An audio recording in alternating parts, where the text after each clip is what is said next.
Okay, let's I'm gonna make sure this is working. We got some time.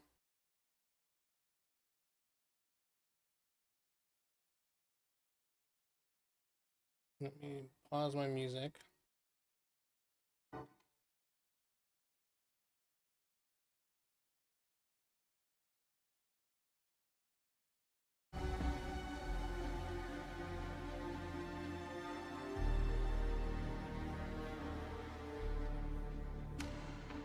Yeah, 1 second.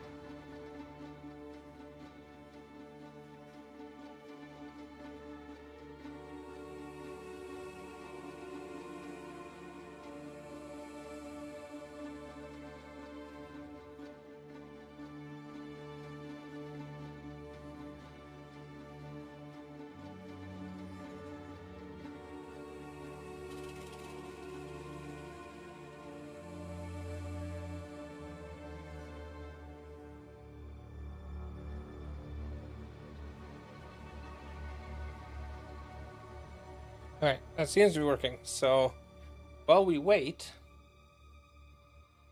um, check a couple of things, get things going. I'll be right back.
Okay, so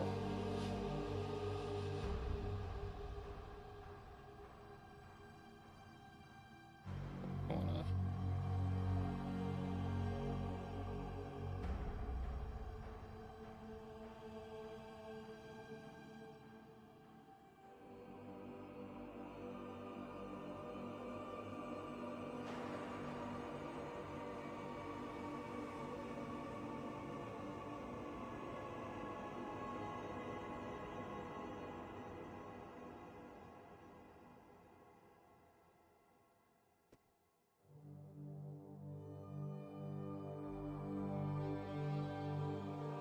Everything seems to be working. So uh, I wanna. I'm gonna play a game. But while I'm playing this game, I want to recapture.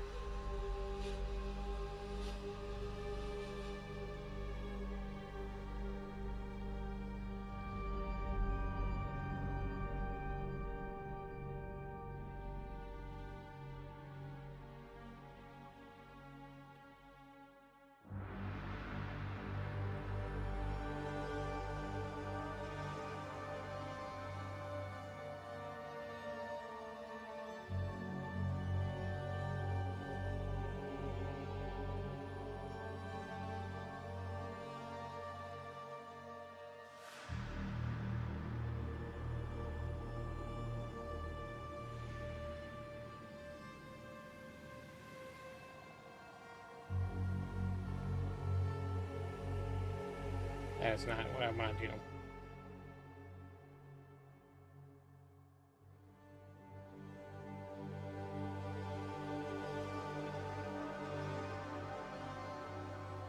So can I add a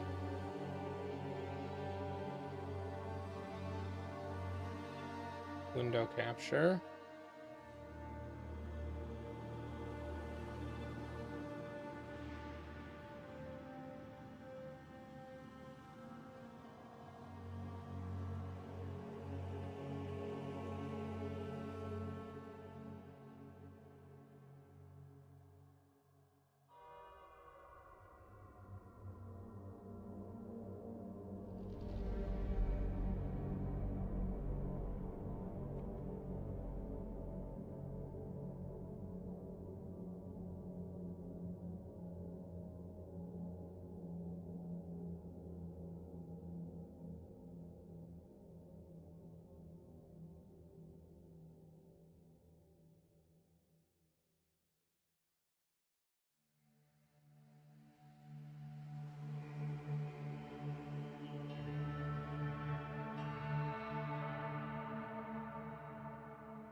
Okay, so now I'm playing loot plot while we wait.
Hmm.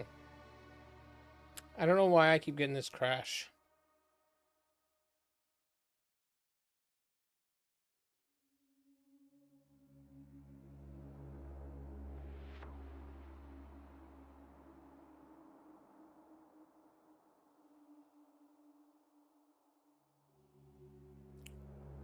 I tried fixing it and instead broke my computer for like a half an hour.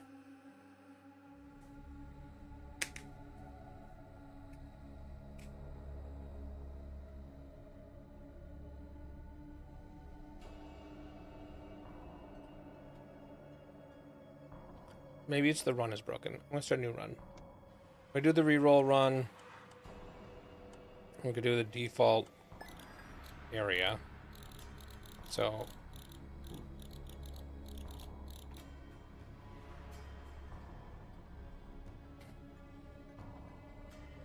this gets basic slots. This does dirt slots. I like I like both of these, but I really want to make some money first. But rerolling actually gains me money the first time I do it.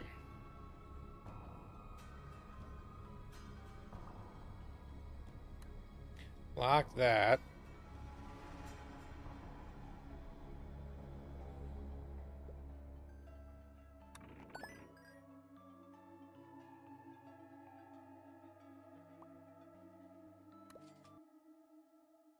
It crashed.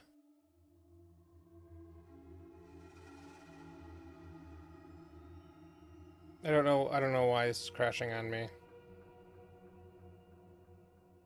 Alright, let's go back to drop pockets. Just fix it. Yes. Will do. Let's see if drop pockets crashes on me or if it's something specific to that game. Maybe I need to do a repair.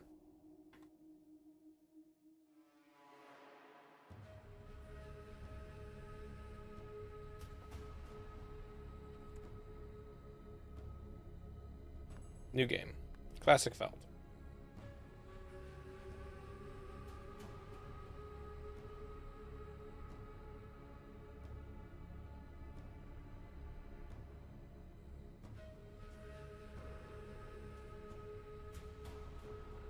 We'll do small sports stop. Yeah, I know. I went to try to fix it, and instead of fixing it, I made everything worse. And then I was fixing it for the past like half an hour, and now it seems to be okay.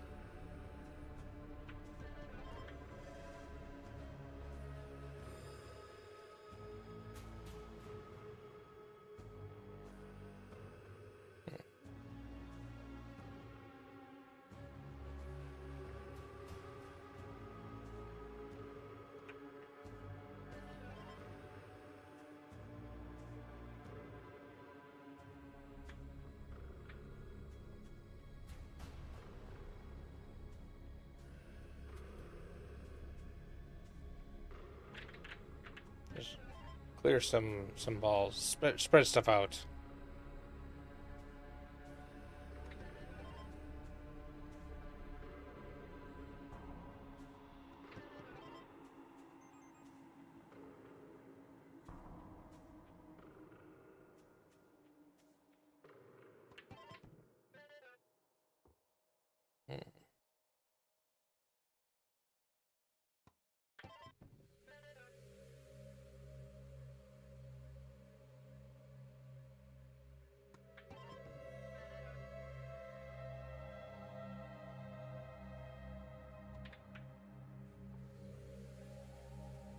Nope.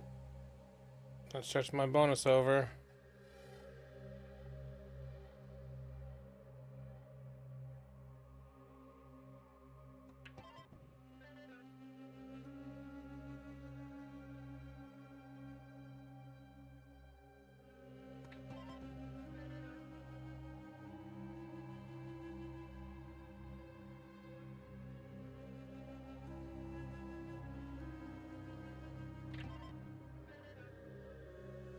$71.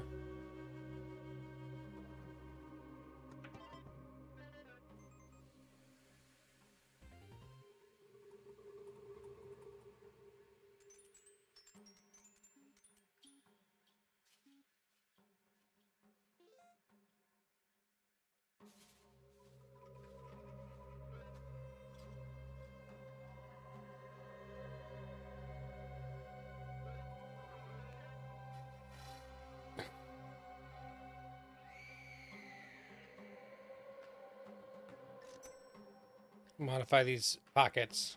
Grab an extra thing.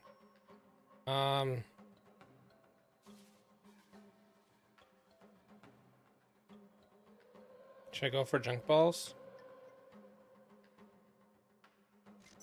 Let's put small ball on the beach ball.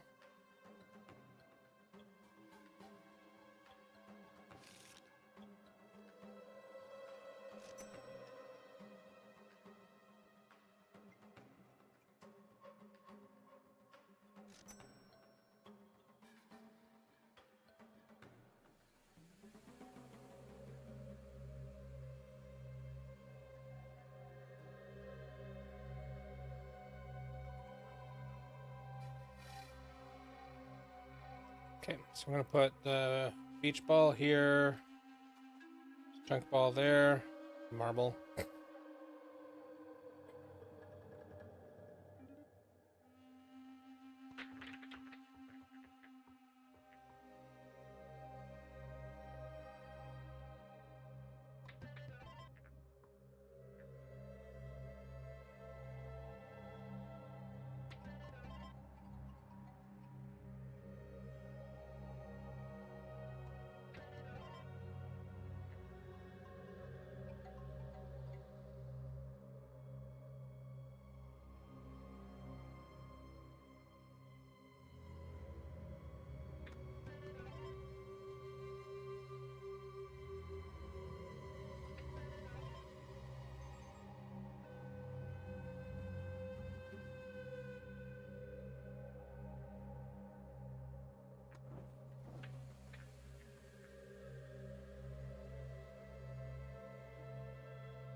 $20 minutes.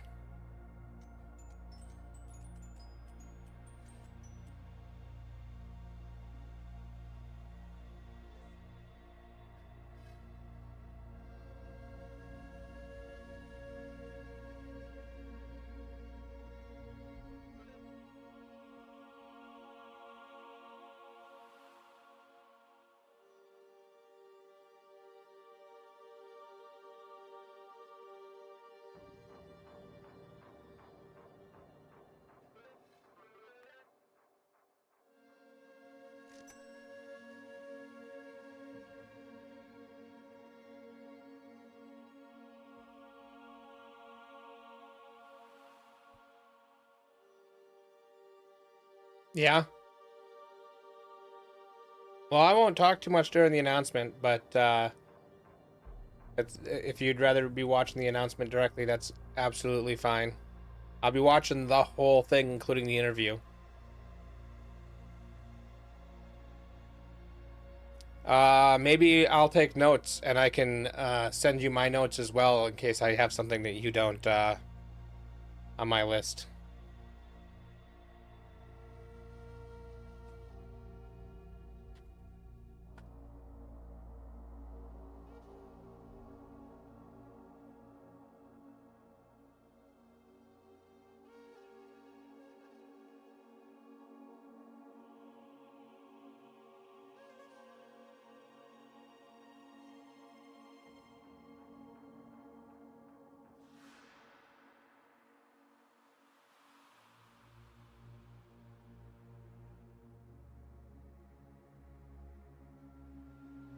Oh, I'm turning ads off during the thing.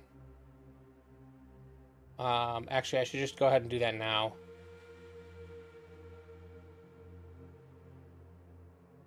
I've paid for Twitch Prime so I don't get ads.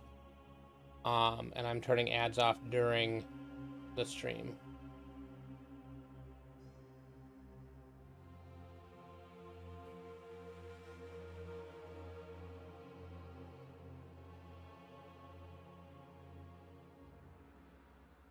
Oh, that I'm in the wrong spot.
Just to be extra sure.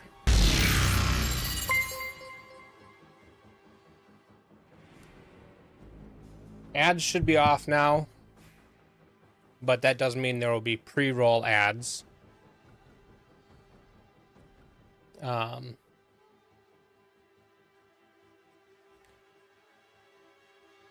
gonna run an ad immediately so that the pre-roll stays off until after the stream starts, but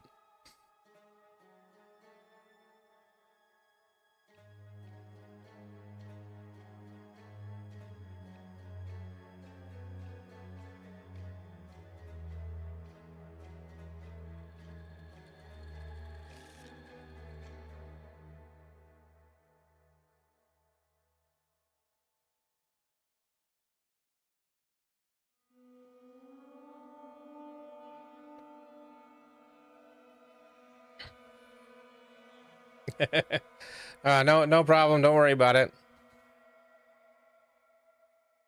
Ooh, all pockets remain open on break.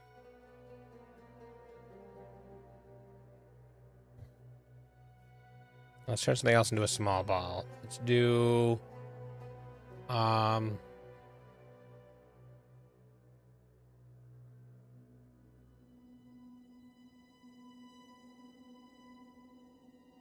guy's a small ball. That's good.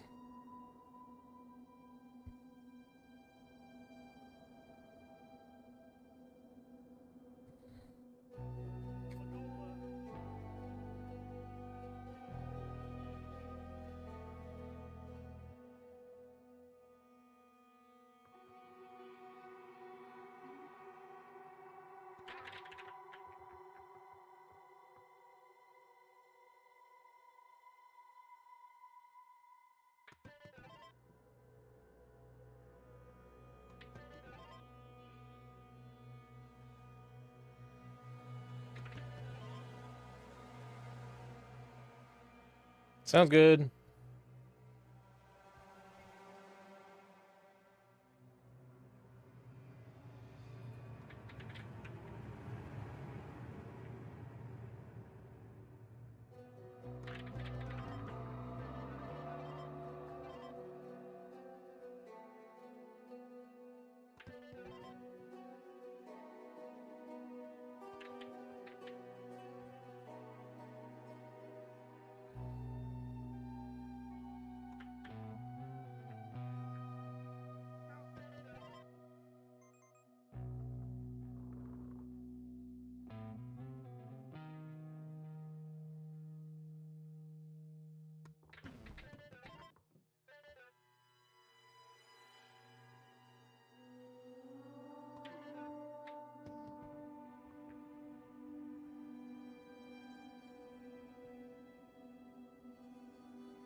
I think I locked up the game.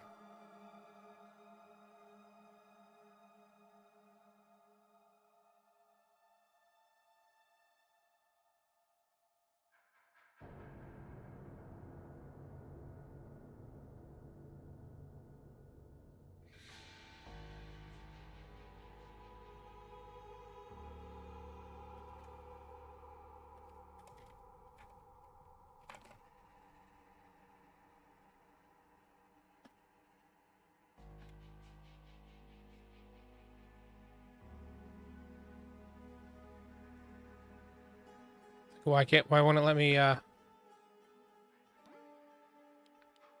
options. Quick scoring.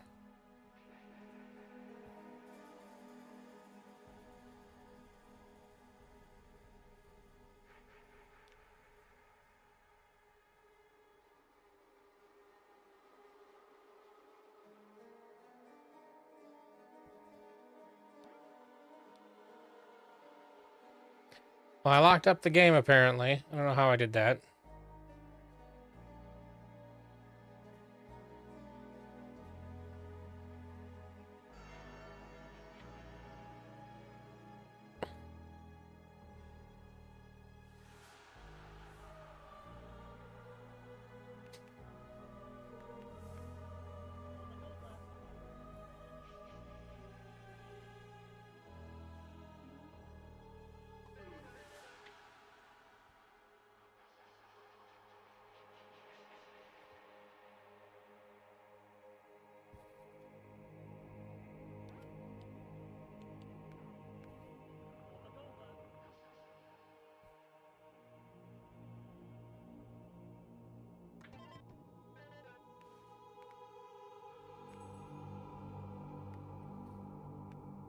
I think it got confused because I sunk a ball, but I sunk the ghost ball, and so it said I had no sinks left, but I did have sinks left.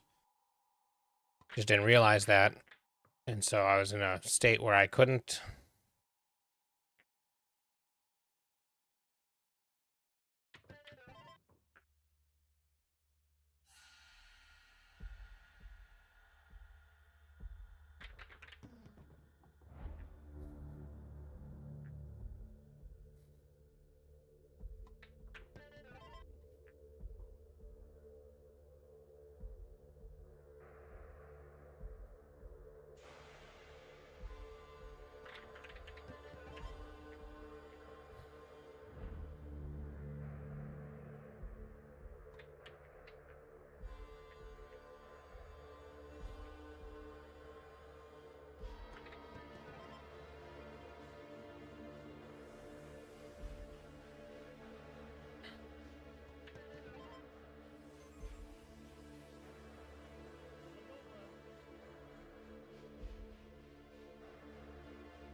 All that bouncing around, nothing goes in.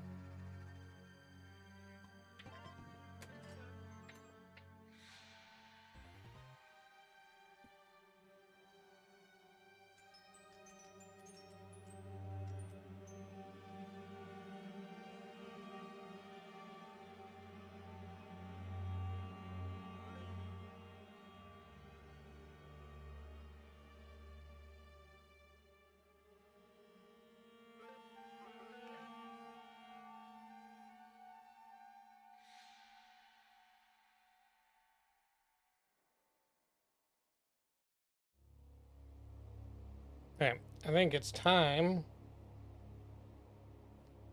I don't have time to. Well, I'm just gonna re-roll.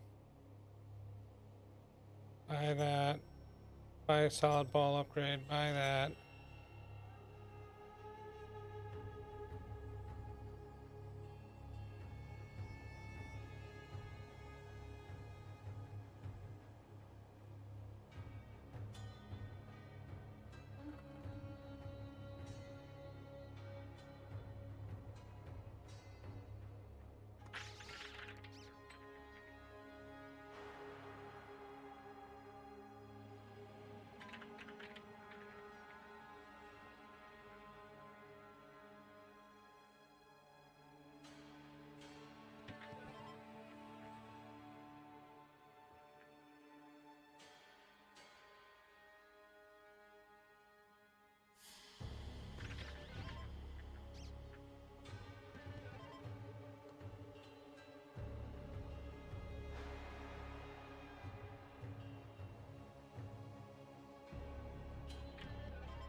Yeah.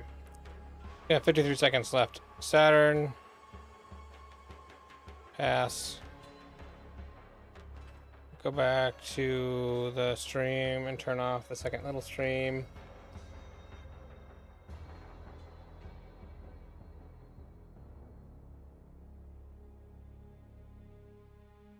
Okay.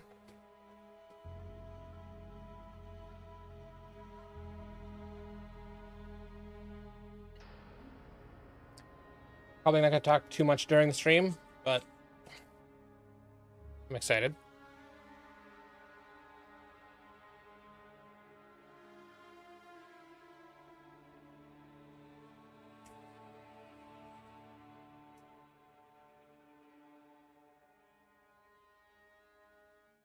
Hi, I'm Jonathan Rogers from Grinding Gear Games, and welcome to GGG Live.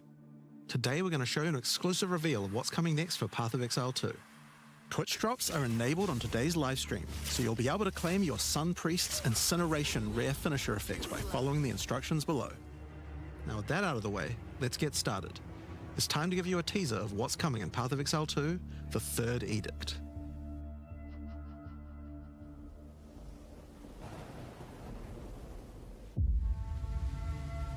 Let me know if the audio's off. I have called you here to save our people, to save our way. Over the ages, we have known pain like no other, but we endured, and we became mighty. Now, outsiders dishonor our shores, and we have stood by, doing nothing.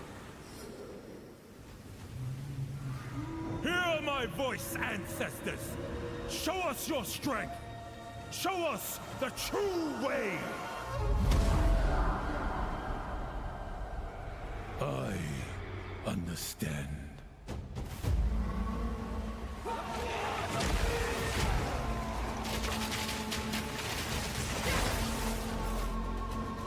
Be still.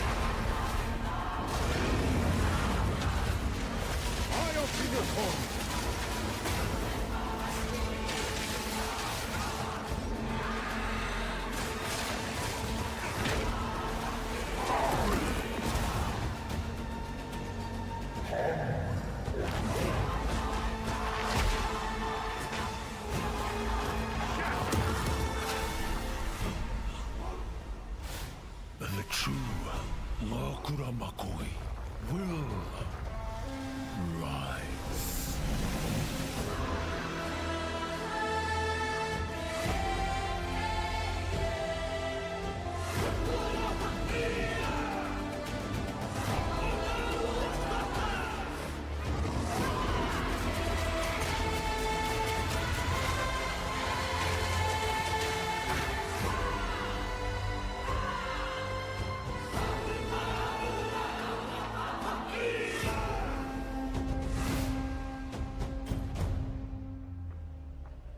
Trade systems in.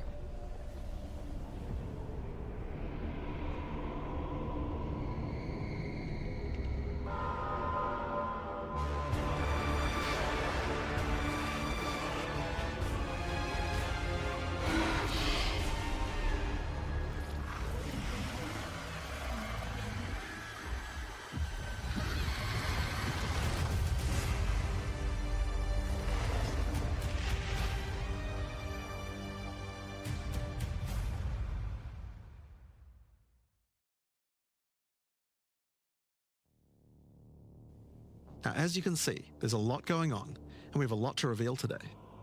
We'll start by going over Act 4, the next chapter in the Path of Exile 2 storyline. But that's not all. There's also 3 new interlude acts to get you to endgame, which means we're removing Cruel difficulty too. After that, we'll be going through the massive changes to characters. I'm super excited to show you how I've overhauled the entire support gem system, added new skills, and yes, there are buffs. Next, we'll go over the Rise of the Abyssal, this season's exclusive league mechanic, and talk about the new rewards, crafting systems, areas, and bosses that it adds. After that, it's on to changes we're making to the endgame. Then it's time to talk about items, crafting, and oh yeah, trade. That's going to be a big one. We'll then go over our new supporter packs and finish up with a live Q&A session where Ziggy D will ask Path of Exile 2's game directors, myself and Mark, your questions from Twitch chat. And after that, at 4 PM Pacific, hatch notes. They're not quite complete, but they should give you some nice details to chew on. We've got a lot to cover today, but first, another announcement. When the third edict launches on the 29th, we'll be having a free weekend for Path of Exile 2. That's right, Path of Exile 2 will be free for the first time without requiring an early access key. The free weekend will end on September the 1st, so you'll have plenty of time to give the game a try. Alright, let's get started with Act 4. The story continues from the end of Act 3. Doryani has agreed to help you find an ancient weapon that can be used against corruption, the instrument of the Third Edict. The weapon was broken in ages past, but he believes that the pieces may be found in the Karui Archipelago, the home of the Karui tribes. You will need to journey to Kingsmarch, hire a ship, and set sail. When you open the map, you can choose to sail anywhere you like. Act 4 is completely non-linear, and you can visit the islands in any order you choose. Will you visit the pristine beaches of Whakapanu Island? The Karui whisper of a curse that afflicts all who travel there. Perhaps it's related to the weapon you seek. Or maybe you will visit the volcanic shores of the Isle of Kin. The Kin have been more restless recently, mining for sulfite and driven by some dark force. Perhaps you will choose to consult with one of the local Karui tribes. Their ancient wisdom could hold clues to finding the Third Edict. No matter where you choose to go, you will fight dangerous beasts, find fabulous treasures,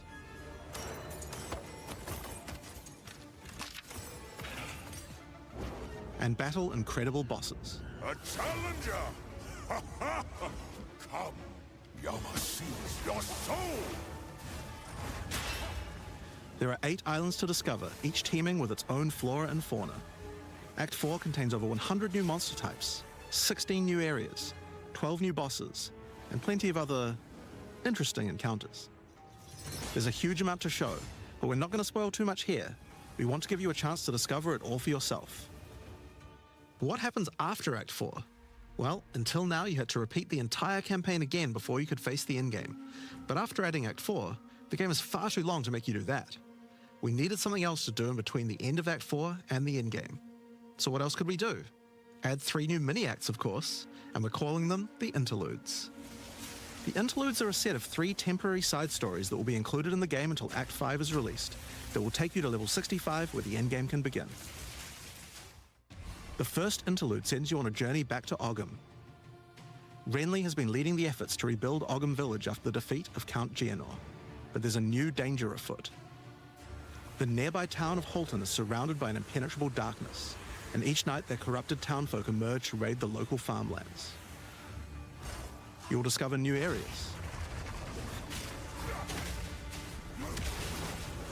and new bosses. You'll need to find your way through the darkness, uncover the source of corruption, Soon you will serve our master. and defeat it. Yes, I shall dance with their corpse. And that's just the first interlude. The second interlude will have you return to the Vasteri Desert, where Asala has been given a sacred duty. When the skies align, the gifting of water requires a chosen Sekima to meet with the Selkari, guardians of the sacred water, but they're nowhere to be found. You will need to track down the Selkari, find those responsible for disrupting the gifting, fight even more new bosses, discover the secrets of the ancient ritual, discover new locations, and ultimately help Asala carry out her sacred duty. Now for Interlude 3. As Royal Thaumaturge of the Vaal, Doryani had plans within plans to save his people from the cataclysm perpetuated by Atzeri's lust for power. One such plan involved sealing a group of willing Vaal deep in a great mountain vault near the home of the Esmeri, deep enough to survive the cataclysm. Even though thousands of years have passed, he believes that their descendants may still live, and may be key to defeating the beast. The journey up the mountain will be dangerous. New foes stand in your way. And the further up the mountain you venture, the colder it will become. Explore caves of ice and enter the vault itself. Who can say what you will find within? The interludes are 6 to 7 areas each and generally include 4 boss fights as well. When you put that together with Act 4, that adds up to 35 new areas in the campaign and 24 new bosses. It's worth making clear that the interludes are temporary. When Act 5 and 6 are added, the interludes will be going away. These are side stories after all, but don't worry, the bosses and areas that make up the interlude are all part of the endgame. We're not just going to throw them away. And with that, we don't need cruel difficulty anymore. We do know that it was a pretty big chore to have to play through the campaign multiple times on each character, and this was a huge reason that the campaign could feel like a bit of a slog when playing through again. But we do also have another new feature to address that particular concern as well. So let's talk about sprinting. In 030, when you hold down the dodge roll button, your character will go into a sprint after they finish the roll. This is available on all character classes, and there's no limitation on how long you can sprint for. The primary purpose of this feature is to make navigating areas faster when out of combat. Because of that, if you do take a hit while sprinting, you'll fall to the ground. The best idea is to use a skill when you see monsters. That'll break you out of the sprint so you can engage with no danger.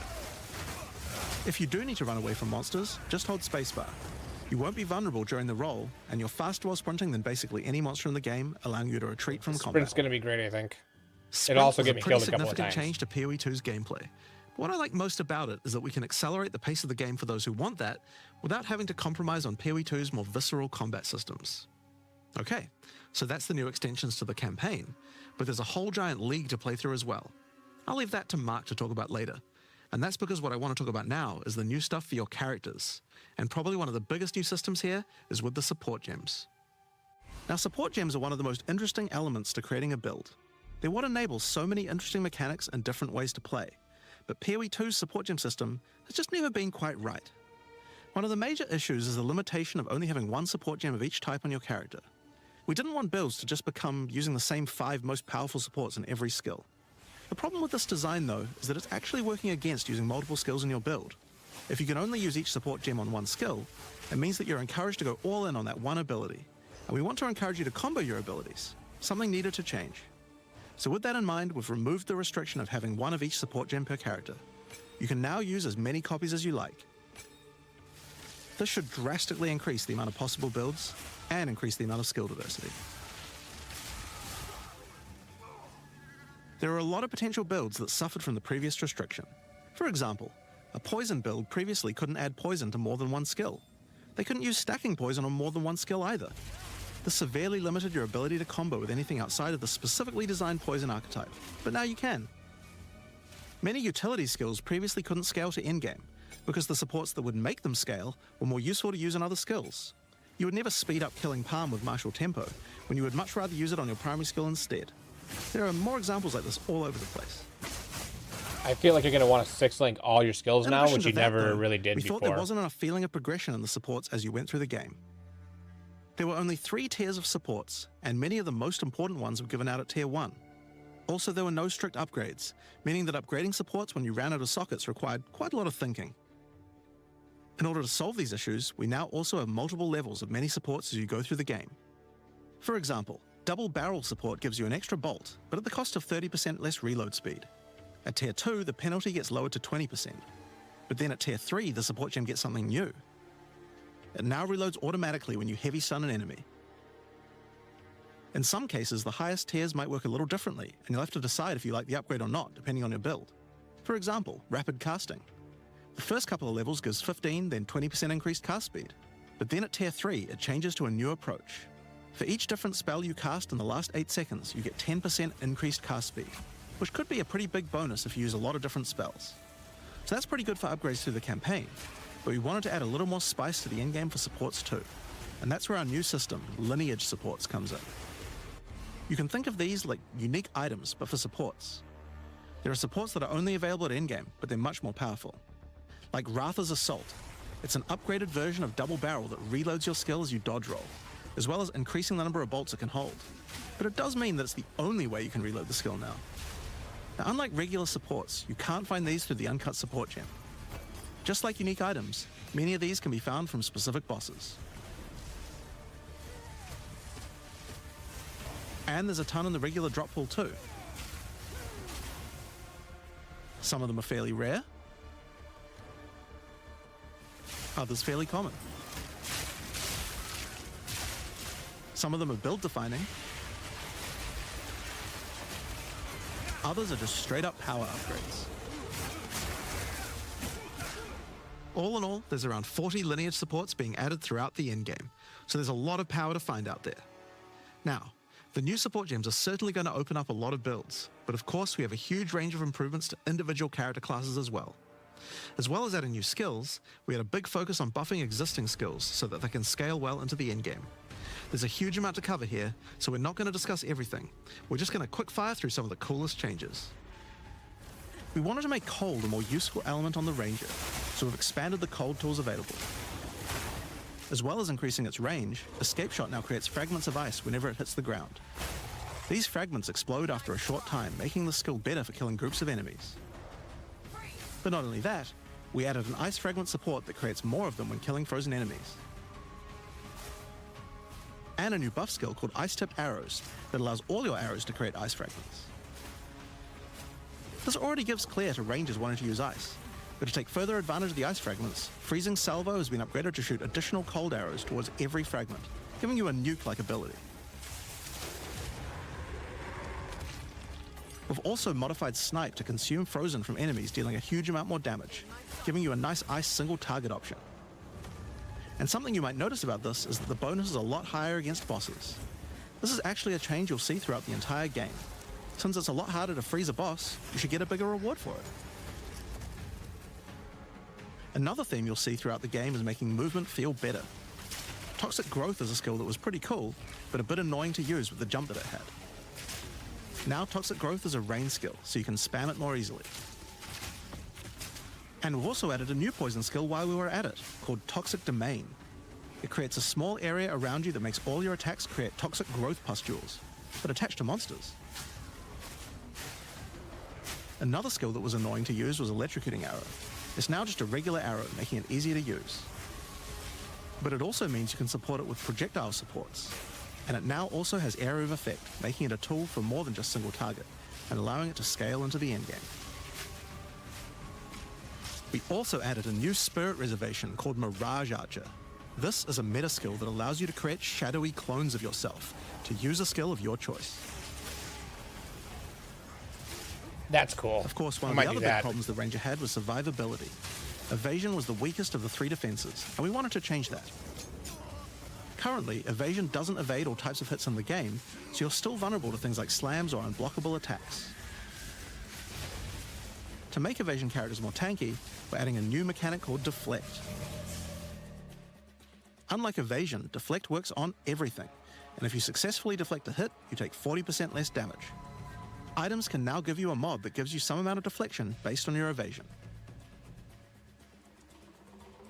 And there's a bunch of it available on the passive tree too. Deflection is rolled That's in good. addition to evasion, so this is an upgrade for regular hits too. And unlike evasion, there's no maximum chance. You can reach 100% deflect against all hits if you spec into it enough. Of course, this is a buff that helps all dex characters, so the mercenary and the monk, but especially the huntress, are seeing big defense boosts from this as well. I might do Cold Speaking Ranger. of defensive mechanics, let's talk about block and parry. Now, one of the big concerns on the release of the huntress was parry feeling unreliable. One of the big reasons for this is there's a lot of hits that are not blockable, and thus not parryable either. So a huge balance change we're making is that now everything is blockable, except for specifically unblockable red flash skills that bosses use. This makes parry much more reliable.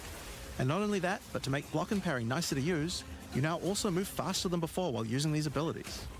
This is a massive buff to passive block as well. So to counter that, we did have to lower the max passive block a bit, but overall you should feel much safer. Fire skills on the warrior were not really cutting the mustard, so we decided we needed to upgrade a bunch of them, but also add some more as well. Let's start with a buff. Volcanic fish are now branches into multiple fishes, giving it much more clearing potential. We've also added a new skill called Forge Hammer. This skill throws a molten hammer that does a slam at a distance. You can recall the hammer back by using the skill again if you like, but the cooler thing to do is to use a Warcry near it. Using a Warcry makes the hammer explode, making a bunch of volcanic fishes around. Volcanic fishes re-trigger when you slam them, so it's a great skill to make a flaming arena to fight a boss. We also buffed Perfect Strike to have a much larger area of effect, and changed Molten Blast to not always force you to move forward. Trust me, it feels a lot better to use now. This skill now has massively boosted chance to ignite monsters as well. And you're going to want to ignite monsters due to a new glory skill called Ancestral Cry. Ancestral Cry charges up with glory by igniting monsters, invoking King Kaum's favor. After you do, use it to channel Kaum's ancestral power. Every attack will be ancestrally boosted with fire. Your very steps will explode, triggering volcanic fishes, and molten balls will erupt from your attacks. Warrior shield skills were That another looks area cool we too. wanted to improve. Now that we've got sprint, we actually don't need to have a cooldown on shield charge anymore. It now also does more damage the further away you are when you use it. Shield wall got significantly upgraded AoE. Also, you can shield charge right through it to trigger all the walls. We also added a new shield Warcry. Fortifying Cry gives you a defensive buff, but it also builds up charge on your shield that empowers your other shield skills. And Magma Barrier now doesn't require timing in order to use. Just wait for your shield to charge up and block. Seismic Cry now stuns enemies that are primed for stun. And we changed the Sunder interaction with Armor Break. It now also gives a Sundered Armor debuff that makes enemies take 40% extra physical damage. Great for bosses. Ancestral Warrior Totem has undergone some pretty significant changes too. We wanted the skill to feel more like using an ultimate. That summoning an ancestor to fight for you was a big deal. So we've changed this totem to require 3 endurance charges to summon, and massively buffed its damage. It also now scales your weapon damage too. Since there's no limit anymore, if you build around generating endurance charges, you can summon an entire forest of totems. In order to make that easier, we added some new sources of endurance charges. There's now a support to make Perfect Strike generate charges, and a support for generating endurance charges from heavy stuns as well. Speaking of totems, we wanted to upgrade the Warbringer. Among the other changes we've made to this class, Answered Call now gives an extra totem, and the spirits have just been generally buffed in many ways. Use it with your limitless ancestral warrior forest to make an army of Karui that would make Tukahama proud. We've also merged the Great Wolf Howl and Warcaller's Bellow support, so that you can get all the benefits with one point. and Encased in Jade no longer removes the Jade when getting hit, making it a much better defense. Next up, let's talk about accuracy. Accuracy was always intended to be something that warriors didn't need to care about very much so long as they're in close combat, but unfortunately that's not currently the case. This was particularly annoying with skills like Bone Shatter, which you certainly don't want to mess with. So we significantly buffed your chance to hit at close ranges when you don't have much accuracy. Warriors shouldn't require any accuracy investment in order to hit with close range attacks now. We also wanted to improve armor. Now, one of the major weaknesses of armor is the inability to defend against elemental damage. In order to mitigate this, we're adding a lot more of the stat that allows your armor to defend against elemental damage. It's now available on items and in a lot more places on the passive tree. One of the most important improvements we've made in 030 is to declunk the action and flow of shooting crossbows. You can now reload crossbows without any movement penalty. But not only that, all skills that can be used while moving now slow you for a shorter amount of time. This change benefits everyone, not just crossbow skills. With both of these changes put together, the run and gun playstyle feels much better. It's hard to explain how important this change is for the feel of the class. The Mercenary is also a good chance to talk about how we're rebalancing to make comboing skills much better. Take Shock, for example. It buffs damage and lasts 4 seconds right now, but that isn't really giving you enough time to take advantage of it. If you're going to add a lightning skill into a build that otherwise wouldn't use one, we need to make mechanics like this much better. So we've increased shock duration on monsters to last 8 seconds. And skills like Plasma Blast, which are intended to be good at shocking enemies, now increase the damage bonus by a lot more. You'll find changes like this all around the game. Chill now lasts 8 seconds, giving you more of a reason to weave in cold damage. Freezing skills are better at freezing. Burning skills need to cause burns that last longer.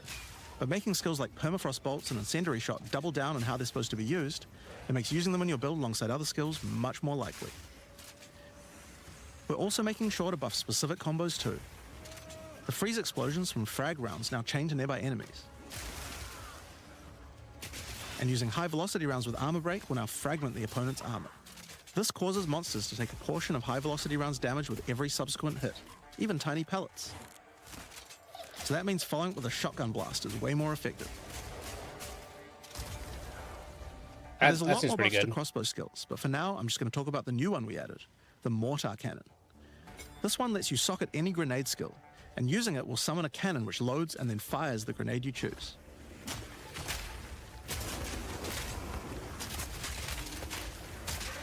Another issue on the Mercenary were banners.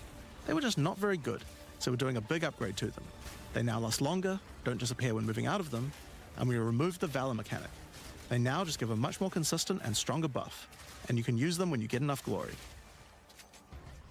On which, one of the main focuses was making various minion types more useful to use together.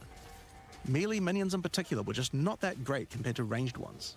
As a starting point, we just straight up removed the requirement for minions to have accuracy. Attack minions now always hit, which makes them way better. Brutes got some good numeric buffs, but we also added a new command skill where they do a war cry that intimidates enemies and detonates any frozen monsters and allies around you in a big cold explosion. We've also changed the Frost Mage's command skill to an ability that adds ice armor to your other minions, adding a layer of defense.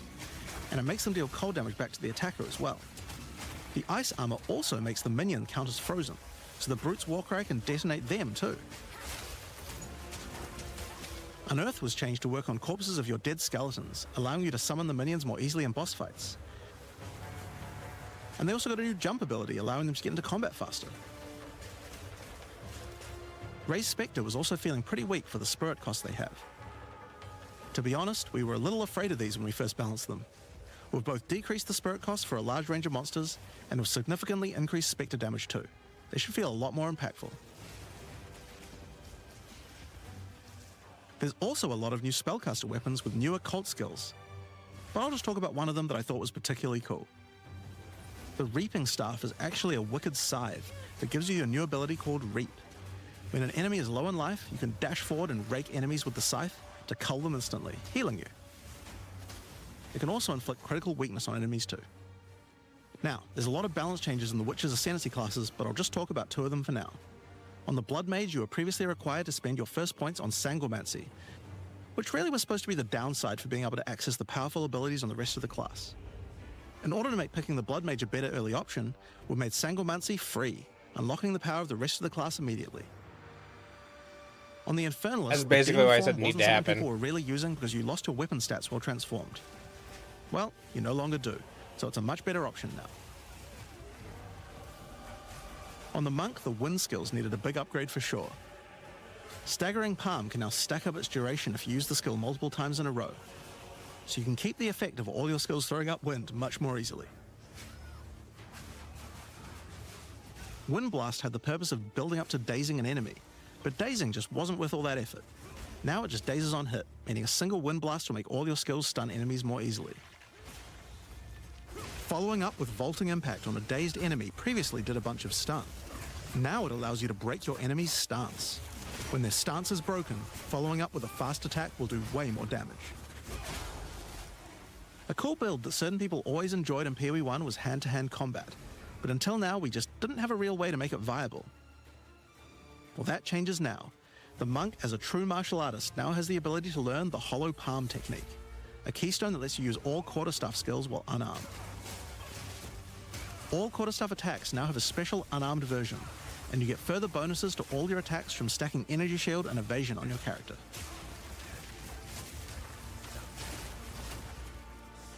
A new keystone we also added to the Monk section of the tree is Walker of the Wilds. This changes Mana Leech to work with elemental damage instead of physical, which is pretty useful for all those elemental attacks the Monk has, but it works well for the Ranger too. Now, one of the least used Ascendancy classes in the game is the Acolyte of Chayula, so we knew we needed to make some changes here. One of the key things we had to do was make the chaos damage that the Acolyte can do much more useful. So we've added a new skill, allowing chaos damage to ignite, shock, chill, and freeze, embracing the elemental prowess of the Monk in a truly chaotic fashion. In addition, he can make all of his chaos damage leech. And we've buffed Into the Breach and Embrace the Darkness by moving the effects of the 4-point nodes into the base skills. He also gains a new notable, Grasp of the Void, which leaves void illusions behind you as you dodge roll. If they're killed, they do massive explosions of darkness, dealing damage to everything in sight. Now let's talk about Sorceress skills. One of the things we wanted to improve on the Sorc is the ability to use multiple elements together more effectively. Now, this might seem small, but one of the things pushing you towards using a single element is debuffs like Elemental Curses, which lower resistances of a single element. In order to fix that, we're making quite a lot of game-wide changes to these kinds of mechanics to broaden what they apply to. So for example, there's no longer 3 curses for fire, ice, and lightning. Instead, there's just a single curse that buffs all 3 at the same time. And things like Frostbomb, which give you cold exposure, now give elemental exposure. You can use it to buff any of your other skills. We also wanted to make switching between different weapon sets smoother, so you can use different elemental staves more effectively. To do that, we've removed the weapon switch time, and now happens instantly. This applies game-wide too. Now, we didn't just want to stop there. We wanted to add some specific mechanics that work between different elements, and that's where elemental infusions come in. Certain skills can now drop elemental infusions. For example, when a Frostbomb explodes, it leaves behind a cold infusion on the ground. After picking it up, you can spend it on one of any number of different skills to transform how they work. Spark will create a nova of cold-infused projectiles. Ice Nova will leave a chilled area on the ground. And we also added a new low-level skill that fires ice shards. Use it with cold infusion though, and the ice shards will explode. Orb of Storms now generates lightning infusions when you cast enough spells near it. And that's all spells, by the way, not just lightning. Once you have one, you could cast a lightning flame wall, which adds both fire and lightning damage to all the projectiles that pass through it. Or power up Ember Fusillade with lightning, which will generate arcs to nearby enemies as each fireball hits. Or maybe go lightning on lightning with arc. This skill is now a projectile, and by infusing it, you can go full Palpatine. Get fire infusions by blowing up monsters with Living Bomb. Then use them with Comet to summon a giant fire meteor from the sky. Or use it with Firestorm, which transforms it from a small area into a much bigger one. Firestorm is unique in that it can be infused by multiple different elements at the same time. Add an ice infusion to rain down ice at the same time as the fire. and add lightning to add deadly strikes from the heavens into the mix. Or use it with all three to generate a storm that is truly apocalyptic. Cold Snap has been simply turned into Snap. Previously you could use it to shatter ice, but now it works to detonate all of the different elemental ailments, and makes them leave behind infusions. And just like how you could previously use it on Frostbolt, you can now also use it on Orb of Storms and Solar Orb to detonate those as well, which means you can create many infusions at once. We also have a Spirit Reservation skill, and a support gem to help generate them too. On the passive tree, we've added quite a few new keystones to the Sorceress section. Here are a couple of examples. The Black Flame Covenant keystone converts your fire spells to chaos and causes your ignites to deal chaos damage. Your fire spells and ignites will also turn purple. The Ritual Cadence keystone causes your invocation skills to trigger more times, but makes them trigger periodically over a longer duration instead of one. Great for those auto-bomber builds. Now, in addition to skill changes, we've added a lot more options for the passive tree for each class. Overall, there are more than 100 new notables on the tree, usually around 20 per class, along with smaller clusters as well. Check out the old version, and here's the new version. It's a lot more dense, and there's more interesting nodes than before. Now, we probably can't go through too many of these in the livestream, so I'll just show you one from each class's area of the tree. We tried to be a lot more thematic with the new nodes, so for example, the Molten One's Gift. It lets the benefit of Armor Break apply to your fire damage. Or how about Last Stand, which gives you lots of stats as your situation becomes more and more desperate. A lot of these have themes aligning with Ascendancy classes.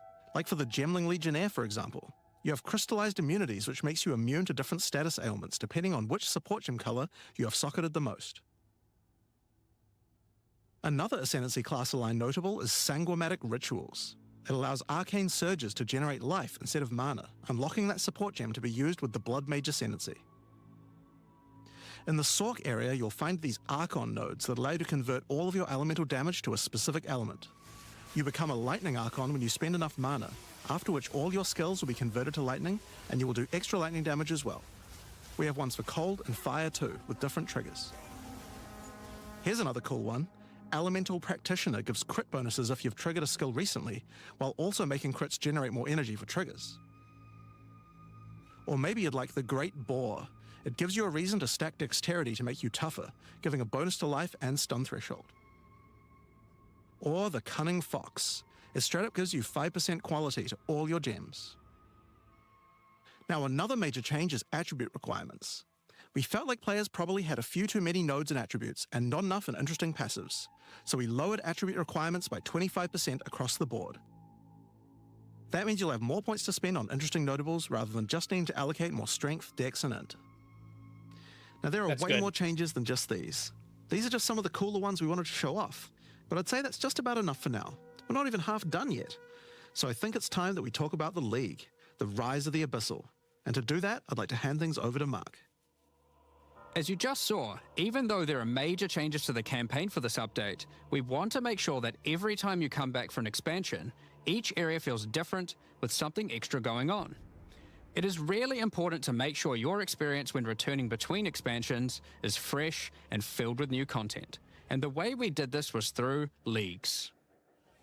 Every expansion we make has a league, which not only has a fresh economy, but also has new content exclusively available in that league. So, let's delve into the details of what Path of Exile 2's first official league is bringing to the table. The Abyssal are a race that have mastery of forbidden magics and necromancy. They were thought to be extinct, but have merely been biding their time underground. You first encounter signs of the Abyssal in Clairfell, where you discover that during the night, weaker members of the Undead Legion have been attacking the encampment. The townsfolk require your help to investigate where the monsters are coming from and put a stop to their attacks. Out there, ancient creatures, lurking beneath the surface. As you proceed through Rayclast, you'll find fissures in the earth connected to larger pits. The monsters normally inhabiting the area are being affected by it, harmed by it even, having their souls eaten to strengthen the Abyssal underground.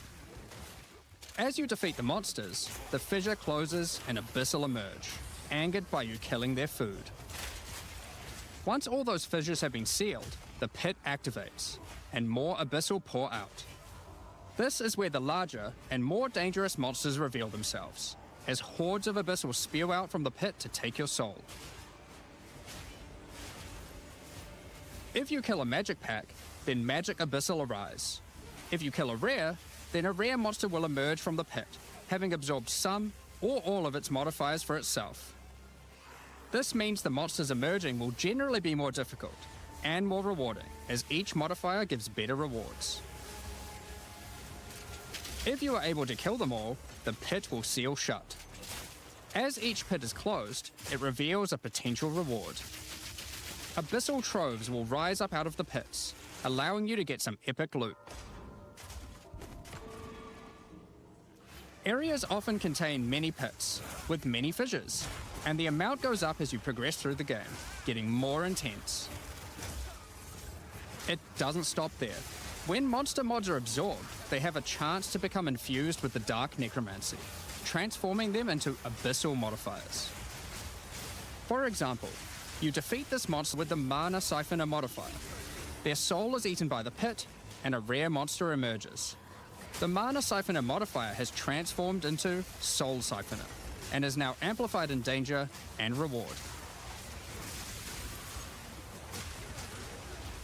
Abyssal pits also interact with other monsters and mechanics. If you defeat a rogue exile that's near one, it'll be revived as a Lichborn that has multiple abyssal modifiers. Lichborn exiles even have their own unique jewel they can drop, if you are lucky enough to encounter and kill them. If an abyss spawns near a boss, killing it will summon a gigantic Giga Larvae creature. Monsters imprisoned in essences near abyssal pits are affected by the abyss too.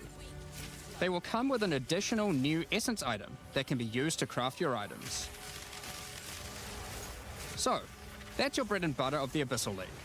Kill surface-dwelling monsters, kill the emerging abyssal, close the fissures, overcome pit encounters, and reap the rewards. There's a lot more to this league, however. As you complete abysses, you can find ancient pieces of bone, preserved from the remains of fallen Lichborn. These are one of the many rewards for your mission to seal the pits. You can use this on a rare item to imbue it with abyssal magic, adding a special hidden modifier to your item. But how do you reveal it? In Act 2 of the campaign, you'll encounter a new area. This area is overrun by the Abyssal and the Lost Men. After clearing through this area, you'll find the Well of Souls, a giant cavity with a massive vortex of souls swirling beneath you. So how do you reveal the mods on your abyssal-infused items? Obviously, just throw them in, right? Yes, that's exactly what you do. Before throwing it in, you are given the option of how you want to transform it, in the form of a choice of 3 different modifiers. Once you've chosen your desired mod, throw it in, where it will absorb the power of the souls, and the ominous creature will then retrieve it for you.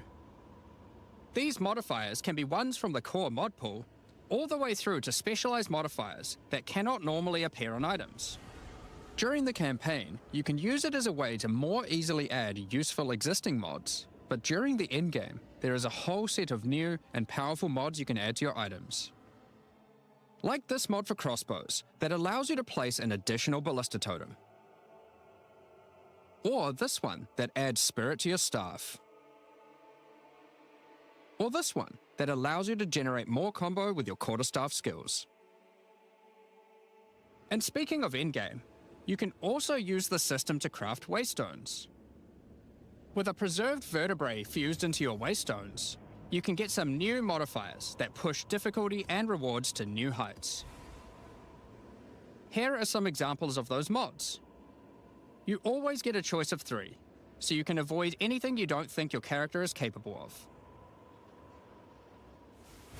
With this modifier, the natural inhabitants of the area are all spawned near abysses, and there are up to 9 additional abyssal pits in the area, making it just a full-on abyss ruckus. Or this one, which causes the final abyssal pit in the area to always result in a boss encounter, be it either one underground or one that emerges out. There are dozens of these waystone modifiers in total you can get from this crafting.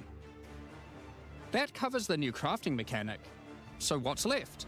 Well, we talked about how when closing pits you can get abyssal troves, but sometimes when closing an abyss, you'll reveal an underground cavern that leads to the abyssal depths. After jumping into the depths, you'll find an abyssal city, swarming with legions of the undead.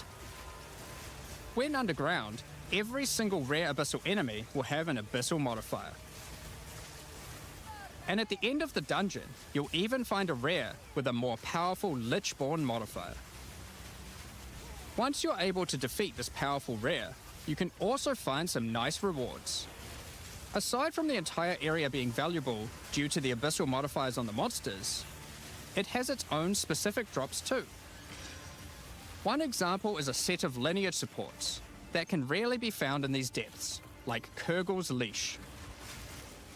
This support empowers both you and your minions when you command them, granting unholy might to you both. Another depth-specific outcome is a set of omen-like items that amplify your abyssal crafting. Additionally, we're adding some new socketables that can drop from the abyssal depths. Take Ullaman's Gaze, which can be socketed into your armor. These are a bit special in that you can only have one equipped at a time, but give some pretty powerful effects. Think of them as almost a unique socketable for your equipment.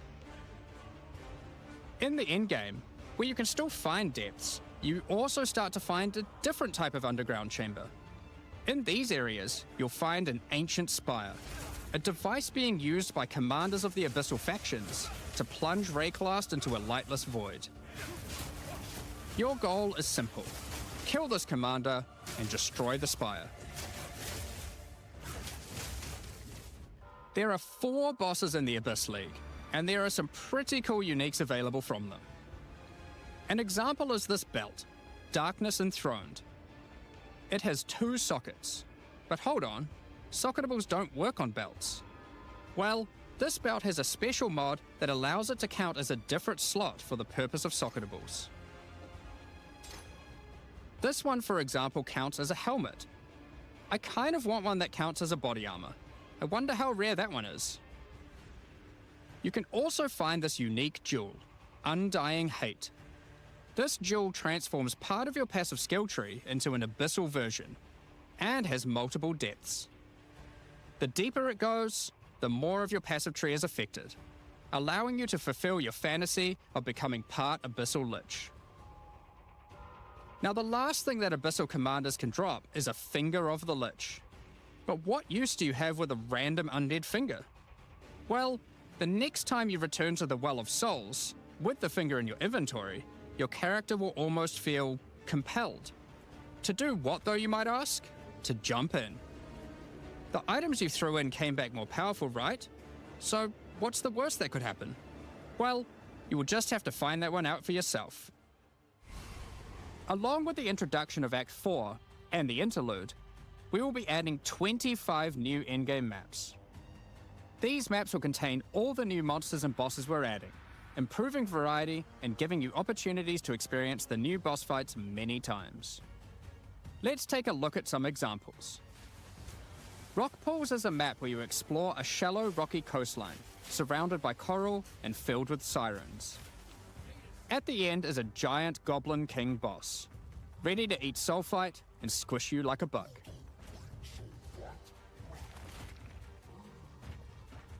Holton is an Ezomite township which has seen better days. Explore and clear the township to find a gothic, Reaper-like boss, with the ability to manipulate storms and fry you with both lightning and wither you with chaos. Given some of the new bosses added are a bit more epic, such as the Act boss and final bosses of each interlude part, it would be a bit of a waste to just use them as regular map bosses. Instead, we'll be adding some new mechanics to the Atlas that use them. These start appearing pretty fast into the endgame and will help bridge the gap until you do your pinnacle bosses. In the desert biome, you can encounter a wild sandstorm. 3 maps around the sandstorm contain a device you must activate.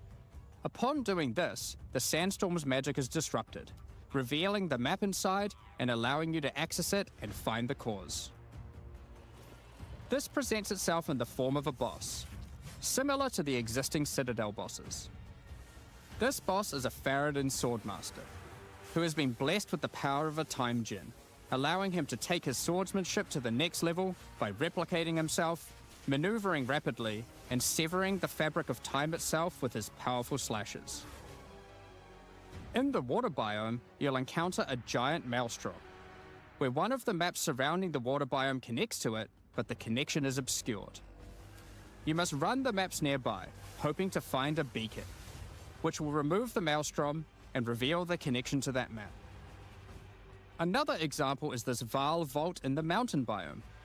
But how do we get inside? Running the adjacent maps to it will yield a key, which you can then use to gain access to this vault. Or, you could just trade for one, I guess. Use the key to dispel the powerful force field surrounding it, leading to the Vaal Elite and their rewards inside. These all contain Uber versions of the Act 4 boss, and the bosses at the end of each part of the interlude.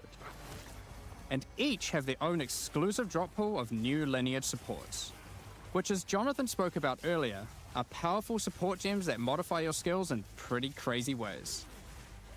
As an example of a lineage support which can come from the Faradin Swordmaster mentioned earlier, we have Guru Khan's Resolve, which causes your critical strikes to fork, but requires some mobility on your part to properly enable. From the boss sealed in the Vaal Vault, we have Paquate's Pact, which supports your war cries, causing them to inflict massive amounts of corrupted blood at the cost of your own life. Additionally, some maps can now spawn summoning circles, a room resembling an Ezomite henge. Activating this henge will spawn bosses. It's as simple as that. We'll also be making changes to how affixes on waystones work, as the current prefixes equals good, suffixes equals bad iteration isn't quite hitting the mark. We tried something new here in Path of Exile 2, but after seeing the feedback we decided we actually liked what we had in Path of Exile 1 more. Like Path of Exile 1, each affix will now be both difficult and rewarding. Waystone mods now grant an increase to the number of waystones dropped, and an additional specific upside attached to it. This means as you roll your map, they will continue to get more difficult and more rewarding, and allow you to customize the difficulty and rewards of your maps better. For example, the Frostbitten mod, which causes enemies to deal cold damage, also increases the rarity of items dropped as its upside. Whereas the Of Venom suffix modifier, which causes enemies to poison on hit, has the upside of granting increased pack size. Some maps will end up having a lot of rarity, some a lot of pack size, and others will just have a mixture of everything. Due to now having more modifiers granting difficulty, we will of course be reducing the difficulty per modifier to account for this. So, that's your Atlas, I like that maps, and change. waystones. But what about Breach, Ritual, Pinnacle content, and others of the sort? We're making some changes around this too. The first change is that you'll now be able to invest 2 points into your specific League Atlas trees before having to run the Pinnacle content. There will be a specific objective for each type of content which grants you those points. For example, in the case of Delirium, it's simple. You just need to find and kill one of the bosses in a map, Omniophobia or Kosis. The rest of the points for each content come from the Pinnacle content, but we're making some changes to accessibility here too. Currently, access to most Pinnacle content requires the same key at the easiest and most difficult version of the content. This creates a negative feeling where at lower difficulties, instead of wanting to run the content, you're often better off just selling it to someone who can run it at maximum difficulty. To address this, each content will now drop splinters, which will not form into singular items. Instead of using the singular combined item in the Realm Gate, you can now just bring your splinters. Upon inserting the splinters into the Realm Gate, an interface will appear, allowing you to pick your difficulty and you'll notice each difficulty has a different entry cost. This means if you want to run easier difficulties, it costs less, which also allows you to run this content much sooner into the endgame. Because these encounters now just require splinters, their corresponding atlas tree no longer affects the difficulty of them, and has been changed to purely affect the content and maps on the atlas. The Arbiter of Ash works a bit differently. Instead of requiring splinters, he still needs crisis fragments. We now have only 2 difficulties of the Arbiter. The first, requiring the existing fragments obtained from citadels. The second, Uber Arbiter, requires calamity fragments. These come from citadel bosses also, but only once you've allocated the maximum number of points in your boss atlas tree, ensuring those citadels are at their highest difficulty level. Since we're talking about pinnacle content, we also felt that the leveling curve in the late game was a bit too steep. We've smoothed this out a bit so that it's easier to get to the mid-90s. We've also added some new in-game unique items. Let's take a look at a couple. Thunderfist is a pair of gloves that grants Crackling Palm, a skill which empowers your unarmed attacks, granting the ability to call down the storms themselves on enemies you hit. Put simply, literally every monster you hit with your unarmed skills will be struck by powerful lightning. Pair this with the aforementioned Hollow Palm technique to embrace your true unarmed prowess in combat. Another unique we're adding is Henekura's Sight. Equip this amulet to be granted the power of the Mother of Death herself. This is reflected by granting you a skill called Foresight. While you have Foresight, your dodge roll no longer avoids hits. But instead, being hit while dodge rolling restores you to full life and makes you unable to die for a brief period of time. You'll notice when this does occur, a copy of your character appears and takes the full damage. This is you seeing that future, as if you hadn't been wearing the amulet. Ultimately, your in-game experience should be more streamlined. With new content to find, you'll be able to invest in your atlas trees sooner, engage with pinnacle content faster, have less FOMO running said pinnacle content, reach higher levels easier, and do all of that while finding many new chase endgame items. Talking about finding items is one thing, but what about crafting them? We've taken a step back and looked at some of our crafting systems to make some notable improvements. Let's start with essences, which suffered from an issue where the regular essences were effectively useless and didn't give players the tools or excitement that a crafting system should provide. To alleviate these concerns, essences are being changed in a few ways. Firstly, they're being changed to function like regals and add specific modifiers with specific values, meaning you know exactly what you're going to get. We found that players were often bottlenecked by regal orbs when crafting in the campaign, so this helps to fill that gap, allowing you to better upgrade your items. For example, this Lesser Essence of Flames, which will be able to add a flat amount of fire damage to your magic martial weapons. Secondly, we're adding many more tiers. That Lesser Essence of Flames, for example, has a regular variant and a greater variant too, adding even more fire damage with each upgrade. The intention of this is so that when you find one early on, you don't worry about holding on to it till later to use on a higher level item. You should feel free to use them as they come to get powerful upgrades during the campaign. Lastly, our highest tier of essences, now called Perfect Essences, will function like a Chaos Orb instead of a Regal. So it will replace one of the modifiers on your rare items with the specified mod, such as this Perfect Essence of Flames. You'll notice this one doesn't just add flat fire damage like the ones before it. The Perfect Essences often give something a bit different, with some opportunities to be pretty damn powerful. There are many different essences, each with many tiers, covering many of the more core modifiers you'd want on items early on, through to chase specialized ones for in-game. Speaking of in-game, we really wanted to expand our crafting options for late in-game crafting projects. You might have noticed that at in-game, you get way too many transmutes. Wouldn't it be nice if some of those didn't drop, but instead you got something a little more powerful? At higher levels, you can now find Greater Orb of Transmutation and Perfect Orb of Transmutation. These can be used on normal items to upgrade them to magic, ensuring that the modifier generated is of a minimum level. This is similar to how you find higher tier items on the ground, but for crafting. These higher tiers will also exist for Orb of Augmentation, Regal Orb, Exalted Orb, and Chaos Orb, meaning you can get all of the orbs required to take your item from normal rarity to a fully completed rare with guaranteed high tier mods. On top of these new core crafting currencies, we wanted to make sure there are powerful crafting bases to use them on. Now in endgame you can start to find exceptional items. These are items that drop at normal rarity and are perfect for your from-scratch crafting projects. They can come with extra quality, up to 30%, or an additional socket to use your crafting socketables in. And yes, they can be corrupted for yet another socket.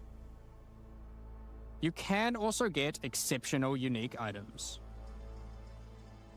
To add even further to your crafting arsenal, we've added a whole suite of new omens to ritual content, and removed some of the more unimpactful ones that weren't being used. Some of the new omens include the Omen of the Ancients, which will cause your next Orb of Chance to not destroy the item, but generate a random unique of the same class. Or the Omen of Sanctification, which is my new favorite.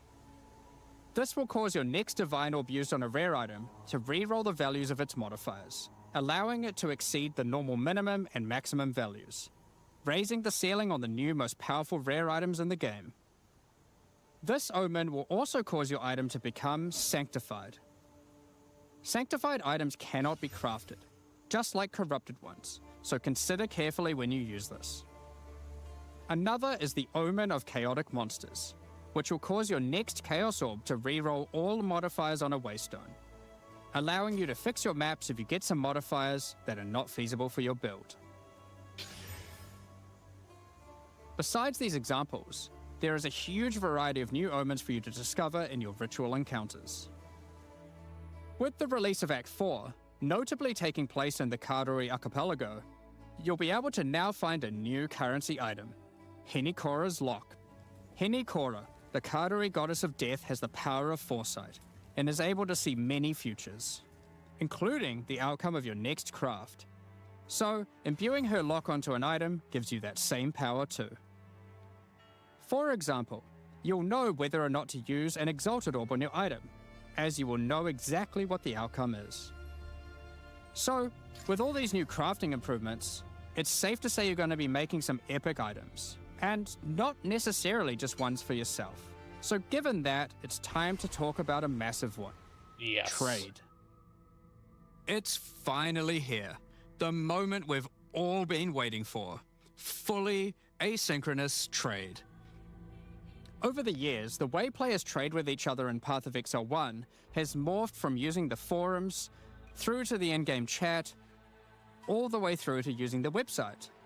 These systems, in all their iterations, work for a while, but with each iteration new problems eventually reveal themselves. Be it requiring you to be in your hideout too much instead of out there killing monsters, or never getting responses from people who are either AFK or just can't be bothered. In order to finally solve this, and this has been a long time coming, we're adding a new system that allows you to buy items from other players without requiring the seller to be present. They can continue farming, killing monsters, AFK as they please, and can even be offline. With the introduction of King's March in Act 4, you will encounter Ange, assistant to Rog in the Meridian Free Traders Company. Over the last 2 decades or so, since Path of Exile 1's storyline, Faustus has handed down his knowledge and expertise to Ange, and she is now ready to take over his business. If you have a hideout unlocked already, you can immediately invite her there. If you don't have a hideout yet, you will need to acquire one.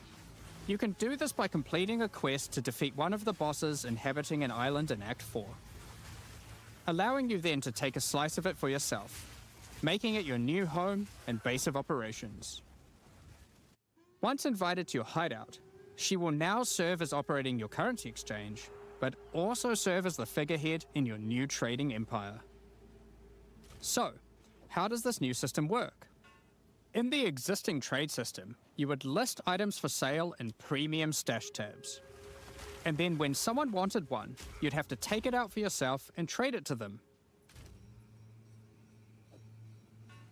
Now, instead of using those, you can give your items to Ange so she can sell them for you. Each item must have a price set. The prices are set using in-game currency items, such as Exalted Orbs or Chaos Orbs. Once a price is set, other players will be able to find the item by searching for it on the trade website. Once a desired item has been found, you can hit a button, which will instantly teleport your character in-game to their hideout. Then, you can immediately purchase the item, and while there, if you want, browse their other goods, in case there's a good deal someone else hasn't yet discovered. You'll notice that as a buyer, on top of the currency the seller set for the price, it also costs gold to purchase an item, as Ange has bills to pay after all. As a seller, you'll immediately receive a notification when an item of yours is sold, and can also see an effect above Ange in your hideout when she has unclaimed currency. Just go talk to her, claim your currency, and continue playing at your leisure. As many people already acquired premium stash tabs for the purpose of the trade system, we wanted to add a way for you to convert your existing tabs to merchants tabs, if you want. You can do that here, on the website, but only if you purchase those tabs before the release of the third edict. To clarify, the existing trade system will remain fully intact, so your premium stash tabs will not lose any of their functionality. We just figured people might want to switch over to this new system. We expect a lot of feedback around this new system and are looking forward to trying it out with you. As we are not able to test internally with an entire, thriving economy, there will certainly be some kinks to work out. Based on how the system goes, we will be adding it to Path of Exile 1 when ready, so any of the tabs you purchase will also be usable there later. Next up, we're going to be talking about our new supporter packs. Today, we're launching 2 new series of supporter packs, the Justice and Trathan Executioner packs. Each tier contains the pack's full face value in points, alongside several exclusive microtransactions. As always, the microtransactions in these packs are purely cosmetic and do not affect your character's power or progression in any way. The Justice series of supporter packs contains 6 exclusive microtransactions. Claim glory after defeating enemies, or inspire your allies by calling down the Banner of Justice portal. The Sphinx Mystic hideout decoration will identify items for you, displaying them as it does so. This ancient creature has been presented with many items over the eons, so has some strong expressions to make on the quality of your wares. Become a true warrior, worthy of delivering the justice of the eternal gods with the Apostle of Justice armor set.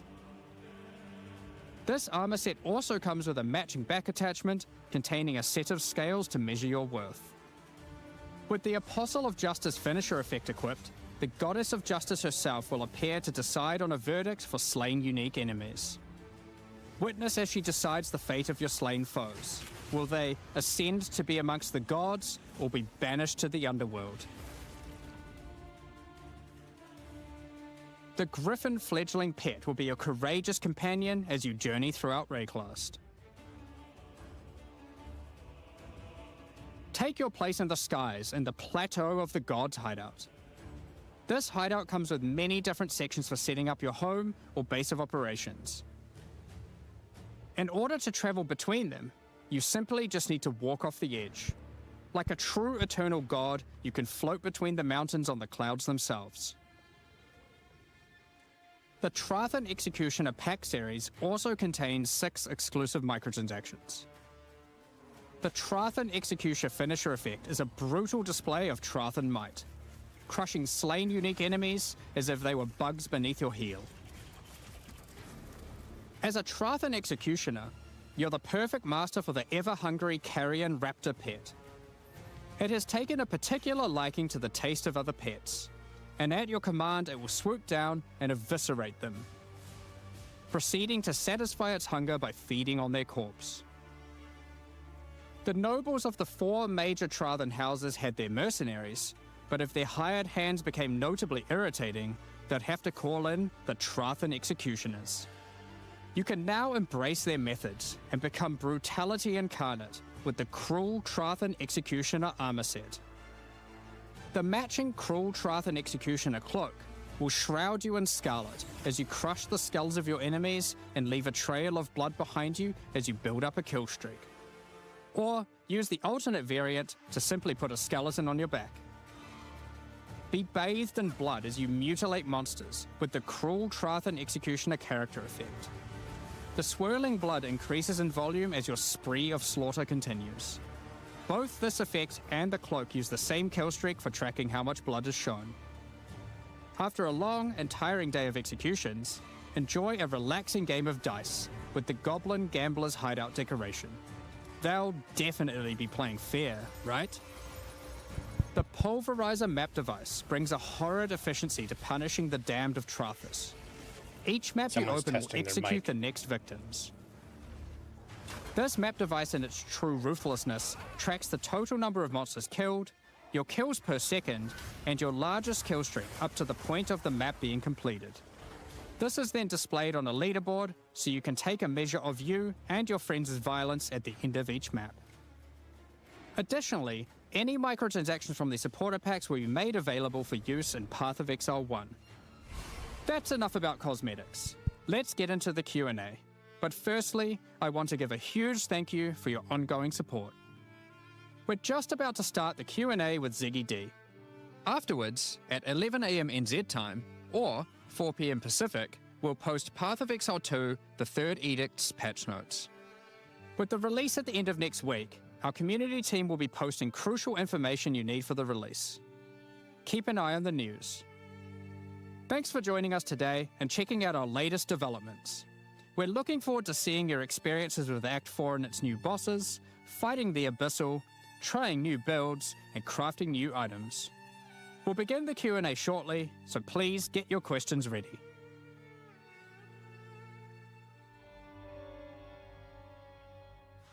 That seems good.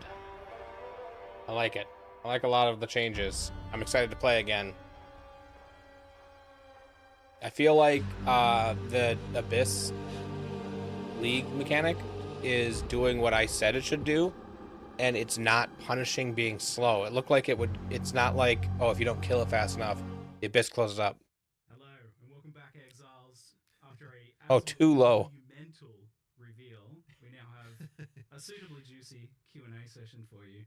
Probably like 2 hours or something, so grab a cuppa, grab a snack, and settle in. I'm joined once again by Jonathan and Mark to discuss a lot. The patch that had to fix all the things, right? That was the goal. I mean, we didn't quite get to literally everything, but we certainly managed to do a lot of things that we were very keen to do. Yeah, you guys were telling me that this was uniquely nerve-wracking for you because there was, I guess it felt like there was a lot of pressure on this one to fix everything. Absolutely. I mean, look, we've obviously got a lot to prove. You know, we need to make sure that we're like that. Well, put it this way: I wouldn't want people to feel like we that we don't have answers to a lot of the things that people have been unhappy about. So you know, like we really tried to do as much as we could in one go to kind of do everything. As I said, didn't get to literally everything, but we got to quite a lot of it, and I'm thinking that people will be a lot happier with this release than they were with the last one. Yeah, I was pretty shocked to see how much was in this one, especially given that you've moved to this kind of like 4 and 2 cycle of, you know, you just feels like you just released the Path of Exile 1 expansion, which also had a lot of pressure on it to be a big one as well. Yep. So yeah, I mean, it's certainly hard. I mean, look, the really hard part is having to make an act at the same time. Like that's a really huge commitment.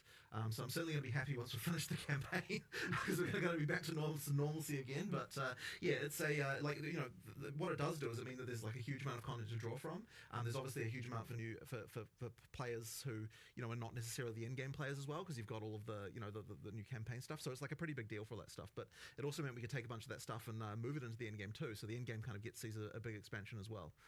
So yeah, it's been quite a good one. Yeah, I remember early on we had the process. Actually, we just literally grabbed my whiteboard in my office and we just wrote down every single problem. Yeah. And I'd say it's not a strategy we've done to this degree, this methodically before. Right, where right. we were like, okay, we have to solve everything on this whiteboard. Literally And- made a tier list up there. Like, this we is had a T1, this is tier list. T2. We did like, actually fully yeah. of every problem, and Yeah, you know there were things in there like performance and things that aren't Yeah. necessarily the actual game content. I and mean, all the this kind of very stuff. the very one at the top of the list was campaign is a slog, right? Like that was the one that we were like, we got to solve that. So things like that were just like we were, because we're really trying to be honest about like, here are the real issues. And the reason it ends up being a bit nerve-wracking is because we had a goal to fix all of it, and we didn't get to fix. We aren't fixing literally everything. We're fixing almost, a lot. And I'm sure a few new problems introduced here and there. I mean, However, obviously, as we're watching Twitch chat, there was a huge amount of stuff about towers. We had a plan; it was on the list. It just, unfortunately, we couldn't get time to sort it. So, that's it's probably the notable one, I would say. Yeah, so we'll kind of discuss around your vision and stuff for Endgame soon as well, so that you can give people some reassurance about like where you want to go with that. But we should also mention just the other elephant in the room, or the lack of the elephant in the room, with the druid. Yes. No elephant form, but the joke kind of works. Yeah. So it seemed that druid has been uniquely challenging to get shipped. It's been something you've been working on for a while now, and just getting it right. What has been the challenge with druid and getting it out? Well, I mean, okay, so we started believing that we were going to have druid in this version. And that was the case for at least 2 months of the 4 months of development that we were that we had here. And obviously, like a bunch of work had gone on before that as well. But at some point, we realized, like, that we don't want to have the mistake that we effectively had with 020, where like we put a huge amount of effort into the class and then we didn't get time to fix like all of the concerns that people had outside of that, right? Because obviously the same resources go into making a new class as go into balancing the old ones and making all that stuff, right? So if we don't have the balance in like a good place, it kind of feels a bit bad to like be throwing in a class that's kind of effectively disrupting that.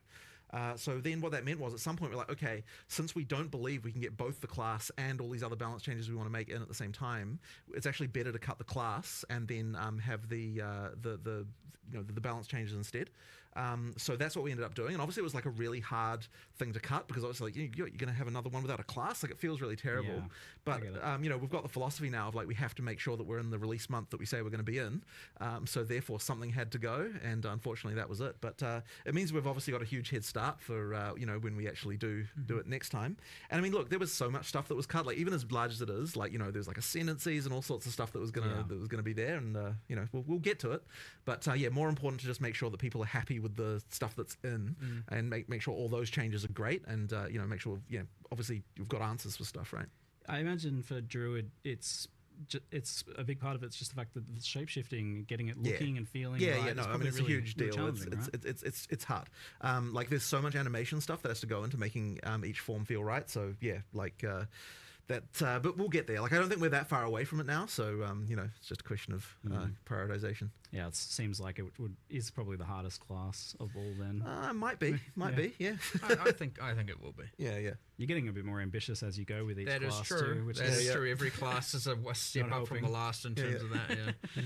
Yes. So I guess on that note, do you have a vision for who's next after druid, or is it kind of a race between them to see who ends up feeling most Well, I've finished? always said that it would be criminal to go into full release without having swords. So that's Yes. that's It's kind a of a little pretty bit glaring. It's a little bit criminal to get this far without. Yeah, having to be to- honest, it is. Yeah. So I'd say It that is would be weird when you think about Yeah, it. yeah, It's yeah, so so- Real weird. It's real weird. So that would be an obvious candidate. Is making sure that we've got So that. that people can infer from that some sort of duelist or something, most likely being the sword one.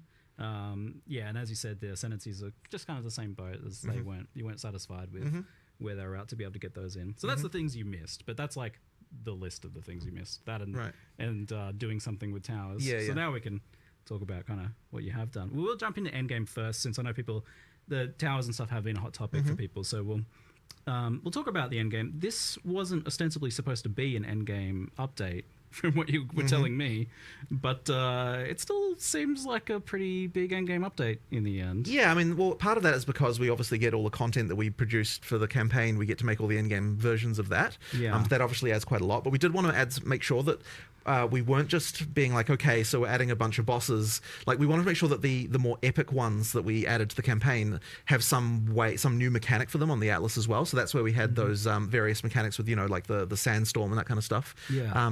Those those kind of like Atlas events, and it really does contribute to the feeling of exploration to have more of that stuff.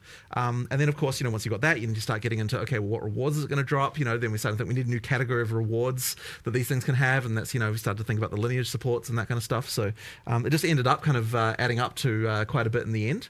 But it isn't like kind of like the big end game change that we wanted to do. Like we had a design for that, but we just kind of haven't quite got to it. So, but it still ends up being quite a lot. And one of the big things that it also I think will help bridge is the kind of mid-end game part. Like that's still a problem that we want to improve. But like it adds quite a lot there because you're seeing that stuff on the Atlas a bit earlier. What's the problem there as you identify it?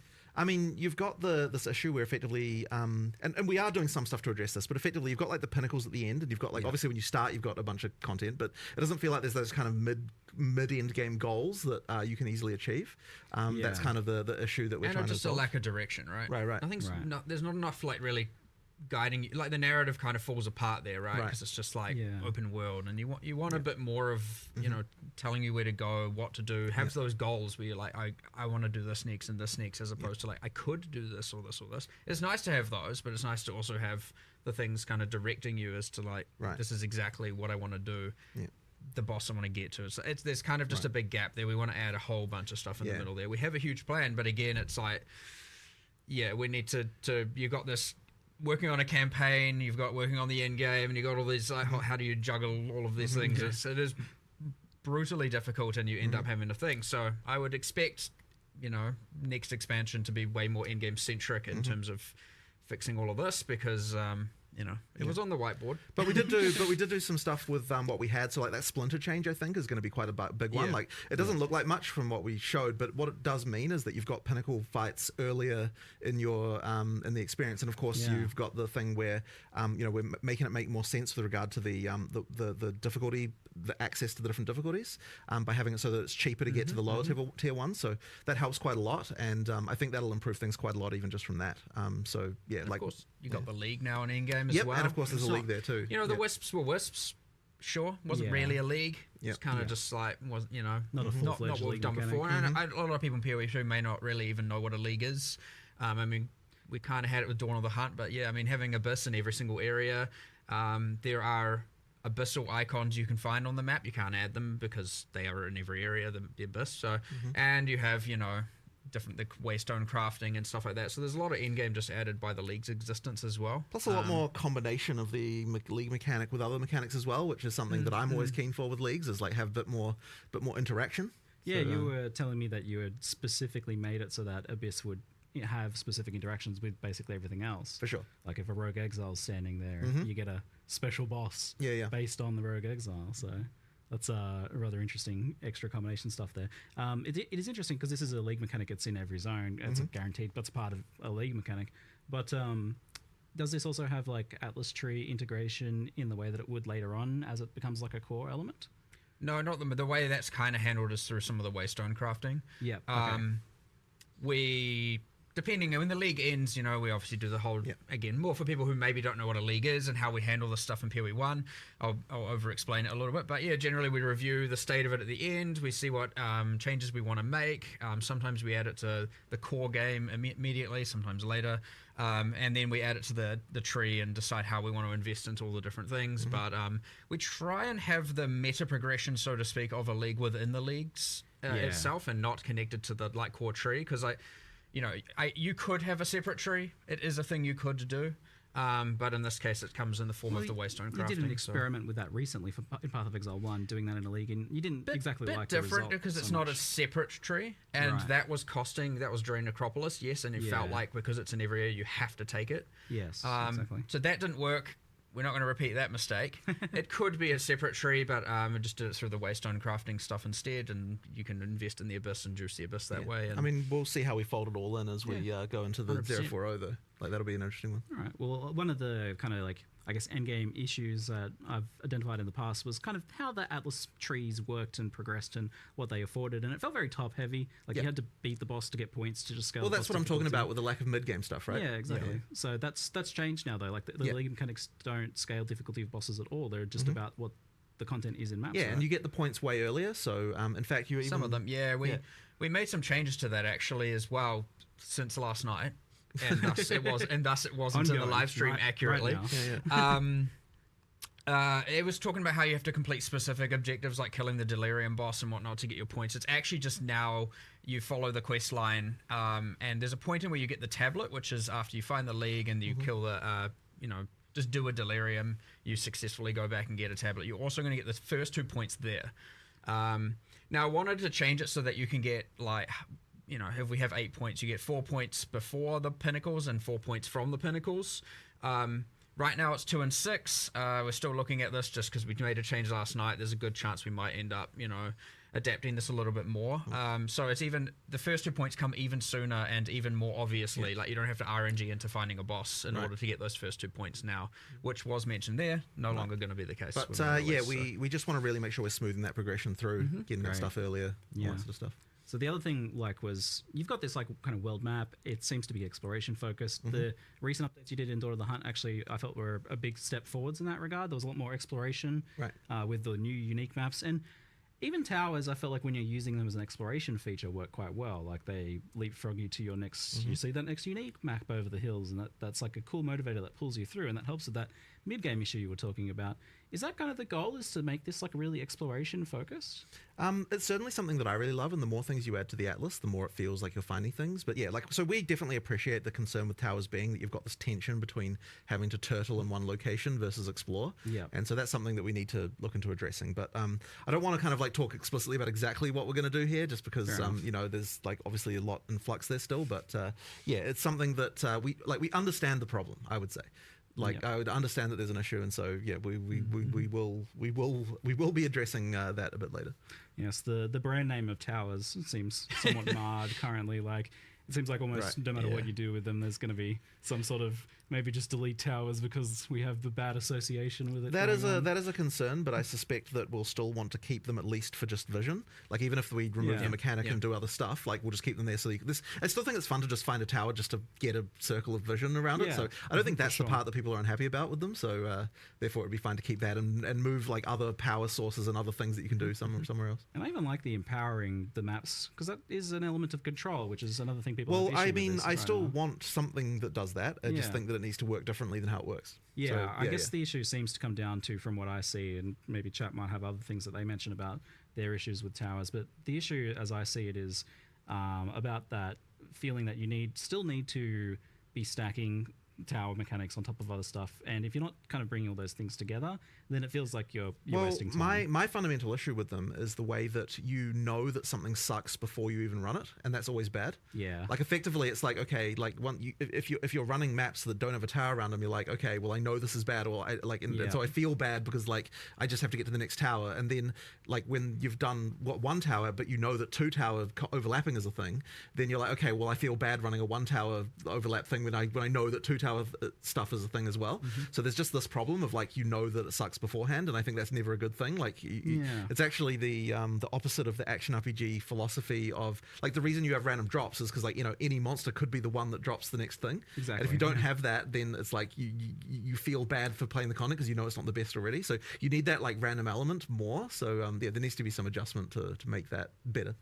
Yeah. Do you think that's bringing up what the base map experience can be in terms of its upper potential, adding more interesting confluence of variants? Look, I always like more interesting combinations of stuff to happen, but I don't necessarily think that the core problem is lack of ability to juice things. I think the core problem is to do with the fact that you don't when it already sucks, as I said. It's just kind of that thing there. So we need to sort of there will need to be some approach to solving the making it more controllable, more deterministic in some way, just something along those lines, so that you can so that you don't have this feeling of because of a thing I can already see that sucks, that this experience is going to be worse than what I'm hoping for. So somewhat related to this, another thing I see brought up all the time is being able to kind of choose what map you're doing, and just being able to exert more elements of control. I saw a post in chat just there that was the idea of being able to kind of erect a tower where you want it, rather.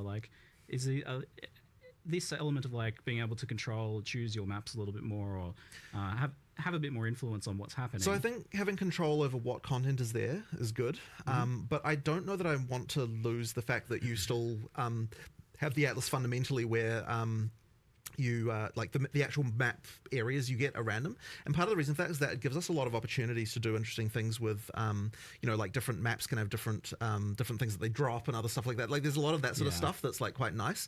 Like you can actually have a unique map be way more powerful if like it's kind of you don't know exactly when you'll encounter it. So that kind of stuff is quite nice, and we want to do a lot more as well on the atlas, like just more stuff to find. Like when we get to 040, I really want it to be that like you really feel like there's just cool stuff in every map that you might be finding that's like that's way more interesting.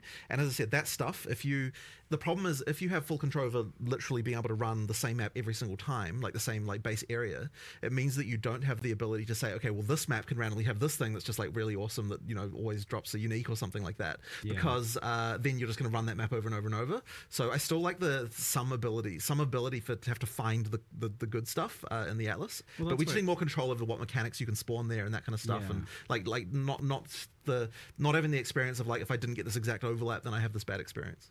And that's where exploration actually comes from as well, is having some element of not having that control as well. So maybe it is the case more of just juicing up that exploration aspect of it even more. Anyway, that's what it already felt like a big improvement with that last one, and we're getting the new maps and the new mechanics and things scattered in the zones as well.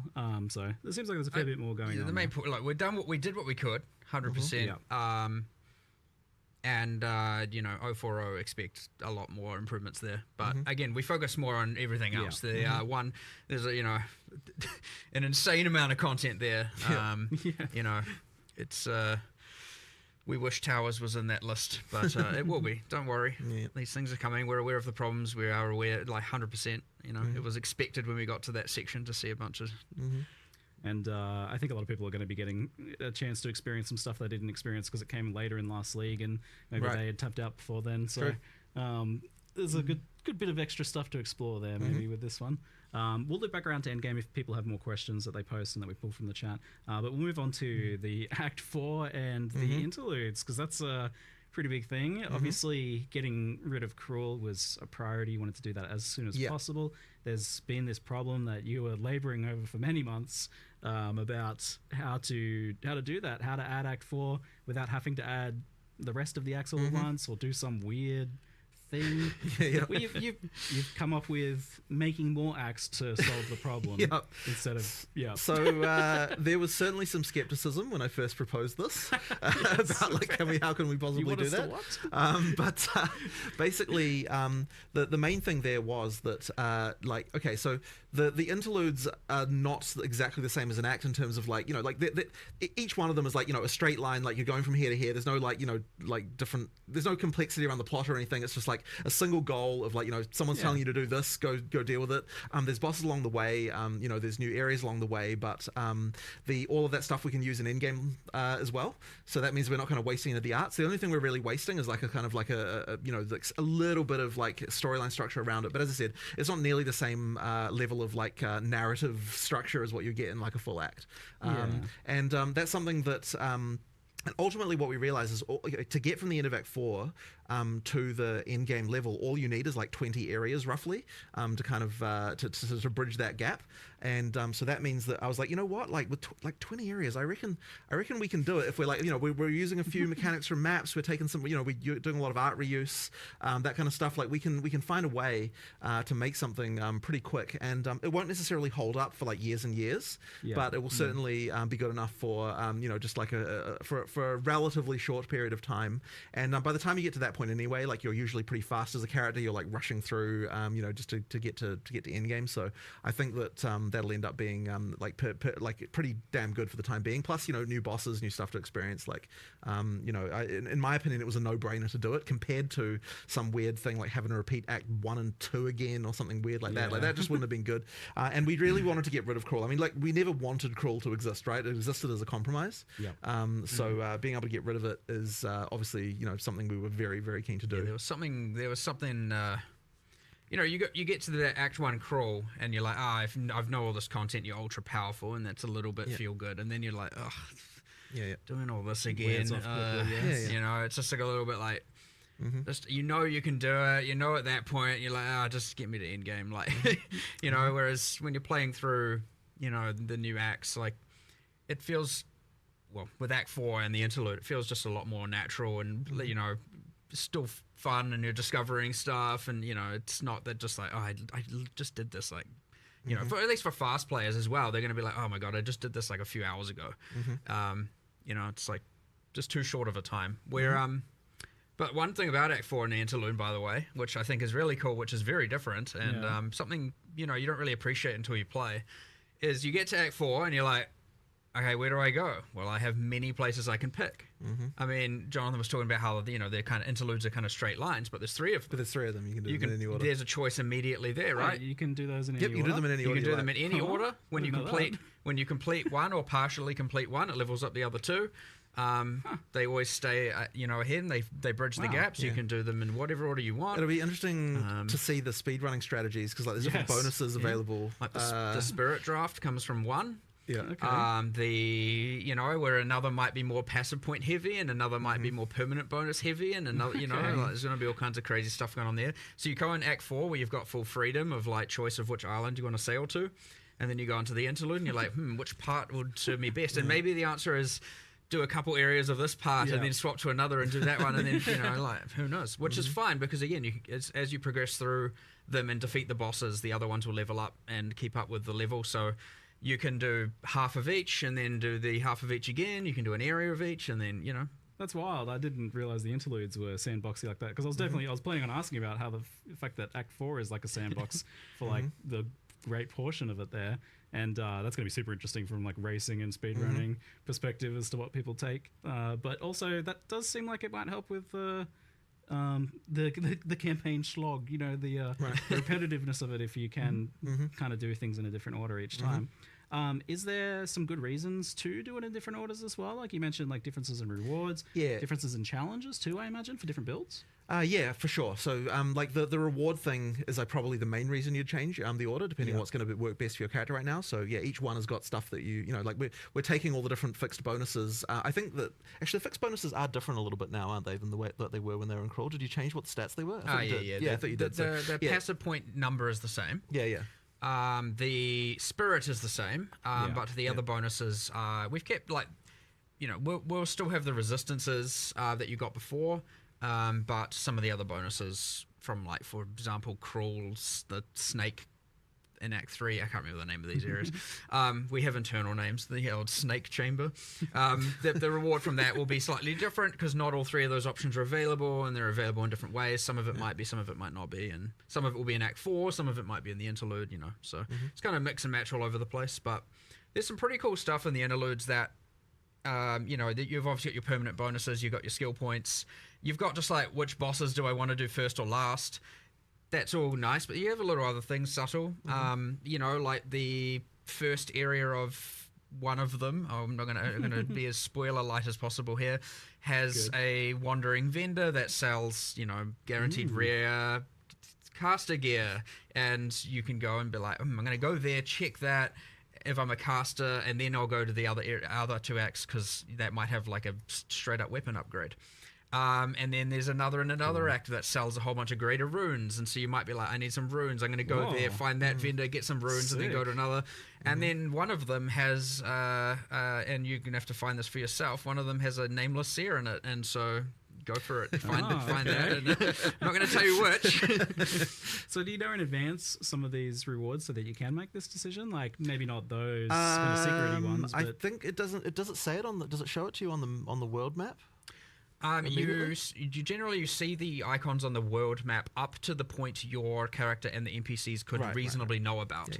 Okay. So it depends on the act a little bit. In some cases, it's like no humans have been there, so you can't know until you've opened it, and then it will, or until you have been told about it or know about it or advanced the quest, and now you see all the icons. So some yes, some not, and a bit of discovery process. But like, look, it's gonna players are gonna share information pretty damn quickly. But yeah, it's actually quite fun having all this different choice and different axes, and we haven't had this level of like, sure, you've got Path of Exile 1 Act 2 is go left or go right, and you got a little bit of that in like Act 8, but you don't. Get this much like parallel things going on like this in a kind of interesting way. So it'll be. I suspect it'll actually last a little bit longer than we anticipate, given how, you know, had to put this kind of 3-part thing together so quickly. Last a bit longer in terms of like players finding it fresh and interesting. Yeah, that's the hope. Okay, good. The all 3 interludes kind of appear on one world map, so you kind of got 3 parallel tracks you can see on one map. Cool. So yeah, that's how that works. It's cool. Decision paralysis is going to set in. Where do I go? It's only I think a lot of people will just pick one just because it's the first one. Yeah. Probably. I bet that'll be the most common You'll choice. see stats on that, I'm sure. Yeah, It's yeah, like, yeah. oh, yeah, 60% pick rate for the first option. Yeah, probably. Left to right's most likely. Yeah. Left to right makes sense. The order of the islands in Act 4 a little bit less predictable. Yeah. You know, one of those islands, like, there's four permanent bonuses kind of going on in one area kind of thing. It's like a, because... Go there first. I'm not going to tell you which ones, but Okay, I'll have to figure that one out, eh? someone will do it, figure it out. Yeah. Make the progression guides. But I like the idea that it could be different for different builds too. That would be very cool if that ends up being the outcome, because that will keep things fresh long term. Yeah. There's a good reason to do it differently and doesn't just get kind of immediately solved. Yeah. So Act 4 was planned to have a new way of ascending, but that wasn't mentioned here, so it's not quite ready yet. Didn't quite get time for it. It'll be coming a bit later. But you can there's still a quest to go to the place where that is happening. But and we added like a kind of another reward there, just for the time being. Yeah. But later on there'll be that. The amount of work required to make that trial just unfortunately wasn't quite compatible with making all of the other stuff we made. Probably if we hadn't made the interlude, we would have been able to do it. But I think the interlude was more important just to get rid of Cruel. So we ended up making that decision. But we'll get to it. Thank goodness. I'm like so stoked Cruel's gone. If it's what most of us imagine it's going to be, I can imagine where a lot of that work comes in. So hopefully you guys, is it something that you'd like to get ready for next league then, it sounds like? Well, I don't want to promise anything because at this point we're in the mode of like we'll cut stuff if we need to make the release happen. So I wouldn't want to promise anything, but that would be nice. We'll just have to see. I guess the other question then is, do you think it'll be like different enough and appealing to people who don't necessarily want to ascend the other ways? Well, it's certainly different than the other ones by a very significant margin. So I think that'll be interesting. And what's the vision for how Ascendancy works long term then? So is it the idea that you ascend once in Act 2, once and then again in Act 3, and then again in Act 4? I mean, you will be able to do it that way, but if you want to do other, that's a way to do it. But if you want to, if you like a certain trial better, doing it that way is also fine too. It's just interesting because there's like not as much of a gap as there usually is between those first 6 months that way. Like it's quite rapid fire. So and then it would be a big gap until the end game, and you do your choice of fourth one. Yeah, I mean, I guess we see that as fine. Like you kind of want to get your build locked in to some degree by the time you get to that sort of level. I kind of like it. It's just different to how it's been done in the past before, right? Where we had, whereas like right at end game you did that third one. So that's interesting stuff. So a big part of this obviously is then continuing the campaign slog kind of discussion was just the speed of the campaign, how that tied in with difficulty, zone sizes and things like that. You guys did a whole bunch of big changes a couple weeks into the last league where you reduced zone sizes. So we did a bit of that. That's one of those things that's a bit hard to see exactly until you've played it a couple of times. So I like, for example, right now, like the first time you play through Act 4, I doubt you'll be worried about zone size. Second time, then it might then start to realize like what places are too big and what places aren't. So there'll probably be a little bit of adjustment to that, even as we do the first couple of patches in 030 as well. Just because, like as I said, it's actually a bit hard to appreciate until you've kind of played it a few times. But the sprint helps a lot. Like sprint is a big deal as far as like changing how the game feels in this regard. So if you're fast and you know how to use it well and that kind of stuff, you can motor quite a lot more than you were. It'll be interesting to sort of see how how many people are using that all the time versus how many people are kind of just using it all the time. You have, well, yeah, but the thing is, you're an experienced PoE player, right? Like you're gonna be. But like, there's a fun risk reward to using it that way, though. Like, if you are just using it to traverse or like backtrack or something because you go the wrong way or something like that, then it's pretty cruisy and it works well for that. But it also is a very powerful like combat tool. You can use it like a boss is doing something, you can get further away than you could before. For boss stuff, you can, although it is dangerous, right? Like, I mean, if you screw it up, then you yeah. But I think the thing that I find kind of interesting about it as well is that like you can skip monsters now more easily, and that means that if you are overpowered due to getting a good item drop or something like that, you can kind of like motor through a couple of areas a bit more, like, you know, sort of then catch up to the point where you sort of feel about right as far as the difficulty, and then keep going from there, like more specifically. So you've got that kind of tool at your disposal. Not something I'd expect like new players to do, or like players who kind of don't want to engage with that stuff. But if you're talking about like, you know, like the person who's playing through the campaign the 5th time, certainly that's an option that you've got that can kind of speed you through a little bit faster. So yeah, that's something as well that it kind of does, just because you are faster than basically everything. So you know, you can skip past them if you want. There were a bit of like, you know, good players, like knowledge players knew how to move a lot quicker. You know, there's a bunch of skills. You get animation cancelling. You got shield charge. It's true. It's true. The speedrunners already have a way, but like no one really wants. Like, obviously, you don't want to be doing that all the time, right? Like unless you're like really dedicated to speedrunning. So. Niche, unintuitive, and whatnot. So like, you know, there's a simpler way to now, you know, close the gap between the players who knew all of that and the ones who didn't, and which is great. And maybe a lot of those players are still using all of those tools even on top of this, and that's fine. I actually wonder if like the sprinting is faster than like the shield charge, dodge roll, animation cancel shenanigans.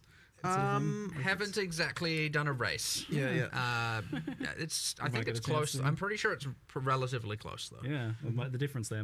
I know there's some passives in the deck side of the tree for like slightly increasing your speed while sprinting, and a few other different things while sprinting, like increasing your evasion while sprinting, and so you know there's some of that going on as well. That maybe when you speak into all that, you have a more of an advantage over those other skills. We'll see. You know, actually buffed dodge roll a bit for the sprint too. Like you can turn a bit better. For longer during the dodge roll. You can. So that one was, man, I'll tell you what. So this is kind of inside baseball stuff, but sprint was like way harder to implement than you might expect. Like it seems like, oh, you just add a speed buff, but like getting it to be smooth and like feel right, and like all of the stuff around like the turning at the end and like all that stuff, that was really, really hard to do. Like it was like there was like a programmer for a very long time just working on sprint issues. Like holy crap. So yeah, like it's one of those things that you know, like every little imperfection of it, so you do it so often, needs to be ironed out. I'm looking forward to stacking move speed and dodge roll distance in Sanctums and using sprint. I use sprint in the Sanctum and when I was testing earlier, and it's so fun doing some of the things with sprint. It's like with like mega long dodge rolls into sprinting is gonna so fast. I mean, we've in general just improved mobility. We've improved and even outside of that, it's like talking about, you know, sprint, slog, fast, like there's more to it. There's you know, obviously dodge rolling has improved. The mercenary, like slow while reloading, but also something like Jonathan and I both just randomly did one day, just logged in on live, we played mercenary, and we were both just like, what happened? What did we do? What has gone on here? This feels terrible. It was the 0-0 change that related to like contact points or something. There was something like that I think broke it. Because the thing is, it wasn't actually feeling like how it felt before we released. So it's like, oh crap, we need to fix this. Something went wrong drastically there. Thanks, follow. And that one really improved it. But we also made a change where you're a little bit faster coming out of when you're using a skill while moving. You're a little bit faster coming out on all classes. So that actually affects the Ranger and the Sork as well a little bit. It's not like at first it seems quite subtle, like but when you play it side by side, it actually makes quite a difference, even though it's a relatively subtle change. Like it worked as well. And then you've got things like with the block being faster, you know, like you're just overall more mobile, you know, with a lot of the stuff. Like I think it's helped a lot. But the nice thing is like we still didn't have to compromise on like making sure the combat still was right. So that's obviously been like a thing, a big worry, especially because there's so many other buffs and things for other character classes. Like there is definitely a concern that we've like overcooked, gone too far. Like things are, you know, like things are going to be too easy, and I'm a bit worried about it. But I think it should be okay. You know, we just have to. You mentioned like the way you've designed this, not meaning you didn't have to compromise on like combat and that, and that was a big hesitance for you. Like you really wanted combat to be not optional in the past. You were talking about before, for sure. And things like that. So why does it feel like the way you designed this lets you not compromise on that vision? Because ultimately, the actual combat itself still works after trying it. Like and generally speaking, like, even though I may not necessarily agree with something, I'm still willing to try these things. So, you know, we tried it, it works. That's really what it comes down to, right? So, you know, that as long as that's the case, then, you know, then I'm cool with it. I just want to make sure that we don't end up in a situation where, you know, we're just, it's all just like, even during the campaign, it's just one button, don't have to worry about anything, like there's no challenge anywhere, like that kind of stuff, because I just find that boring. I just don't enjoy it at all. Like, I feel like you need to have some level of, like, actually, you know, having to think once in a while, you know, like during a boss fight or something like that. So there just has to be a little bit of that left over. Now, you know, sometimes it can be the situation where... This was a good compromise, like 100%. It again, he spoke about how long it took for this programmer to work through it, let alone, you know, there's heaps of iterations with these kind of things, trying to keep things feel grounded, kinetic, realistic, you know, that kind of stuff. So you're not just like, and animation wise as well, there's a whole bunch. So, you know, when you're taking a chance on a thing like that, and, you know, it feels like a compromise and you're uneasy about it, you know, I'm glad we did pull the trigger on this one and give it a go, because yeah, sometimes it is like knowing how much resources this is going to take. If this fails, it's a massive waste. Because, I mean, there was another one that was like hugely contentious, which was removing the limit of 1 per support gem. Yeah, was something that took a bit of convincing to even get people to want to try out. Like, that was definitely a worry. Yeah, like the concern there is just that, you know, isn't it just going to be that everyone's running the 5 same supports on every single thing? But I was kind of like the amount of, I think what we're losing over this is much worse than what we were gaining. You know, like it's something really important, and so I actually, now that we've done that, I wouldn't have it any other way. I think it's really, really good change, and that one is, in my opinion, the most important change we're making in 030. I mean, obviously you got a bunch of content, but like in terms of, like, you know, like what single thing is going to affect gameplay the most, like in terms of character builds and like build variety, that change is a huge one. So yeah, I'm really looking forward to seeing what people can do. I was skeptical when you showed me this change, because I was definitely in the camp of defending the decision of the 1 support limit for the logic of it making you think about how you build each skill differently, not just building every skill for damage, but rather like, okay, which of these damage dealing skills am I going to make more utility or do something else instead? But playing around with it, it feels like it kind of just lets you use it on 2 skills, like something like Fist of War. And that's just a really big improvement. Like that's a lot more fun having 2 Fist of War skills than 1. But like the skill design is nuanced enough and the supports themselves are nuanced enough that you do still seem like you end up with a lot of variety. Yeah, it definitely works. Like, it's funny because in the end, it feels like the concern that we had was more theoretical than it actually was real, and that's why it's really important to actually try these things. Yeah, like, and I would say that if the supports and skills were designed like how PoE 1 was, then you totally would have ended up in exactly the place that we were worried about. Right, yeah. But because there's a lot more going on with the way the skills, or just like there's a lot more thought being put into like the exact ways that skills interact in PoE 2, you kind of end up being fine, and it just ends up being better. So yeah, like I'm really glad we tried that one, because it's super important.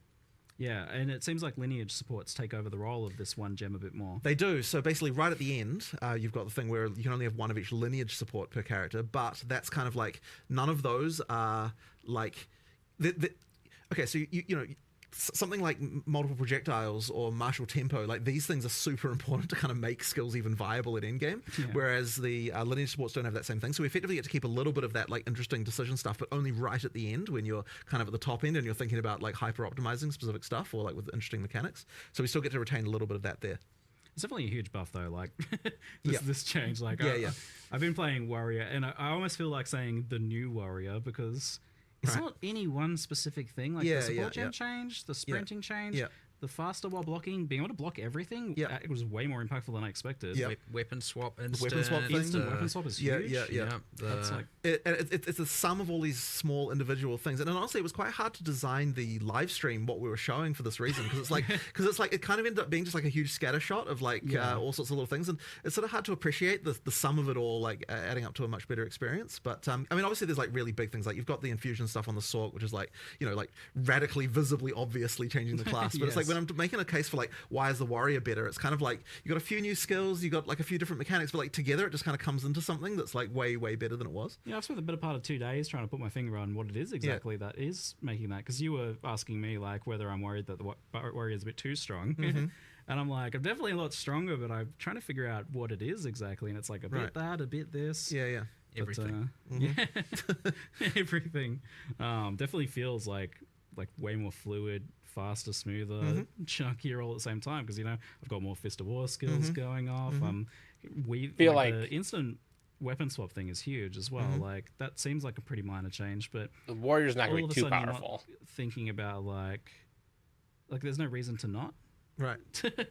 There's no reason removing all the reasons why people wouldn't use combos is exactly the focus that we had for a lot of the stuff, right? It's like, what is preventing someone doing a combo here? What can we do to fix it? So you've got like the shock change where that's longer. You've got like the change to chill and that kind of stuff. And oh yeah, there was a whole thing with, we never even talked about Ignite because there kind of wasn't room for it. But Ignite has got a whole different thing where that it does now, where there's like every time you fail to ignite, it builds up flammability. That means your next ignite is more likely.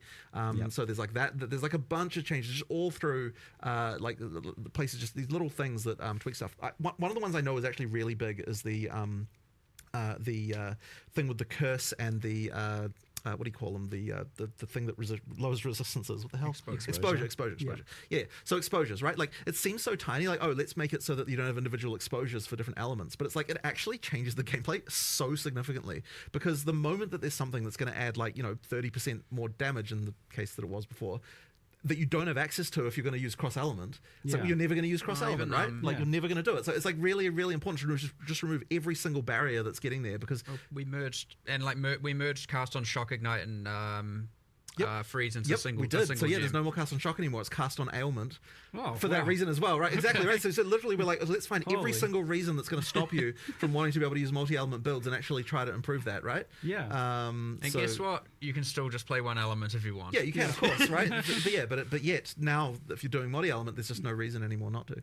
I was so stoked looking at what you were doing with the elementals, because it feels for the first time it actually is like an elementalist. Like there is mixing of the elements. It's cool because that's a fundamental game design thing with action RPGs, is that it always at some point makes sense to focus in on one very specific thing because of scaling. And but it seems like you've gone a long way towards solving that issue. Well, I hope so, because we really tried to fix every single case we could see. Now there might be still some more, like you'll find there's some random mechanic that only works on one thing, and then people pick that, and they're like, okay, we have to find and make sure that there's something that's going to attract you to every element and play it. I mean, look, part of the upgrades to the individual ailments also really helps, because it's giving you another reason. Like it isn't just that you've removed the things that were preventing you from like, you want to both have I'm not specializing you because this mechanic works across different elements, but also you want to have like this element has something that you're going to want to use with other elements, right? So like buffing shock, for example, we're like, okay, like, is there enough of a reason to weave lightning into a fire build, right? There wasn't enough of a reason. So by making shock better, it's like, well, then now there is a reason to use two things, but you also want the burn and you also might want the chill, and like making sure that all that stuff is powerful enough to actually tempt you to actually do it.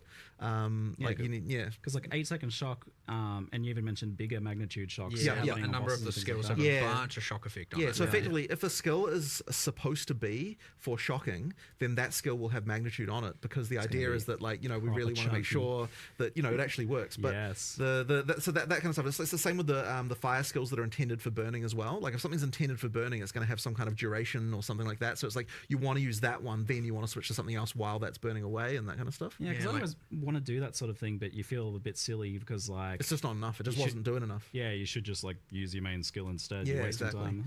But like even like once again, you wrap back in the support changes where it's like, okay, like why would I want to use this other mechanic when I can't do this as fast, or I can't do it as powerful as I could have been doing on something else that I've all in on. Like it's like that as well was contributing. It's like the whole lot was just all a bit of a mess in that way.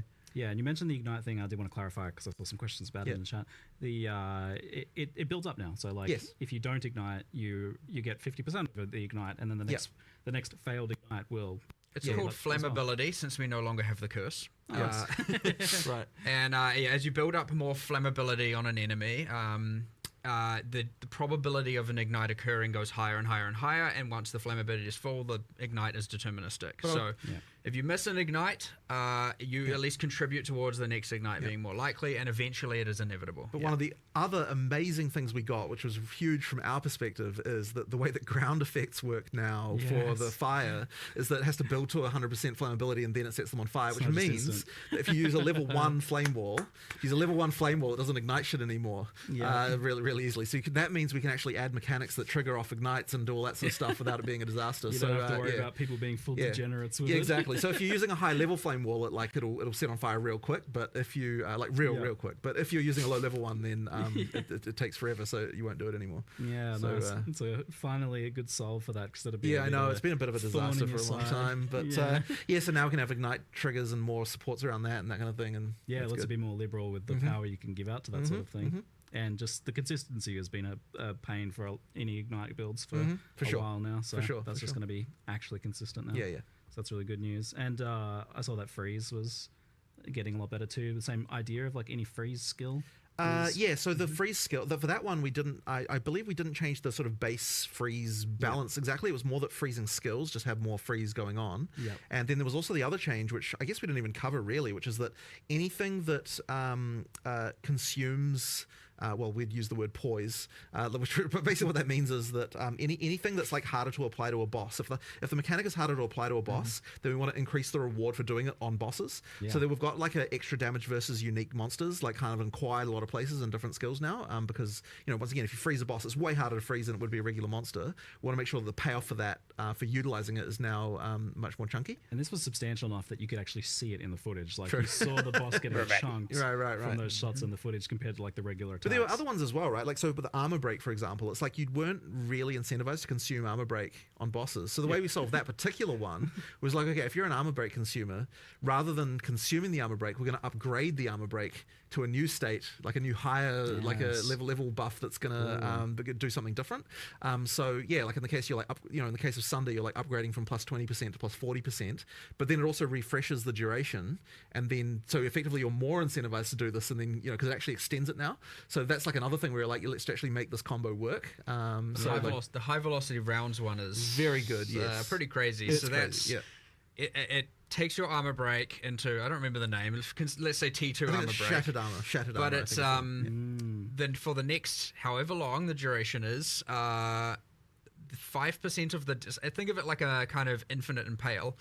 5% of the damage dealt by the high velocity rounds is dealt on every single hit for the rest of the duration. And that means every single pellet of a shotgun is doing a percentage of the high fragmentation rounds is 10 hits. And then the consumed days on Monk is the exact same thing. So if you do the vaulting days, vaulting impact, and then you have, if you have staggering palm up in a temper spell and you do whirling assault, you're doing all the whirling assault hits, all the projectile hits from staggering palm, all the temper spell hits, each of which are doing a percentage of the vaulting impacts thing on hit, and you just melt things. So juicy. I saw Days as like instant application too. Yes. Well, that one was kind of worthless before, so we're like, let's just make it actually work. This idea of like buffs that get escalated into tier 2 buffs is like a kind of cool concept. I like that one. And the other funny thing about it that's like less obvious but really good from our perspective is that it means you can't repeat the combo piece immediately either, because once you've upgraded the armor break, it's extended the armor break, which means that you can't just reapply the armor break immediately again either. You have to do something else. So it actually kind of generates that rotation kind of naturally, which is kind of a nice one. It's chunkier, and it feels like you're not an idiot for doing it. Right, exactly. Before it's like, why would I want to remove their broken armor and make them tankier again? It never really made any sense. That's a good one. But it also like prevents some of the weird edge case stuff that is a pain for you guys. So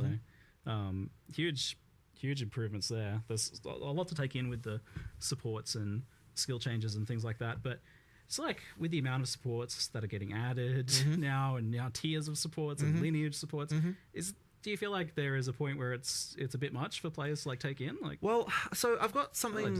There's some stuff around this that I would like to improve, which is that first of all, we did a full pass on recommendeds to because there was a lot of terrible recommendeds right now, and so we did like a full pass on that. So basically, what I'm hoping is that now at least all the recommendeds are not bad. Like I was kind of trying to really answer the question of like, are these 3 supports the truly best supports that this skill could have, right? And previously we had this extra constraint that kind of screwed this over, which was that because you could only have limit 1, there was always this thing of like, oh, but would you use it on the skill or would you use it on a different skill that we were always kind of working around? Now we can just be like, what are the 3 best options, right? With no other constraints, right? And so that means that like that immediately makes it easier for us. But I think the other issue is that what it was, the whole like, there's too many supports thing, part of it was because since the recommendeds were bad, you kind of had to go to that other screen where you've got all this other stuff. It's like, if you actually rely on the recommendeds to be good, it's like, the fact there's a bunch of supports doesn't kind of matter as much. I remember we had a ranger with, the 10 skills, 50 supports, and it was 2 out of 50 were recommended, I think, for the skills they were on. I'm like, yeah, it's a bad sign, right? And so if that's a bad sign, if your in-game ranger is that, it means that if the player who's following the guide that we have given them is not only not being rewarded, they're being punished because we're making them make wrong decisions. Yeah. So I'm sure there'll still be a few that are incorrect on there, but like hopefully it should be way better. And the other thing as well as I'd really like to do is I think that we might want to get into starting to recommend more stuff, or maybe even like recommending stuff based on the previous stuff that you've already done. That's crazy. Which might be just get a bit complicated, but I'm kind of I feel like we maybe should start thinking about that. That sounds like a nightmare to code. Maybe, but then it's kind of like, or maybe like if you've got this other skill on your build, then this becomes an option, or there's something like that we might have to do, because I think there's more we can do there. But whatever. For now, it's just at least we're like, here's the 3 best shit. Oh, but also pick. The names. I know. The names are so much better now as well. Yes, right. So we did a pass of like making the names more obvious. Like, because there was a lot of supports that just kind of weren't like search for there's this thing that does a thing I don't what is it called? God, I don't know. Yeah, I don't know. Impossible. Whatever.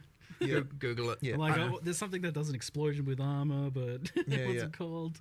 Well, that one should be obvious, I think. But armor explosion. Yeah. Yes. But yeah, that's what it needs to be like. No, I'm pretty sure it is called that now. Yeah, good. But yeah, I remember just being like, if I'm struggling with this, so many people must be struggling with this. Like I remember we went to build or whatever. Right. Yeah, it was not the most intuitive of systems for sure. So massive step forward in the UX, the understandability, all of that stuff for sure. I'd say as you play it and as you take it as it comes, it's not overwhelming. It's easy to look at it in this context and go, oh my god, 100 in support and whatever the numbers are, and lineage supports, and oh my god, there's so much going on. The lineage supports really should be treated more like uniques, so they kind of just go into the big pool of like, stuff that at end game you're kind of like, potentially working on. But I mean, a lot of the lineage support things will end up probably being like, oh, this build guide says, this is the thing to use here, so and here's the boss you need to farm to get it. So I suspect that it obviously ends up a lot of that way with uniques a lot of the time. But there being so many options for this stuff, actually, kind of like, so there's this thing that ever since kind of the internet, we're spoiled, right? We're inherently spoiled for everything. We have the build guides and all that, and there's a lot of fun to that as well. But we obviously lost some of that kind of mystery of your own self-discovery. But I feel like you're almost forcing us back to that age a bit, because there's just too much for guide creators to really cover. I don't know about that. Like, people will still converge on things. But even if a guide creator creates a build, even if it's quite well optimized, there's usually a few other options. Well, that are ideally, almost as I mean, optimized, that's part of the fun, right? Like, over time, people come up with more stuff, and ideally, since we're shaking the meta up each league as well, there's still new stuff to find. I mean, that's I think that Path of Exile is actually a game that still has that, because of the fact that there's enough stuff and there's enough meta changes to actually cause it to be that there's still cool stuff to find that no one's discovered yet. Which is, there's not many games like that really that. I don't really think I get that as much from Peri 1 anymore, but Peri 2 is getting that. I guess so. But I mean, that really just comes down to the amount of meta shake-up that happens, Yeah, I guess so. Yeah, for sure. So with the sheer amount of supports and things, have you taken a look at how we obtain sockets and get a 6-link, and how hard it is to do that, and how many we get? So there have been some adjustments. Actually, this is probably a good time to cover a topic that was probably not obvious in the live stream, which is that we now have a system that allows us to effectively. And I don't have a good way to phrase this really, but it's so I'll take the transmutes as an example, right? Okay. So in the live stream, we're it's dropping too many transmutes. We want to instead drop these more powerful ones. The way that actually works is that as you get higher level, it specifically takes like some of the juice, if you will, of the transmutes that would have dropped, Official term. and then instead drops higher level ones a bit less often. So the kind of the idea is that it's like, you know, we're getting rid of the crap you don't want and kind of like making higher, like better stuff that you just get less. So good. And we've actually changed over some of the ways that, for example, the way that uncuts now drop as you get into the end game as well works that way. So it's like it effectively turns.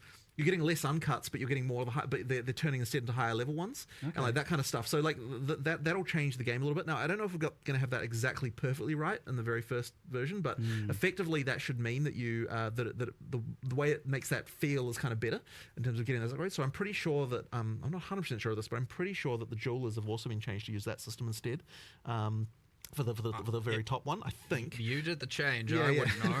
I think that one's been changed. But there's effectively like so what you get there is we're still trying to make it so that you get enough of the low level currency that you can still do map crafting, because obviously you don't want to burn the higher level ones on that. But what it does mean is that you won't need to do as many crafts. Like just the bulk of the number of crafts you have to do to get decent stuff will be better, and you won't just get as much just the crap that you don't need. Now, I will say that the perfect exalts are not common. They are quite rare, and there's also the drop rates are, to an extent that's much larger than previous stuff, because of the way that works, are much more controlled by the level. So at the difference between the eye level 78, 79, 80 is quite large in terms of the percentage that gets converted. So there's a little bit more going on there, and then eye level 81 and 82, like from rares and uniques. Yeah. That is even more. So like you kind of there's a little bit more of that going on with that to make it you can cube them down, right, as well. You can so down cube. You can't up cube. You can down cube. If you're SS, So that's probably not a word we should be using. But you can split them apart. Like if you're an SSF and you're not getting enough of the basic stuff to roll waystones, and you happen to be getting some of the higher tier ones, and you don't need them for your gear, downgrade them so they can and split them into 3 so that you can apply them to your maps, like that's the... Interesting. Criminal to split a perfect exalting. Well, no, you wouldn't do that, obviously. It's more about the greater one going into the other ones. Exactly. Nice. Yeah. So kind of on the topic of like the sockets and the gems and things like that, what's your kind of like expectation for like when a player would have like one 6-link or even multiple or all 6 links? Is that a thing that you think players have now, especially with the support gem change? I don't know that we've necessarily changed that for 6 links too much. For the lower ones, like for the 5, we did add a few more like specific drops around during the campaign, and like a few more things like that to kind of just make sure we really wanted to make sure that there's a bit less randomness for that part. For the 6 though, it's still kind of like supposed to be the peak, like top end stuff. So it's really the 5 that we want to kind of make a little bit better as far as like we significantly changed the drop rates of these as well in 021. That is a good point, actually. Yes, like so if you haven't played since then, it's a bit of a was a decent time into 02, the 02X, series, and the drop rates of these did significantly go up. Yeah. Because it is worth mentioning, of course, if you didn't play post 021, then you've probably got a very different experience from what the drops are now compared to what they were before then. Like we made a pretty big difference there. Yeah, the changes that you did over the first few weeks and stuff. So just worth mentioning that's still a thing, right? Like we still have those changes too. So if you stop playing after like a week or something in 020, like the item drop stuff changed quite a bit. Yeah, and is it kind of the same thing for like level 20 gems and stuff like that? That's something that's I'm not meant exactly to be kind of like a chase long term. It is supposed to be chase, right? Like getting those high stuff. But one thing that you shouldn't get anymore is the just like spam of crap you don't need as far as the uncuts are concerned. Well, during that 02X when we were looking at item drops and everything, I looked into the gems, and it was okay. So obviously we added that Venter's gamble box, and that was dropping them. And I was like, why does it feel like 90% are coming from that? And we looked into it, and then it was like, oh, these are like only dropping from the way the levels had been set up. It was assuming that the tier 16 maps were 83. Like in PoE 1, the highest tier of maps. That's why they weren't dropping level 20 and gems. So the drop levels of levels of level 20 gems were like dropping from only the corrupted +1 level areas and all of that, and only from super restricted. Yeah, and so I was like, oh my god, this was just a straight up error. Early So access, okay, it's we went back and we were like, I'm just in a -3 levels from everything there. But that was a 0-2x change, to be clear. So that was already fixed. Nice. That was a bit of a disaster. But also, inherent items. There was another change. Just speaking of gem levels, it just like clicked in my mind. We've actually, what we've done is taken all the wand, staff, skills, and whatnot, and we've effectively balanced them. Because the idea is you find your, like, let's say your volatile dead wand. You're going to use that for a while, like if you have good affixes, especially in the campaign. So what we've done is effectively balance them as if they were like 3 levels higher implicitly. And you can now get up to level 20 gems, dropping 20 inherent skills, even on unique items, for the ones that did level up from the ground as well. So like those are playing to add to the sorceress and other classes' arsenals. Those are playing more of a role as well. And then you can get with the uniques, you don't get to a point where they all drop level 20. You get to a point where some are 18, some are 19, some are 20. And so you're going to get this like kind of, you want the perfect unique with the perfect level 20 gem with the perfect, plus that kind of thing going plus on. exceptional. Sockets. Yeah. And but they the inherent skills should be a lot more impactful and a lot more meaningful now as well on the wand. That's good. We've added a whole bunch more. I think we ended up adding like 10 or so new wands. I think it's 8. Something I think like there's that. 8 new inherent skills, I think was the number. Quite cool. There's some quite cool stuff in there as well. These immediately reasonably effective. Got the unleashed staff finally back in. For those who were at the OG or the second Exile con. So that's been removed off Chronomancer, and a new passive's been added there, and there are a bunch of other Ascendancy class changes, by the way, that we didn't cover. Just balance things and stuff. All the existing stuff seems to have gotten touched quite a bit. But especially in like Ranger, Warrior, and Elementalist, it seems. Every class got changes. I think. Sweet. I don't think there's one that we were like some less than others, but I'm pretty sure every single class got a change. So I think it seemed that you get the access to the level 3 uncut supports pretty quickly. Like it was like Act 3 I found one?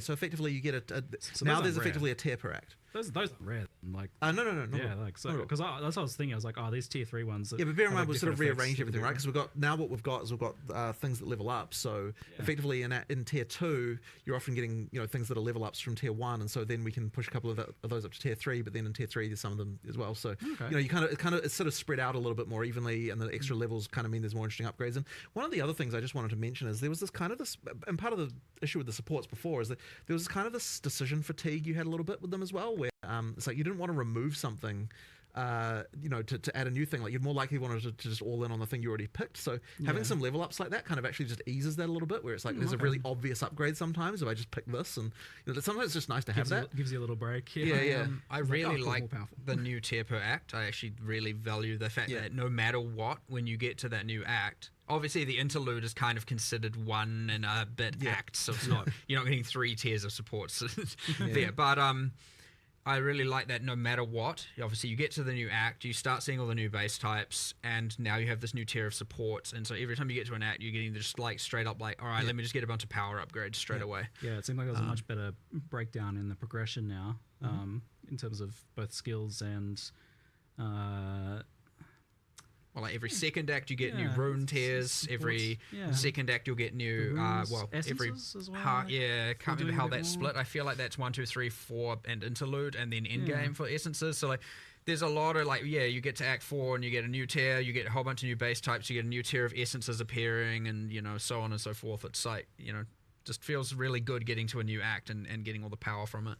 We'll talk more on specific archetypes then, but first, so like on the skill topic, the thing that comes up often from Chad and earlier questions I've gotten is like about the overimportance of plus levels across the board for a lot of things, and also the impacts of mana costs on that. Like you guys did a pretty big adjustment on that recently, but how do you feel about where mana costs are at and plus levels in general? We have lowered the exponentiality of mana costs like pretty drastically, especially level 20 plus is going down a lot, like an absolute huge amount reduction. We're trying to keep the campaign relatively intact. There's another. You were talking about the importance of plus levels. Like one of the reasons for this is that a lot of end-game builds, especially, ended up using something that was using flat damage and thus scaled strictly from gem levels and not from your weapon's damage itself. And as a result, what a lot of people were using was, oh, what's this magic weapon with just plus whatever the number is, 7 or something. We've actually changed quite a lot more things to be weapon-based scaling. Around the place. Obviously not on the sword. What's kind of like an example about that? Like, I mean, everything that was flat damage, all those unarmed skills, all the obviously different. With Hollow Palm gives you damage a different way. But with Shockwave Totem, all of the stuff, we're just generally going like, nah, we just want weapons to matter, and this whole just using a single affixed weapon at the end is. It's not going to fly. Now, that being said, plus gem level, still pretty important, and especially in the case of casters. But yeah, the mana costs just got kind of out of control. Manageable in some cases with some builds, with others, nah, not at all. So yeah, that's come down like a lot. I don't have the exact numbers. We were looking at a lot of the models yesterday of what the numbers were. Changing to, and I was like, look, I'm happy with the 21 plus, but there were some changes towards the later campaign that I was like, no, I don't do those, undo that change. So we're fiddling with the numbers a little bit so that the intent was to obviously have it so that when we post the patch notes we have something that's relatively correct, but of course we like to tweak these things all the way through to the end based on testing, so we'll see how it goes. But yeah, 20 plus in particular, way down. Cool. Great. It got out of control, actually out of control. But I know that conversely you do want mana to be a thing that you actually interact with. So where do you kind of want mana to be on a build by build basis? Like, what's the expected kind of like player solve? Or and as you can see from something like the new keystone we added for Leech applying to Elemental, like ideally, especially right side of tree, you can spec into some Leech. You got your monk, you got your ranger kind of thing. Ideally, being able to just solve your mana problem with Leech almost entirely. Nice. You have obviously attackers in general are meant to have cheaper costs and do have cheaper costs. It is something an int character is supposed to have to deal with. To at least some degree, and I'd say that is relatively the case most of the time, especially when you start to get gem levels. It's just part of that puzzle for those characters, and that is intended. Now, it was to extreme, obviously, so that's come down, but it is still, you can't just get away with not investing into it at all. I generally, when I try and play on live, try and play the thing people will play in the least. So that I'm most equipped to be able to deal with the rebalance of it. So I just played a sorceress for the last league. I actually enjoyed the solving the mana thing, but yes, then once you have your plus, I can't remember all the values, 6 on your wand and 3 on your amulet and all of that stuff, you're just like, oh my, this is insane. And then certain skills just become completely non-viable. And, all of a sudden the triggers are just like, goodbye all your mana. And then you have, all that. And I was like, I had mana on every single slot, mana regen on every single slot. I had probably a third of my tree in mana, and like my damage wasn't a problem, but I was like, okay, this is just going too far. And like, and then I'm like, and I'm still doing far less damage than, whatever, some other build that's had to not care about it in the slightest. So, missed the mark for sure on that one, but, it should be a pretty drastic course correction on that front now, yeah. I like when you actively suffer in game for us, Mark. Good changes come out of it. Well, the trade suffering got to a point where it's like, nah, this needs to stop. It got so much worse last league for me. I was like, seriously, just like, I'm so done with the AFK. Just please, can more of you be at your computer? And then it's like, well, we have this plan, we have the system. Let's just bloody get it done, so that we don't have to deal with this ever again. But let's talk about trade then. It's been a long time coming, much asked for. It feels like we don't have a thing to ask for now. Like, I don't know. I feel a sense of loss almost. For now, we'll find out. Every trade system eventually becomes a problem somehow. So we'll see what happens. But yeah, obviously the intention was to try and fix all the problems that people currently have. This has been a big a big thorn in our side for a long time as far as like issues are concerned. So I'm glad we've finally got something that we're kind of happy with. I'm really hoping it's going to turn out well. Obviously, one of the things you just can't really test, because you can do every theory that you want, but when you actually needs to be real. Economy needs to be real for it to actually make sense. So yeah. And I have been thinking about it nonstop since you've told me that the trade was happening, because it seems like it can have so many follow-on effects. Like, for one, all of a sudden, the amount of available items to purchase is multiplied by a huge amount, like ×4 for the amount of offline players that are now available at least. And then like, I'm going to list items that I wouldn't have listed before because I couldn't be bothered leaving them up. So that's doubles it again. Like, what's 10, 20 times more items available to players? Like, that's a big thing. It is, and that's part of the reason why we need the gold costs to kind of offset that, because that will potentially drive down prices in some cases. So you need something that's kind of a barrier so that people aren't like buying things too easily. But at the same time, what I'll say about this is that, so the gold costs are there for that. One of the other big, really important things with the gold costs is it means that it doesn't screw your progression up too much as you're going through the game. So effectively, you've still, as your first, going through your first experience, the prices have a bit of a floor, so that, like when you're in like Act 3 or something, like, you can afford stuff, but you can't necessarily just buy a whole set of gear, like out of nowhere, that kind of thing. So that's kind of important. And then the other thing as well is it stops any kind of, well, maybe not completely stops, but the hope is that it'll stop botting of like, high frequency trading, that kind of thing, because, that in order to be able to flip items, you would need to run maps to actually get gold, right? Because you can't get any other way. So effectively what that means is that you can, it's going to prevent that kind of thing from being an issue too. So the hope is that this should be a situation where we don't get like catastrophic hyperinflation or something annoying like that. And if we can achieve that, that'll be really good. We did pitch the gold prices on the high end to start with, because we're a bit afraid if it turns out everything's fine, we can lower them down a little bit, but they'll be a little bit high to start, just because we're a bit afraid, and we don't really want to have to jack them up after they when they were low. So you said this, that they were pitched on the high end, but then when I ask you about how much gold it actually costs to buy something, like what amount of gold does it cost in terms of time or maps? The discussion was that buying a rare should cost you about 1 map worth of gold. That's like, seems like nothing to me. That doesn't seem that high. Like, I mean, like it's you enough end up with a lot of gold. It's a lot for a botter, but it's well, not exactly much for right. a player, It's a lot for a right? botter. That's the thing. Yeah, sounds perfect. A little bit earlier in the game, this is a little bit different because you want to make sure that you're not screwing with the progression too much. So it has to be a little bit adjusted. But effectively, that's kind of the goal. It's enough of a barrier to stop the flips, basically, because you still actually. That sounds low enough that the currency cost of the items is more likely to be a. Well, that is the part that the players receive, so you'd want that to be something that matters. But like as I said, the floor shouldn't be too bad. But it's gonna be very interesting to see how it develops. Like, I honestly have no idea really. Like, I don't know whether the prices will be lower or higher on this system versus the old one. Like, I actually don't know whether that's what's going to end up happening there. Like, I've got theories, but it's like there's counterexamples too. Like, it's very interesting to sort of to think about that. So normally you have this effect where like prices bottom out for like usable, decent to bad items. Like, they go down to 1 alc. But the problem is then at the same time, people don't want to make those trades, so their minimum price climbs. It goes to like 5x or 5c or whatever. It's like the minimum that they would even leave a map for. So that created a floor before. But then on the other hand, it's kind of gone now. On the other hand, if you're just filling up all your stash with a bunch of crap, like, that's like, as a seller, you don't necessarily want to do that either. So, like, you've got that element going on. And this is something I love about this system, is that it's going to give you a very real feedback of how things are selling, because you're going to get in real time those. A bunch of people are going to turn up in your hideout. If you underprice something, a bunch of people are going to turn up instantly. They're going to be there. So this is my favorite when we talk. You told me how this works.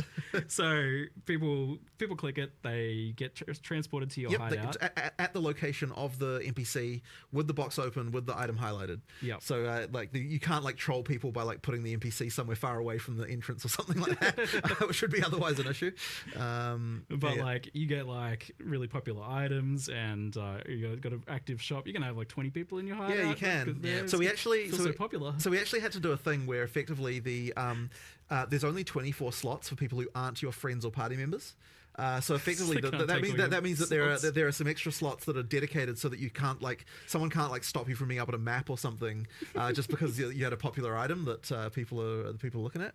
So we pre-thought of that one at least. Like I am sure that there will be other random trolls that people will discover as a way to do this, and we'll have to iron them out. But one we did think of immediately, of course, because it was really obvious, is like once you've set a price on an item, put it in your stash, there is a cooldown on being able to take it out again, just to give people a chance to you can't be sitting there going, oh my god, too many people are joining. Remove it again, right? It has to be put in. And I think it's even got a thing where it refreshes the cooldown when someone joins. So that's the kind of thing you need to be thinking about. So once again, I'm sure there'll be exploits or stupid shit around this that people work out. But we at least thought of the really obvious ones.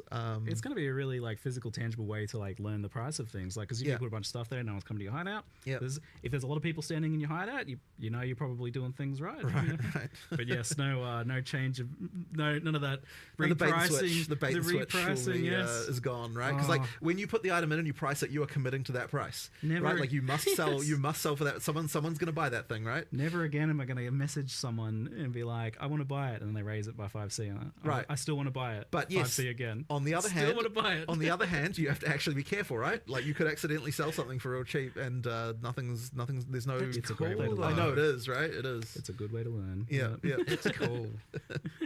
So it's almost like a big fear for doing this, apart from the item acquisition part, which is the economic side of things, was the losing the player interaction side of things. That was often mentioned, memed about a little bit. But funnily enough, this is actually increasing it more than messaging people. Yes. Because they're coming to your hideout. There's going to be that kind of presence of they get to check out your kind of garage sale that you're going on. I love that. It's also put your display cases there. Yeah, exactly. Put your cool hideout decors and so we're going to be adding a new hideout decoration that's effectively a set of security guards. And so people in your party, they'll let you through. And people not in your party, they won't. So you can have a little, trading. Yeah, you can have the VIP area of the hideout, the VIP area where only the people with some class. It's gonna be funny. Only people with class are allowed in there. Oh my god! So you can sit behind your security, just watching all of them. There's so much fun stuff you can do with this. I love it. But never before would I have looked through a seller's other listings.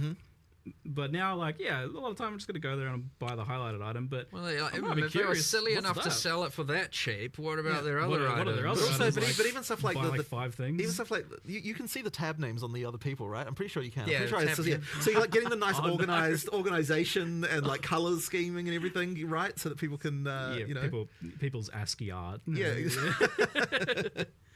So that'll be a nice one too. No, I can't wait to look at all the phallus tabs and find out. Okay, no, I think because I think we have to add a reporting system for it, unfortunately. Yes, you probably should. Yeah. I'm also just excited to log in, just to have that. You wake up in the morning, and what have I got? What did I get? Before work, go run to your computer, what currency log in, did I get? and then you get nothing, and you're yeah. Well, the idea of even just popping into your friends lists. Yeah, hideouts are doing it too. Just browsing what cool items they got. Yeah. It's far more physically a thing that you can do now. It's it's really exciting. But yeah, there's so much unknown variables there. What is this going to do to the economy and the item acquisition process? Well, thankfully, you can't go back now. Thankfully though, we are still in the early access economy, right? So even though all the stuff will be kept, it will be separated from the eventual economy we get it full release. And also, thankfully, we get to test it on PoE 2 before we look at putting it into PoE 1. So we get a chance to. Someone's phone calling me. That's not good. Before we get a chance to. Before we have to commit to that for PoE 1 and so we can get the balance right, we can get all the details right. But I am almost certain that it'll have to go into PoE 1. There's no way people won't. Oh, that's good to hear. It'll have to go. But at least we'll get a chance to kind of assess the how the economy shakes out and kind of make some adjustments if we need to before we have to worry about that. Looks like there's some extra chat questions about this. So one is a concern about bots sniping instantly with the system. I mean, that's the point, right? Ultimately that. Well, I wouldn't say it's the point, but ultimately, yes, it's a thing. But then it already is kind of a thing. There's already stuff that honestly goes on with there. That really changes too much, I guess. Yeah.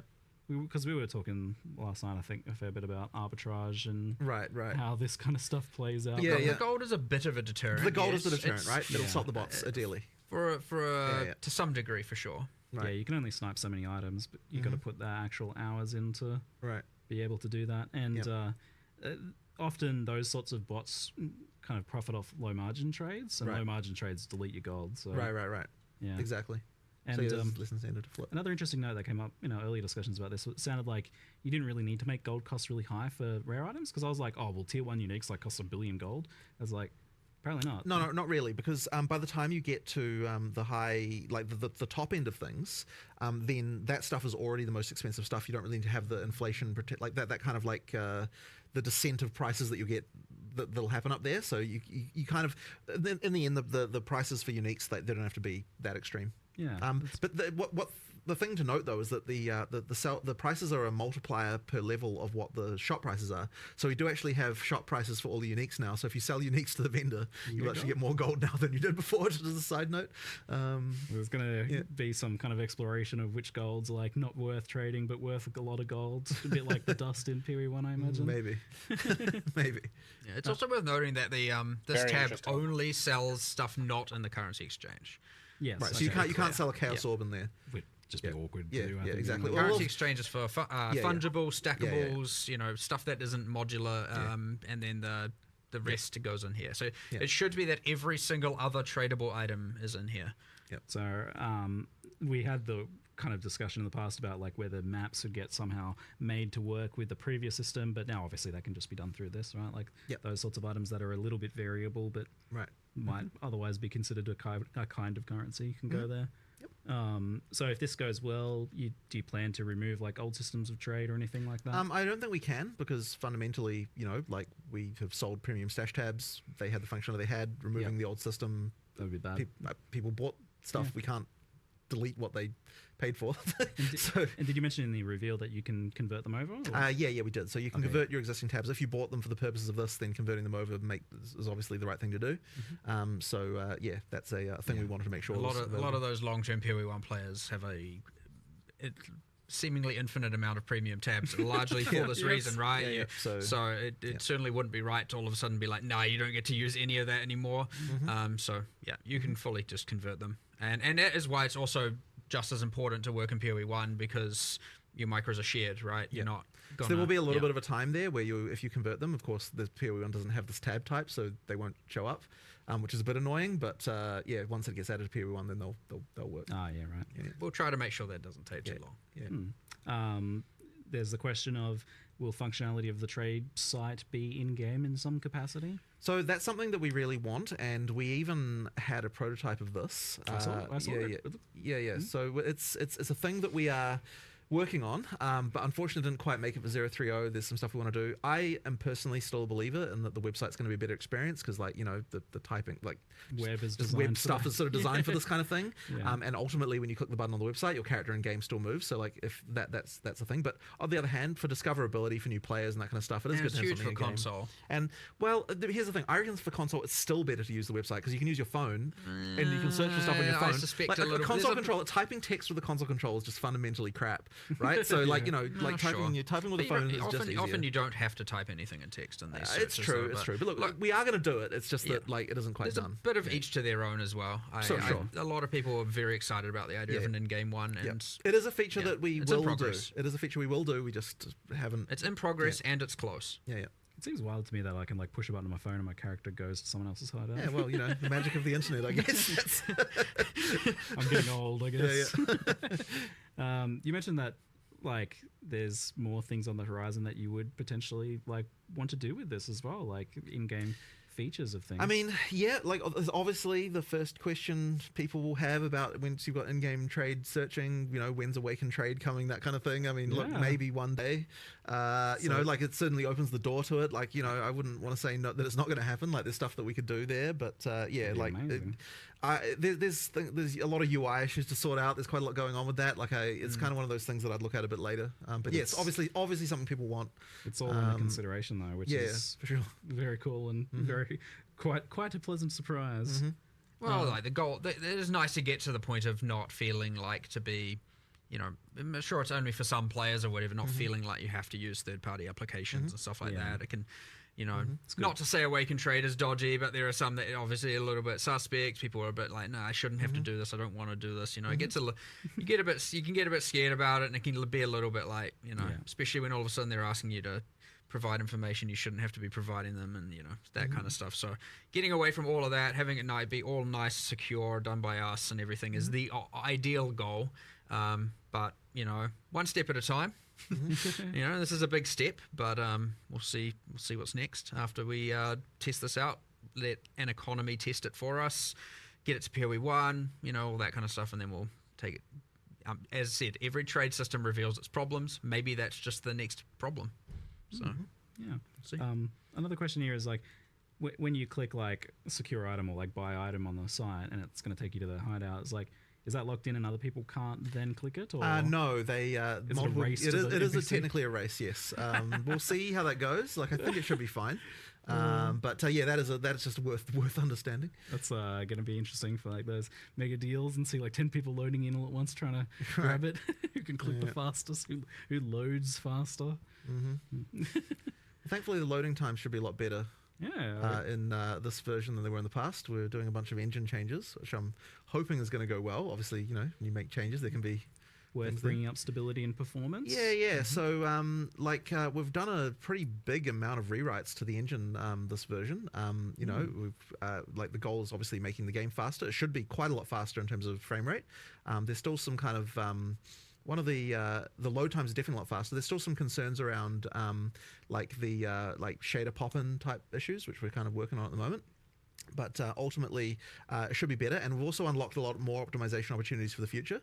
So things should be better in this regard, I am hoping, especially for consoles, where you know we've seen a pretty good performance uplift.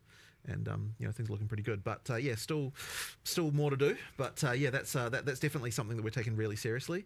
And you know, one of the other things that I'm really hoping we don't run into is another stupid operating system bug like we've been having with the damn freezers, right? Like we've made changes that I think will work around those, but fundamentally the Windows 11 scheduler is completely broken. So you know, ultimately we just kind of have to do what we can there. How fun for you. Yeah, I know it's very annoying, but that's the just the life, unfortunately, of a game developer to deal with that. But yeah, hopefully the full OS freezes will we basically managed to fix them for almost everybody, but they were still happening to a few people. So I'm pretty sure we should be sorted out now. Yeah, and the EU servers and things like that have been right. So that's the other thing, of course, hammered. is all the DDoSing problems and everything like that. So yes, that's been a huge focus of our server guys. They've been working pretty much non-stop on trying to deal with that problem. So effectively, what we've done is we've actually retired some server hosts that just weren't able to be sorted out.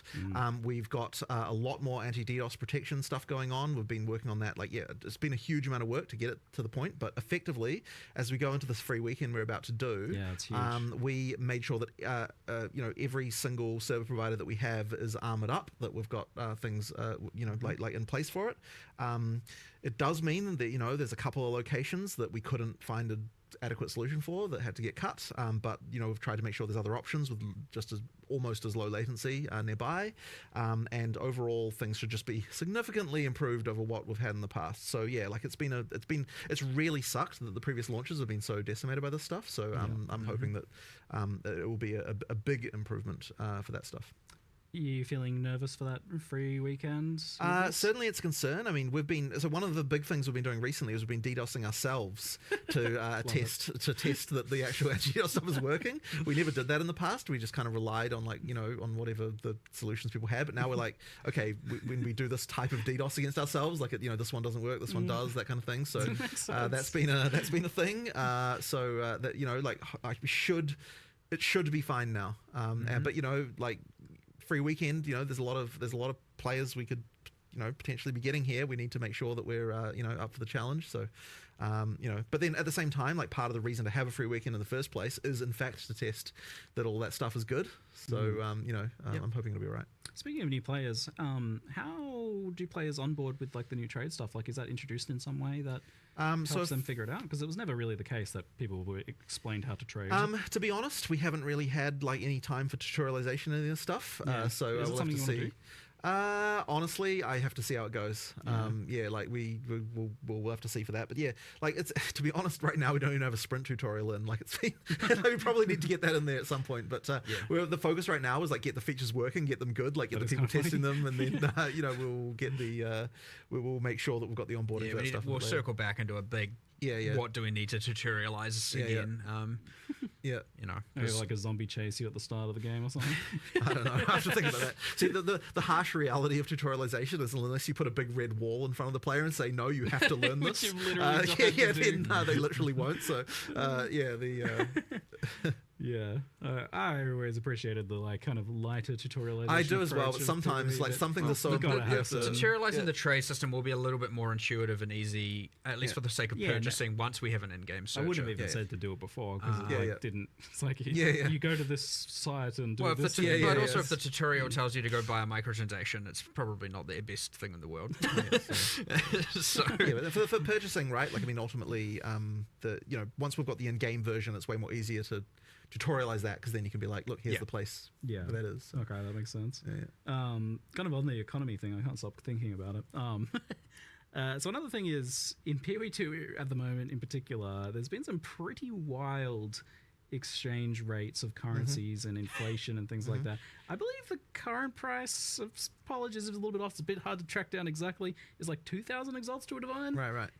That's quite a number. I mean, part of the when we were looking at this, actually, one of the reasons why we did the whole like higher tier currency thing was partly to add stuff in the middle between divine and exalt, but also like absorbing some of those exalts into other things by having the higher tier ones be dropping and that kind of stuff. Like there was a little bit of thinking around that, but also the implication of this is that we're not syncing enough exalts.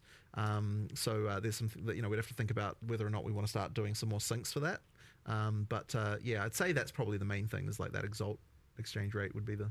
I'm curious from your perspective, like when do you look at something like this and consider it an issue and why? And I think it was up to 969 before, and then we were like, this is... I specifically remember the screenshot that was sent to me of the exchange rate, and I was like, oh okay, this is bad. I also wonder whether it's just that the divines, people are wanting to value those more, like they're sinking more of those into uniques maybe. I was surprised that they ended up being valued as much as they were in PoE2 because of like the way vials work, but we're talking about this and you're saying that like, well, the idea is maybe at the highest end you do sink a bunch of divines in case you land a socket, and now you've got exceptional items too, like maybe divines become even more valuable. I don't know that's a problem, but the other thing of like exalts being devalued maybe is a problem, but I don't know. I'm curious. I expect exalts will be not that valuable still, and that's fine because ideally the more common, especially in-game high trade rate, will be the higher tier ones. There actually will be a slightly more sync for exalt in the way the map mods work now, because you've actually got a reason to go up to 6 mods every time. So that'll sync a few more exalts that way. So I guess we'll see how that works out too. I'm curious, like, so when you look at the umbrella, you see 969, and you're like, that's a problem. I'm curious, like, what from your perspective is the problem with that? I'm curious what the delineation is between something just being a market phenomena and it's like that's the way it is. Your average player, like, it's a bit different when it's a mirror. And it's hard to explain why necessarily, but I guess, most people can probably relate with that. But when you all of a sudden are seeing something not like over 900, you're like, every now exalt you find is just nothing. Like it's nothing. It's you. There is a threshold. I don't know where that exact threshold is, and the threshold will be different for each person. But like at least if you to be able to quantify it as like I've found 1% of a divine every time you find an exalt, assuming 100-to-1 ratio. You still at least that feels like something. Right. And now you're like, okay, I'm getting 0.1, and now it's 0.05. You're like, what are we talking about here? We're just in a point where like every exalt is, you're getting into filter it out territory kind of thing at that point, which is not great just because the value is so. I mean, you're talking about it being like worth a Reign of Chaos card from PoE 1 kind of thing. The higher tier ones. I mean, look, I'm really interested to see what the trading dynamics end up with the higher tier ones, like whether stuff starts to get priced in greater exalts or something like that. I'm curious to see. I have no idea honestly what will happen, but we'll see. There's not a set currency to price your items in. Like, what are they going to be? Like, all different things? Or it'll normalize into something. There'll be a thing that everyone knows to do. I'm curious about like so let's say you go to someone's hideout to buy an item. Obviously, you'll know the price of that item, so you can visit your exchange in preparation to like get the correct currency to buy that item. But if you like see other items in their thing, can you like, I don't know, use the other person's exchange or exchange currency? Do you have to go back to your hideout and exchange? It's just How does that work? I would an think awkwardness. Ange probably would let you. I think that would work. It'd be cool if you Use could the use currency exchange in the other person's hideout. It's the same NPC, right? That would. I don't think you actually can. genuinely don't remember if Yeah, I you don't can know. use I other don't people's think- ones. I don't But there's think no you reason can, there's no reason you shouldn't be able That to. would be Yeah, we good. can make I that feel work. like that'd be good if not. So can make it work. Might be just I something don't to look know if I've ever even at. tried to do Chat that. says you can. Okay, good. Okay, if you can, Oh, you good. can. Oh, I great. Yeah, genuinely yeah. am like, have Well- I ever actually tried to do that? I feel like I just default go back to my Yeah. hideout. Like, Yeah. Here's my advice to sellers then is to put your currency exchange person next to your vendor so that you can get a few extra impulse buys. Oh, they're the same person. Oh, really? Yeah. So Oh, it's yeah. like, we moved it to her. Yeah. And they're wait, are they both the long neck boy or wait? No. That's a different thing. No, that's a different thing. It's Ange, the person from King's March. It was one of the MTXs that you can get the long neck boy to Yes, identify that's a stuff. different thing. I was enjoying that people were like calling it a good doggo. Such strange. Yeah. No, that's fully separate. Okay. This is Ange. You find her in King's March in Act 4. And you get, if you haven't got a hideout, you get a quest to go get a hideout, and then once you claim it, so you don't have to get your hideout in the endgame now, or from buying a micro, I guess. And now you get it in Act 4. She's there straight away. You can immediately engage with both systems. So before we had like currency exchange on all the NPCs and all the towns. Great. I actually think we might have kept it there just on random NPCs in the interlude and stuff, just so that you don't have to go to your hideout every time. I'll have to check in on whether or not we did that, but I'll eventually, Ange will just handle all of it. And So this means you don't gain access to like item trading until the same time as you would gain access to the currency For the exchange? first playthrough in the league, yes. Yep. But the subsequent and then playthroughs, get you your can. hideout. Yeah. Yeah, that makes sense.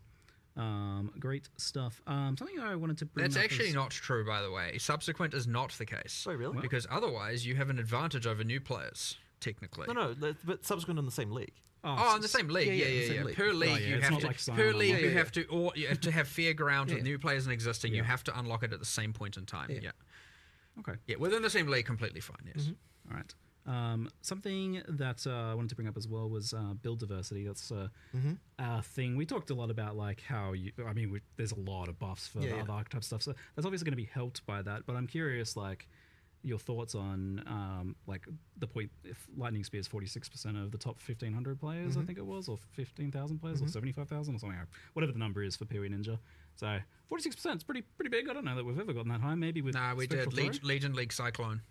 Cyclone, and maybe 50, Spectral Throw. 51%, I think, of Cyclone Slayers. Yeah, okay. Something like that. Yeah. It was like so maybe. So maybe we're not one or quite two- there. One or two other times. Not quite there, but obviously It's that's just as bad. It's just that's as the bad. extreme To be end. fair, that's. Oh, I'm only encountering one class there. Actually, Lightning Spear is across many classes. So Oh, maybe yeah, it yeah. is the worst it's ever been because that's just the skill gem itself. across both games. Yes, true, Yes. true. Well, So- either way, it's bad. So yeah, I'm curious. Like, at what point do you feel that's like a problem? It's obviously a problem For now. what duration is that a problem? Yeah, obviously. But like, what's the point at which it does start to feel like a problem for you guys? And when do you want to even like address it in the next league versus in the current league? Because that's obviously a difficult And thing to do. the mid league nerfs, like people say they want them, but like the reality is that Oh, we get they- crucified for them, absolutely crucified. Like it's just If you get on it fast if you get enough, on it, yes, you have to get on it so fast basically to make you it get okay. away with it. Yeah, yeah. And if you can invested find it, but themselves. if you don't know about it for 3 days, well, I know it's silly to say, how do you not know about it for 3 days? If you like misinterpret the severity of it, for example, and everyone starts doing it, you're like, oh no, it seems kind of fine, and then boom, out of control, and like it's now been even one full day, you can have a lot of the player base completely pivot. If that happens on a weekend. If certain people are away and busy, especially people with balance, Jonathan or I and stuff like that, obviously we'll support other people forward. Like you get our staff are playing and all that. So like this stuff does get around and we do learn about it. But like if you slip by even a day, you get to the point where you now have to make an excessively hard decision, which is like make 50% happy or 50% angry, right? And it's like it's lose-lose. And so often, and sometimes you make the wrong decision. It happens. But look, it's less about like there's a number that's wrong, and it's more about like the way we looked at it this time is like, look at all of these bad builds. Like why, like these need to not be this bad. Like you shouldn't be able to make this many mistakes, this many bad decisions, this many wrong decisions through supports, passives, everything, all of that. And it's like, we just need to bring all of that up. Now, by doing so, you're bringing everything up. You can't just have Lightning Spear go up proportionally to everything. There's no one's gonna swap and play all this other stuff that's now, you know, in that kind of same level of balance. So yeah, the outliers have to come down. It just has to. You do it, and yeah, in this case, we definitely thought it would be best to, you know, some people will say you should have done it in the league. Yeah. Maybe they're right. Whatever. We're doing it now. We're bringing down those outliers. So yes, Lightning Spear is nerfed. Let's just rip that Band-Aid off. And honestly, if you're surprised by that, come on. But like there are, you know, an insane amount of increases to bad things, wrong decisions. They all should be brought up in line. There should be a lot more viable options, a lot more good things, a lot more viable different classes. The hard part's going to be that the support gem changes are certainly going to result in a bunch of new exploits, and that's going to be real rough because we're going to have to then make all those hard decisions again of like, do we nerf this, do we not, kind of thing for each of those. You eventually get to a point of stability, but when you're adding this much and having to change this much, you're going to have a number of things still go wrong, a number of things still be abused, and we will try and stay on top of them, and we will try, but there'll still be some stuff I'm sure we'll have, and hopefully it's not 47%, and hopefully that number's less, and over the time you get more stability, more equality in the classes and the balance and the different skills and all of that, and you know, but it's mostly honestly important to not just be like, I want to play a caster, and then you go and later find out that you picked the worst class in the game, and sure, there are still some builds within that are, you know, you could say competitive to some degree, within some threshold, but it sucks to learn that like you get to level 65, which for some players may have taken tens of hours, and then you're like, oh, you're telling me I literally picked the worst class that no one's playing, and I could have just been throwing a Lightning Spear this whole time and, you know, doing 5 times more powerful. That is a real terrible feeling to have. And so, you know, making it that you don't, like, if the worst was only slightly worse than, you know, the best, you know, slightly, you know, so within some margin that you're still at least feeling powerful, you're just not, you know, I feel like then at least you don't feel absolutely terrible about it but when people are just like, you made the wrong choice, like you have to reroll, you're just like, well, that's demotive. Like, I'm demoralized. How are you supposed to know that at the start without doing a bunch of research, right? And so yeah, that hopefully over time, and I'll say this is a huge step towards that, we eliminate as much of that just really wrong, bad choices as possible, make things more obvious and intuitive and all of that, and bring up the floor really, and yeah, keep you don't bring up the floor, not bring up everything, because again, otherwise, you know, what is a 0.1 second boss fight when it's now 0.09 second boss fight? You know what I mean? Like the ceiling has to come down when they're that extreme in particular. So. I wish you guys didn't have to worry about balance so much, but the reality is that unfortunately you do have to get it to a certain point so that you can even assess that whatever changes you're making or new systems matter, that they are good or fun or whatever. You just can't assess that when something's too far out of alignment. So do you think, like, if something is looking like it's getting to the point of a Lightning Spear again in the future, that would be a mid-league nerf, despite not being like a bug or anything? You can't necessarily tell, because at the point where, like, it's what Mark said earlier, like, you look at it and you go like, is this actually that bad? And it's very easy to be wrong, and you don't, like, by the time 20% of the community is playing it, it's too late to nerf it. Well, it's because they've invested items. They've invested their wealth stuff, right? Like, and now you nerf it. Like, you have to make the call before that point, and it's tough. You drive a portion of those players to then quit by taking away the fact literally that, all of them will. Probably, yeah. Well, you could argue the nerf is in line such that it's still competitive and good, but they won't feel and see it that way necessarily, right? Like, they put all their investment and their wealth of the league into that, and they're taking that away as brutal. So it's like, who do you make quit? And that's it. It's a ultra terrible decision. So, but again, eventually they will taper off, and you won't get that level of extremity occurring that often. Like, and I hope so for you guys, because on the flip side, like, I imagine the PB1 went through the same thing. Still happens there as well. I think part of the thing though is when we were going through it, there were less tools for everyone to see what the, like, disparities were. Yeah. And so, like, I feel like as more information is there, like, people feel worse about their bad choices than what they previously did. I can realize just how bad I am. Yeah, exactly. So it actually, I think, does exacerbate it a little bit. Like, we're going through this now in a bit of a different time than what we did initially, when we had, because like early PoE1 had tons of terrible balance going on all over the place. Like, I remember like some of the stuff that was happening. Yeah. So, but yeah, we just can't get away with as much now these days. The old guaranteed crit flask. Yeah. Yes. With your 1500 that crit multi. charges on crit. Right. Oh, no. Yeah. On leveling, so leveling builds are kind of another topic in general as well. Like, do you guys are you looking a lot at like leveling build diversity within each class, or even across classes? In some cases, where some things are strong enough, like Rake Stomping Grounds, where spellcasters are doing it. Is there a point where you... I mean, I want to look at things all through the game, really. Like, I just want the fundamental underlying skills to just be fun. Like, so I'm not really necessarily looking at a skill as, like, this is an in-game skill versus a leveling skill. Like, to me, they need to serve both purposes. And, like, when we're looking at skills, we're like, can the skill to in-game? But, of course, it also is it fun in campaign? Like, both of those need to be true. I wouldn't, like, classify one skill or another as fitting into one of those categories. Yeah, do you kind of, like, aim to have at least a few for each archetype that feel good then, so you're not kind of like feeling like there's only one way to level a certain character? I mean, as I said, ideally all the skills feel good. I mean, I know that we need to improve some of them, but that's part of the goal of what we're doing here, right? Order. You know, not always the design makes sense. It's like with the monk, for example. You know, lightning, ice, clearly better than the wind physical version, right? And so may make changes to that subcategory. Ice archer, you know, and then there's the clunkiness with the poison ranger, and you know, so because most people are leveling as lightning when they are playing archers instead of lightning spear, they're which whatever.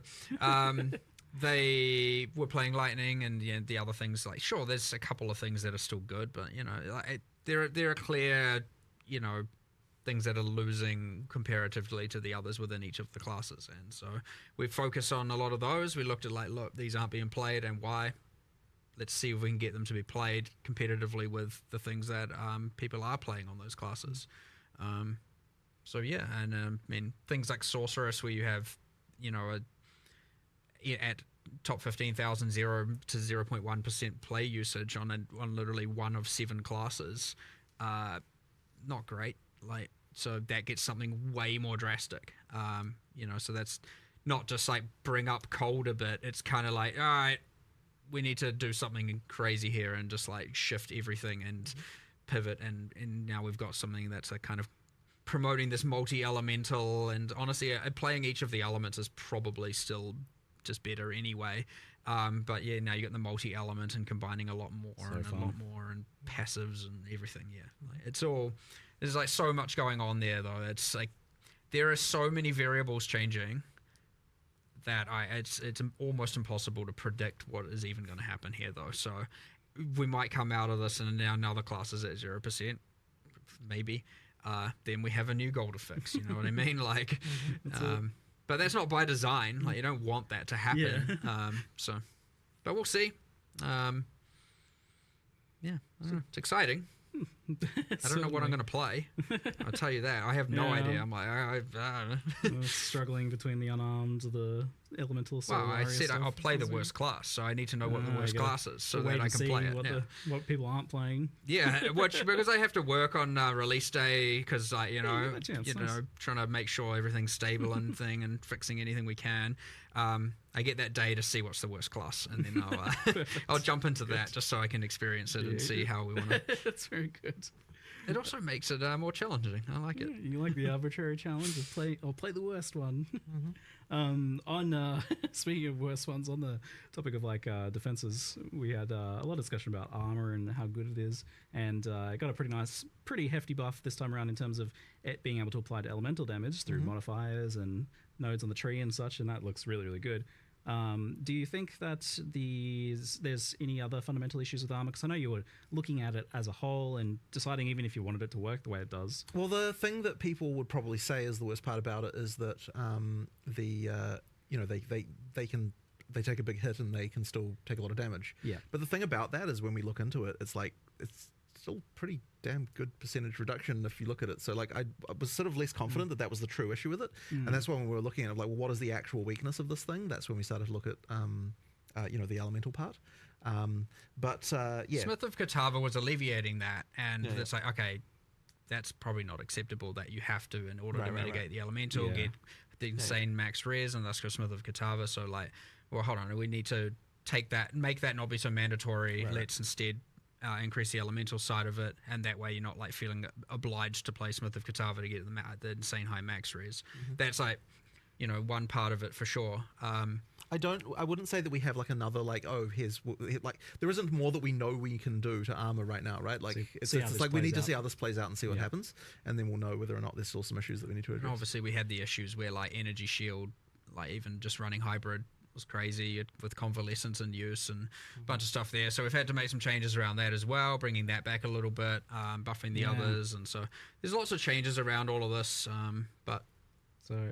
And next in the triplicate then is the energy shield. It's a challenging one because it's difficult to make it not just be blue life and be better life in some cases as well.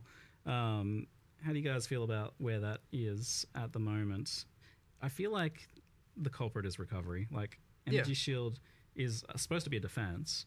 It is somewhere between a defense and a life pool. As much as a lot of people might not want to hear it, we're going away from like, look, recharge should be the way you recover energy shield. I agree. We need to better embrace that and not have just every other way under the sun to get it back.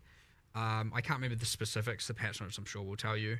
But yeah, it's like, anything that's kind of just like overly trivializing having infinite amount of energy shield is certainly the current main issue. So yeah, I mean, that's part of it, but like, again, like the whole weapon swap convalescence thing, which we have made changes around, is also just like, you get the bonuses of convalescence without having to incur the spirit costs while you're doing your DPS kind of thing is not okay, like, at least not from our end, so making changes around that as well. But yeah, I mean, before that it was Grim Feast, and, so it's been a couple of problems, but like, ultimately, I'd say they're more equally balanced now, those three defenses, and on average, armors come obviously up, evasions come up, more predictable things, less, and then energy shield, some of the recovery means have come down that are not recharge, and we've added a lot more ways to make recharge better. Cool, yeah. That's what I want to see. Just to be clear, I want to see what like chunky energy shield pools look like where you actually have to like recharge in some way or build to recharge. I like playing that way personally. Again, I did this league as well. It can be really rewarding. Like when I've played that sort of like Wicked Ward styles and stuff in the past. You get into the problem where because especially with the mana thing, you have to put 30% of your tree into mana, and then you have to put so much into not only increasing your energy shield, but also into the two recharge axes. And you end up like, okay, hold on, I'm putting so many points into this just to be on the same level as something else, or just to feel like I can kind of basically survive. Whereas like other classes are just like, as much as armor has its disadvantages, warriors are rocking around with double the life of the other your average ranger, and they're pretty beefy for sure, and especially the titans, and then you get your all the smiths, all the resist, and so there is some certainly tanky warriors going on out there for sure.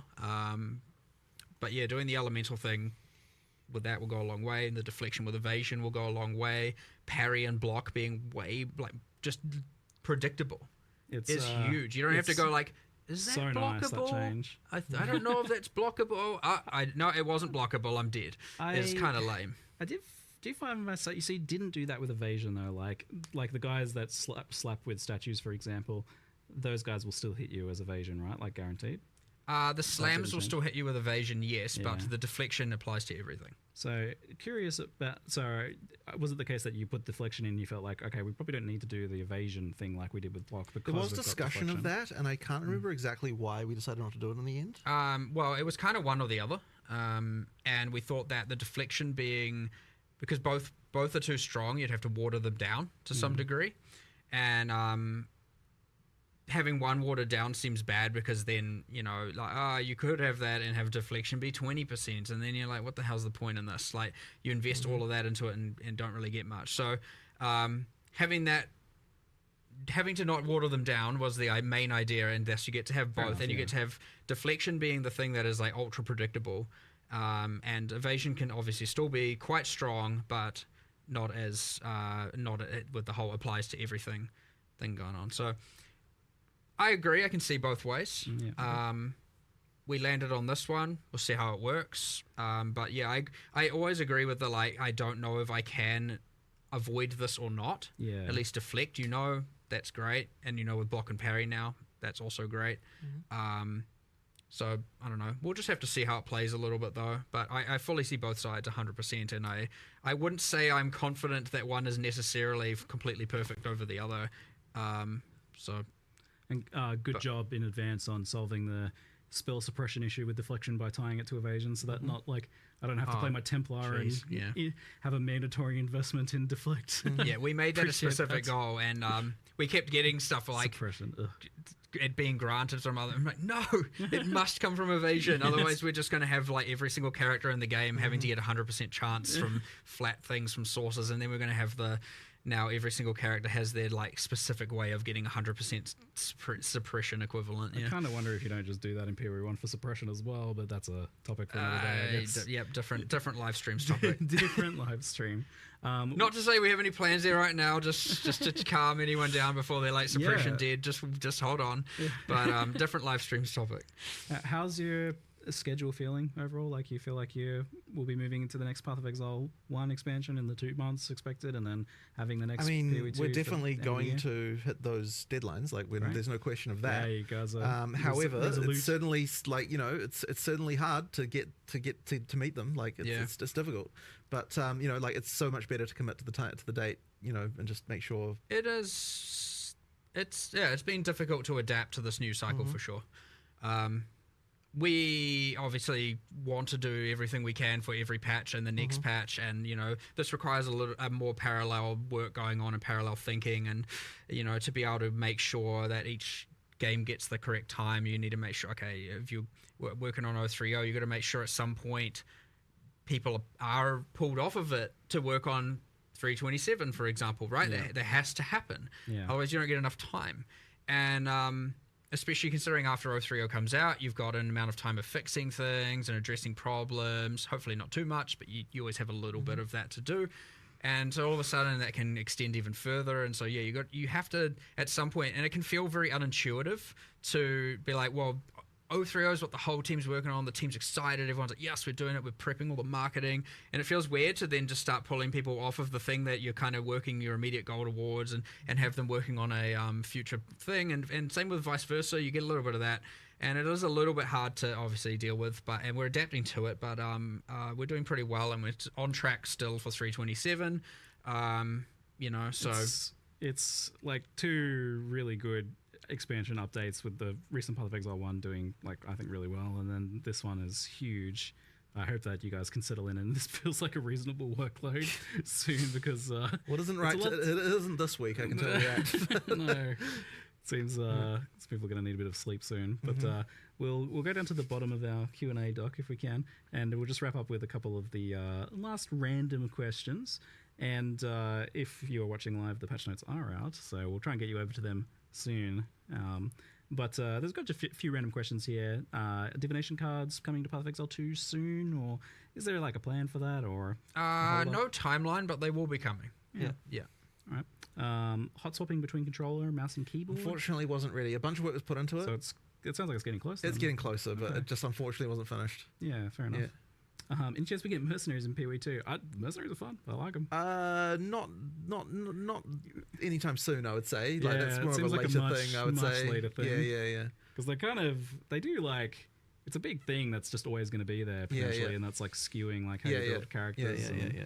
They have a lot of impacts. The mercenaries, they do a lot of things, curses, and utility and stuff like that. It's a big one. But did you like how they played out overall in PoE1? Well, I mean,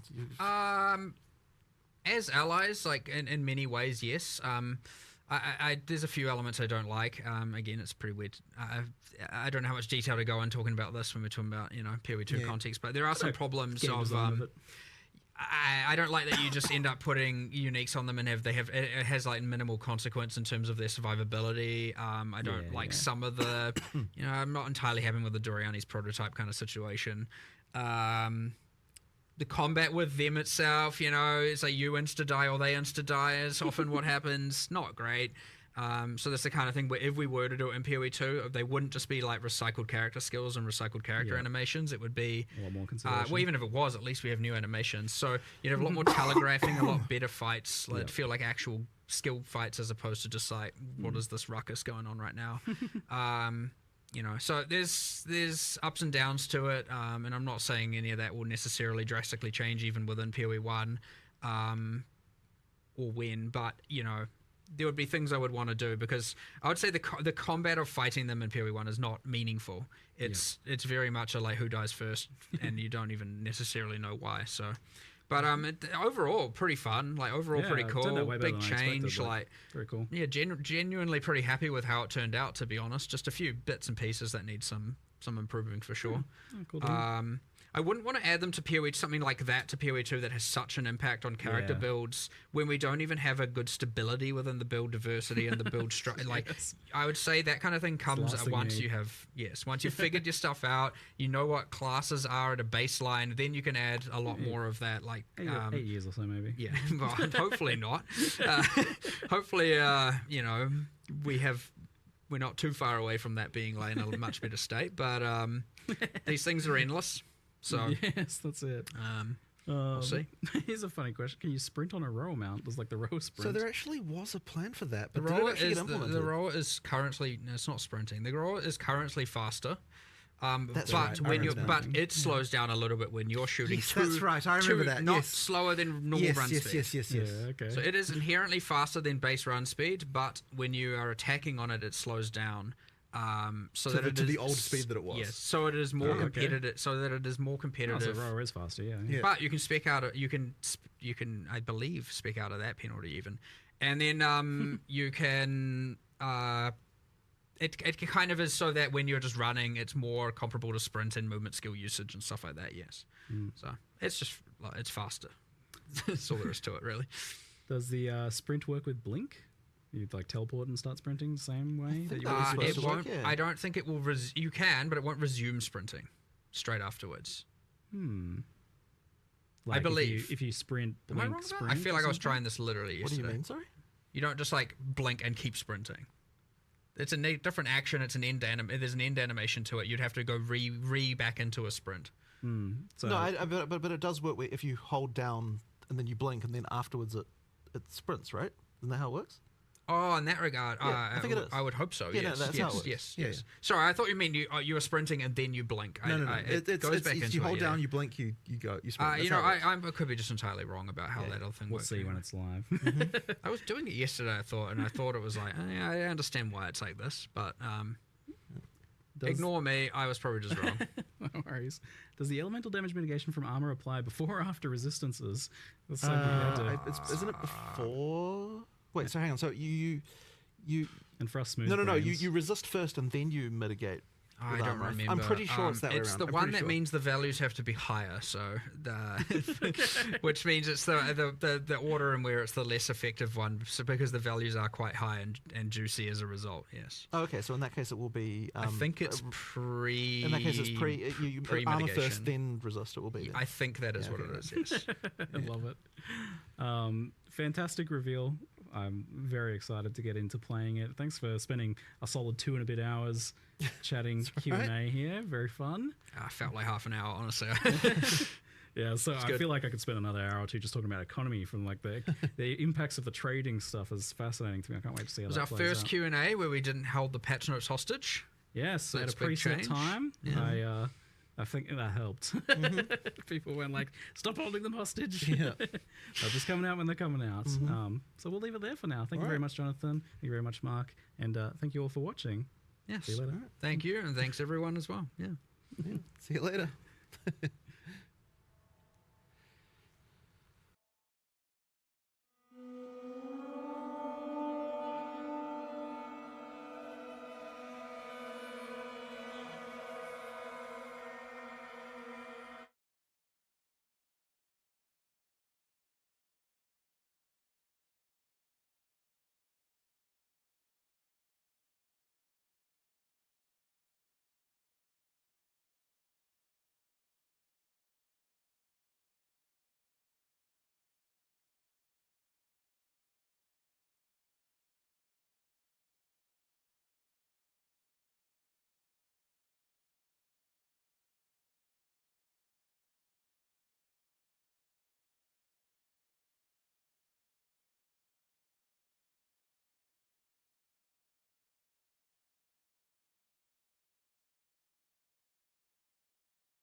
Oh, this entire time I have been muted.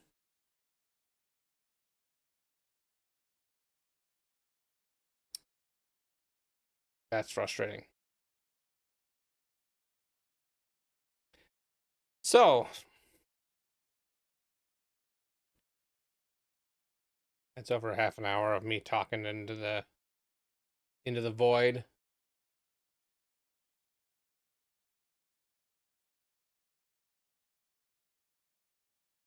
Start from the beginning. Okay, I'm going to start over for you. And for the recording. I just recorded half of this without any sound. I don't know when I muted it. Path of Exile 2. The patch is going to hit Path of Exile 2. 8 days, 20 hours. So it's next Friday for me.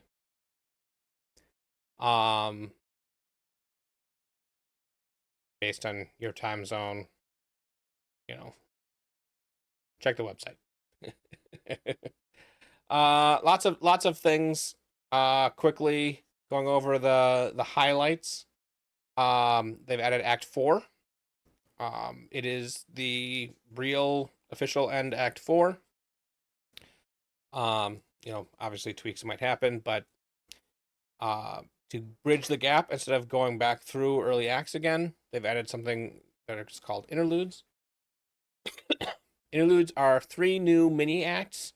It's got one map that has all 3 of them in, and you can do them in any order.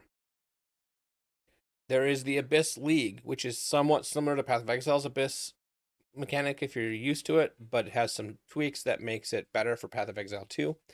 And one of the main things is that, unlike other League mechanics, this looks like it's not going to punish you for being slow. In Path of Exile 2, they want you to be able to play it kind of at your own pace. But the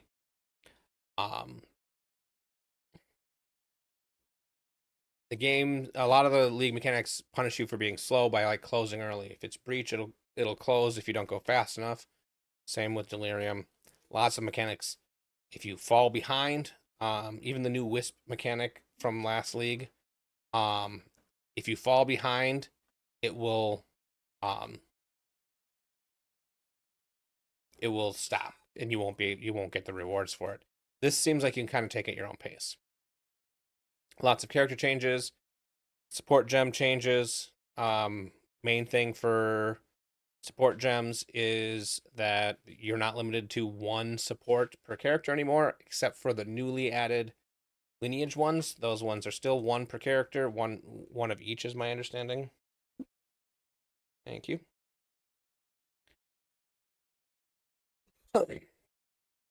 So you can go back to doing multi-shot and everything. There are also multiple tiers of things, of the passive skills, and some of the passive skills, their highest tier has a slightly tweaked version of it. So it is a similar feel. I think the cast speed one is like 10% increased cast speed for tier 1, 15 for tier 2, and then 10% per different spell you've cast for tier 3. Something like that. So if you're casting the same spell over and over again, you might want to stick with tier 2. Casting a couple different spells, switching between them, then tier 3 will be good. Lots of content and features. End game changes. They're tweaking away a lot of things work, especially bossing. Atlas passive tree changes. Trying to make things a little bit more friendly. Rework for essence. There's more essences. They do specific things now instead of being a category of affixes. And there's different tiers. And the different tiers, it's more like essences from Path of Exile 1, where the different tiers have better and better versions of the essence. Lots of general improvements. Player changes. So they're changing you, the player. ascendancy changes. So the big one here that like they're tweaking a bunch of stuff, but Blood Mage, that first point that gives you that downside of being able to or having to spend life as well as mana when you cast skills is now free, so you get it right away. I kind of feel like all ascendancies should have a free node that you get right away that gives you something that is the identity of the ascendancy, but at least that one definitely needed it, so I'm glad they did it. Passive skill tree changes. They added, I think they said like 150 new nodes. It is a lot denser. Skill changes. Yeah, there's a list of skill changes. We'll get down to that.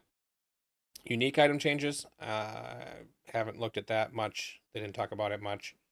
Regular item changes. Didn't talk about that much. Monster changes. There's a lot of changes for monsters. Quest changes.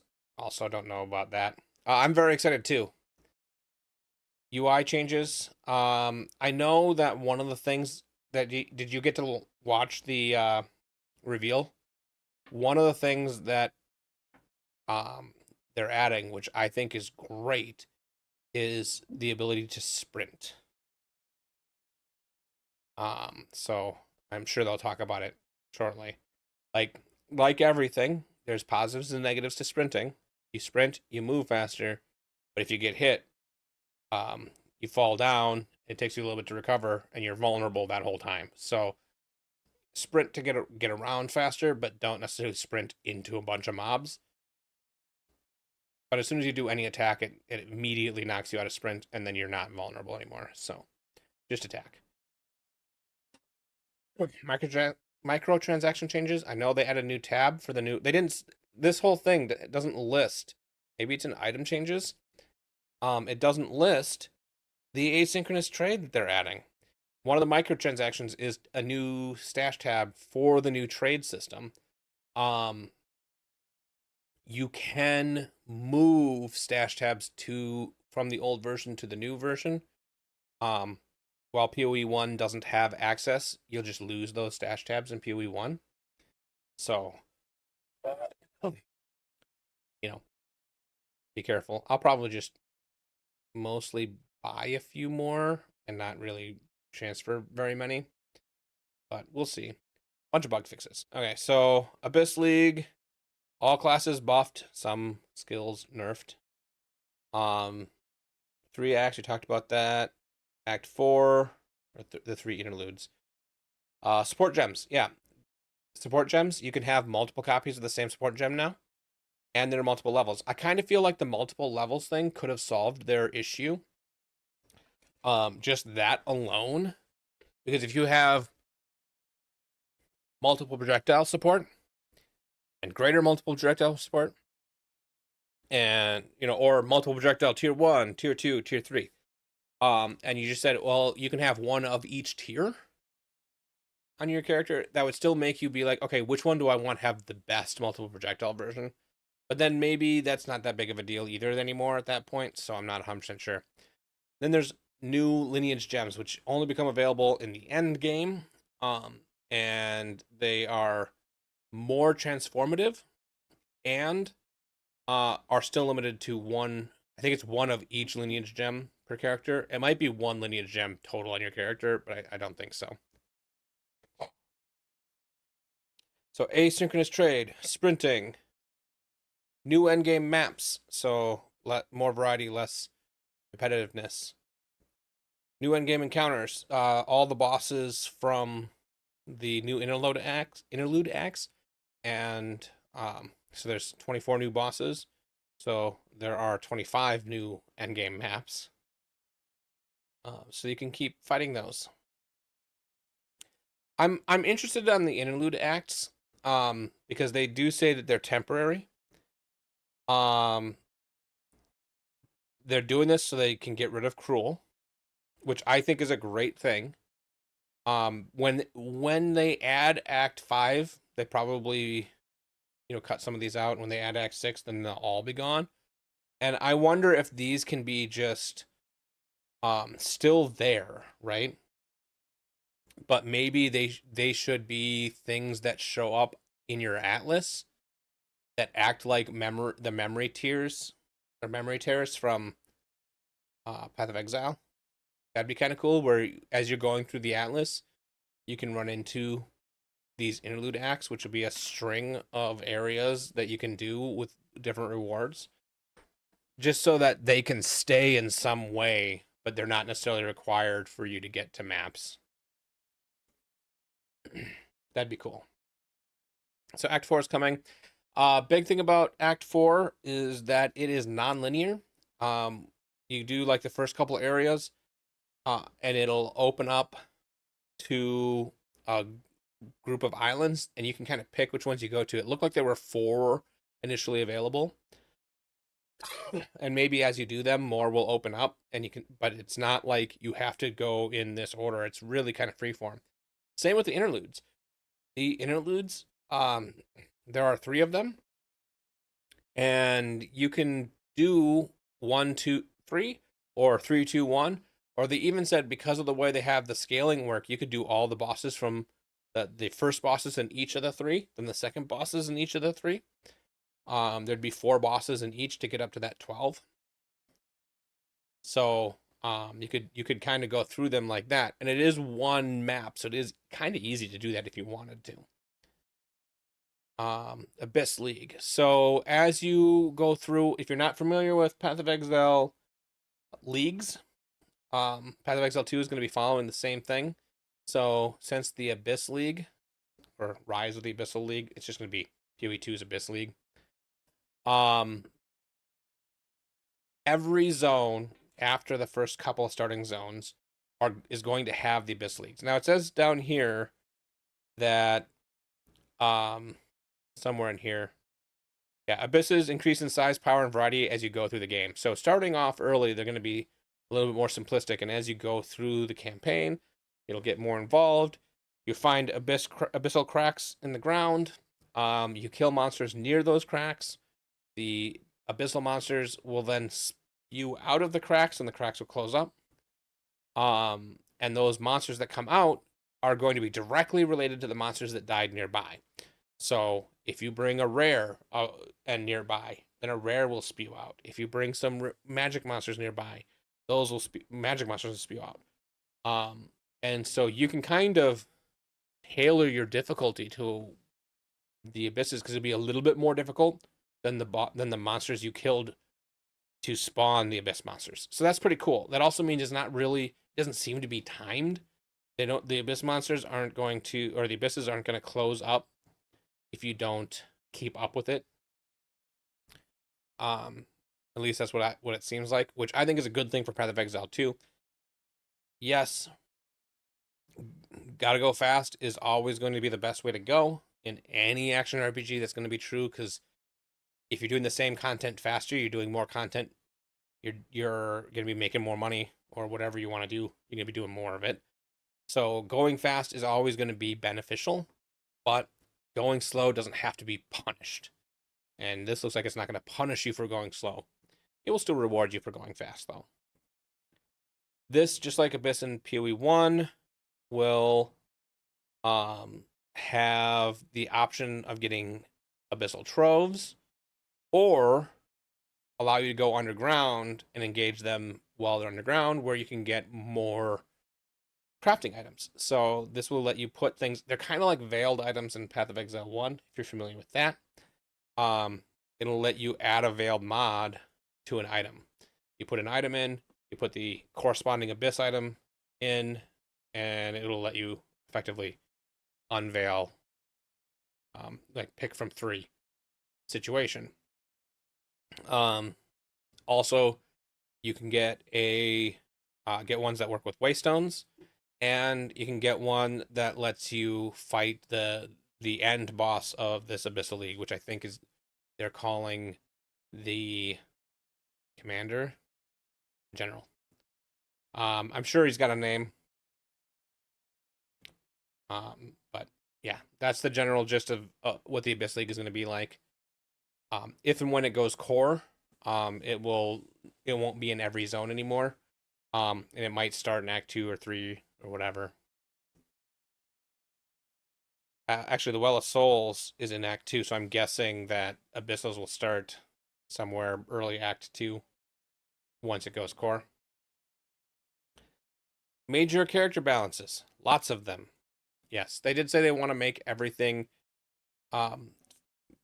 every class have something that feels reasonable, because if you picked a class without knowing and it happens to be the worst class, when you finally are like, oh, how do I make this better? And you go searching around and find out that you picked the wrong class, it feels bad. It's like, I don't want to put 20 more hours in beating the campaign on another class. If I could remake this one, sure, but so they want every class to have something viable, which makes sense. It was a good goal.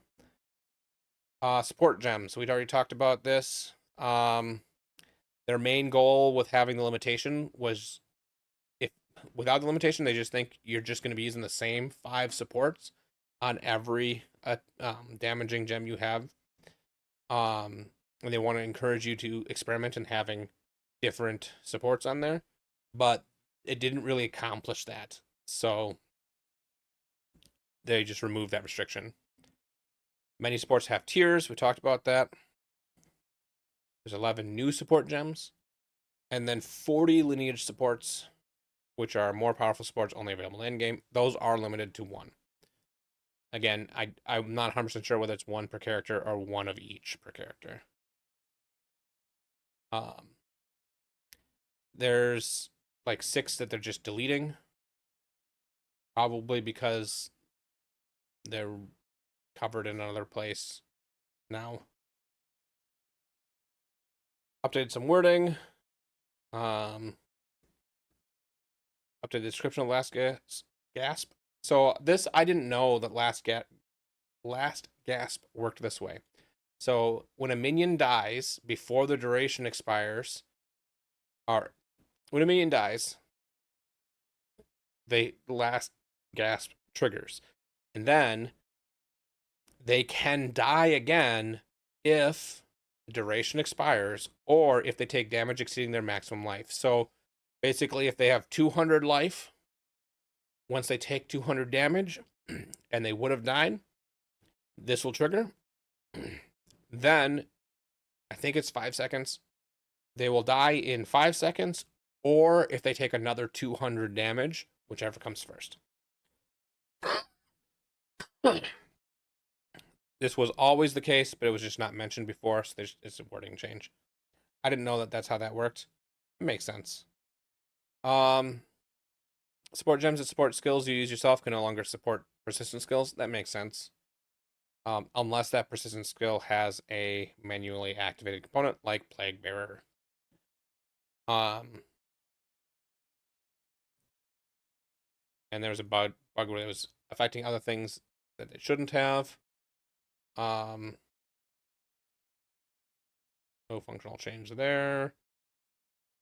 This is a good one. Having a skill socketed with support gems that you do not meet the attribute requirements for now just disables those supports instead of disabling the entire skill. So if something happens, you change some gear around, and now you are down 5 dex, it just disables your dex gem. I imagine what it's going to do is it will kind of go down the list. So the last dex gem on the last skill is the first to get disabled. I imagine that's the way that will work, but we'll have to test it. And then a rename. The plus to a level of supported gems is just called Attunement instead of Infusion. Sure, I think either of those work. New skill gem, Fortifying Cry. This is for making shield attacks better. If you're gonna do a shield skill, you have a cry you can use now.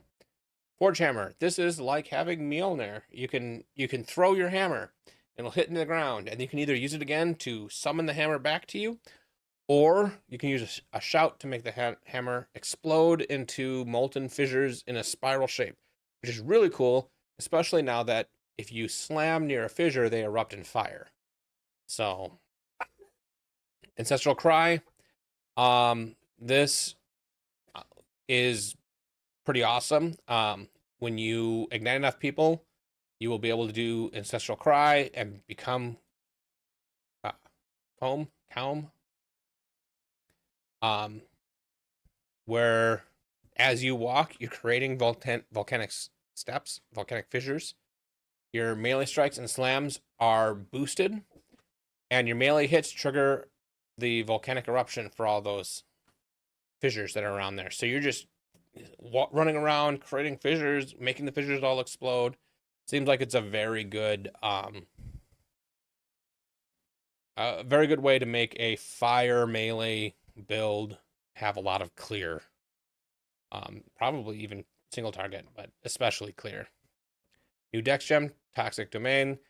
Toxic Bloom on the ground around you. That gives you toxic. Your projectiles attach a toxic pustule, which can be poisoned, and they detonate when enough poison has been applied, dealing damage around it. So, classic poison, ability. New Dexterity Skill Gem, Ice Tipped Arrows. Ice Arrows is probably the way I'm going to League start. It seems like it's going to be a lot of fun. And this makes it so that your next barrageable bow or spear, projectile spear attack, creates ice fragments on hit.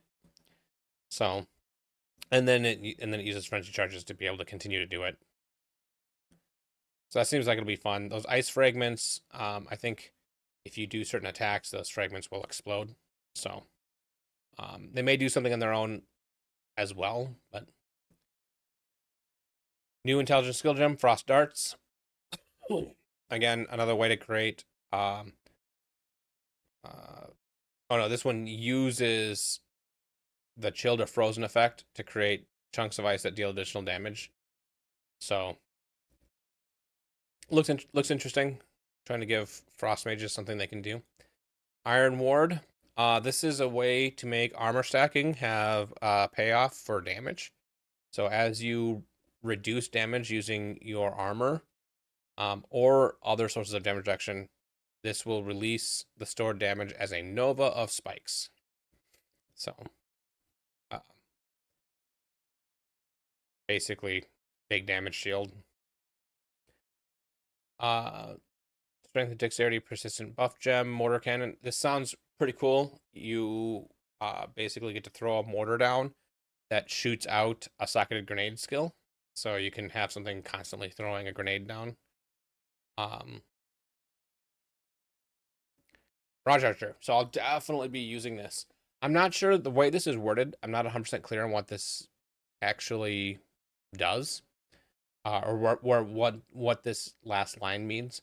So, while active, dodging will create a mirage that uses the socketed range attacks for a short duration, then vanish. You can only have one, and you can't do it again for a short time after the one you have vanishes. But this last line confuses me a little bit. Dodge rolling, where you are unable to create a new mirage, will restart this timer. Which timer? The timer until you can create another one. So if you spam dodge roll, you stop creating mirage archers. Seems a little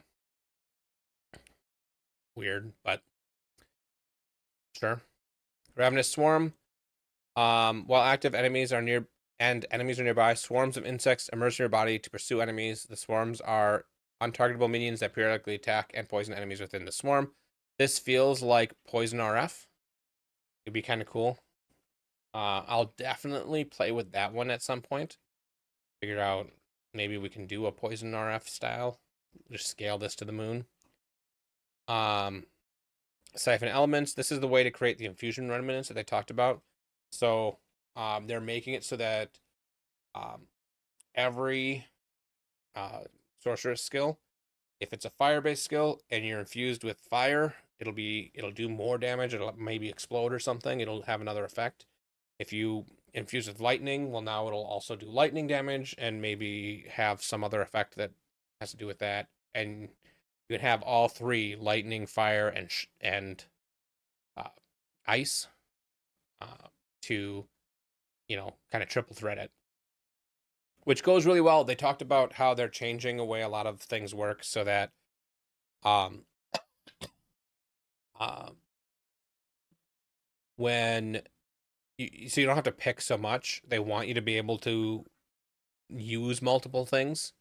So they are making it so that a lot of things that were like debuffs fire resistance, well, they got rid of all of the flammability, whatever. It's all just debuff all elementals. So if you're doing elemental, you really should be able to do all of the elemental stuff. It doesn't seem like they changed the way the tree works, so you still might want to pick two, for the most part, to scale for damaging reasons. But maybe you'll still throw that third one in, to apply the status effect or create those infusion remnants. Hollow Palm has been added near Monk's starting location, so that lets you do quarterstaff attacks while unarmed. Because you're unarmed, the quarterstaff attacks won't scale with weapon damage because you don't have a weapon, but this will grant additional benefits. So probably another way that it's going to scale to keep it competitive for the fact that you don't have the quarterstaff to scale it. Ritual Cadence, this keystone changes your invocations to trigger every 2 seconds. I'll have to look at that, see what that one does. I'm not 100% what that's going to do. Black Flame Covenant, this converts fire damage to chaos damage. We have a ring that does that in Path of Exile 1. So this is basically taking that and putting it on the passive tree instead. So that lets you build a fire build and then turn it into chaos damage. If it works the way Path of Exile 1 works, that means you should be able to use either fire damage scaling or chaos damage scaling. And if you have something that does both, you'll get to double dip. So that'll be cool. And your ignites deal chaos damage, and yeah. Walker of the Wilds, Keystone causes mana leech to recover based on elemental damage. Yep, that makes sense. It's near the monk location. The monk definitely has mana issues sometimes, and they don't do a lot of physical damage. Normally, they do elemental damage, so having a keystone that lets you fix your mana that way will be good. Add a bunch of currency orbs. So this is an interesting thing. They have a greater and perfect version of the transmutation, augmentation, chaos orb, regal orb, and exalted orb. And what these do is they increase the minimal level of the modifier they add. That gives you a lot of flexibility while gearing up your character. If you're low level, you use a low level version, you're not going to feel so bad using it because it's going to be not worth as much. You want to use it on a higher level item, you're going to use the highest level version of it. It's going to cost more, or effectively cost more, but it guarantees you're going to get I think it was like level 60 or above for the perfect one. So it doesn't guarantee you which modifier you're going to get, but it should be a good version of the one you get, which is good. That also hopefully will bridge the gap, because the perfect chaos and the perfect exalted will probably be the go-to trade currencies.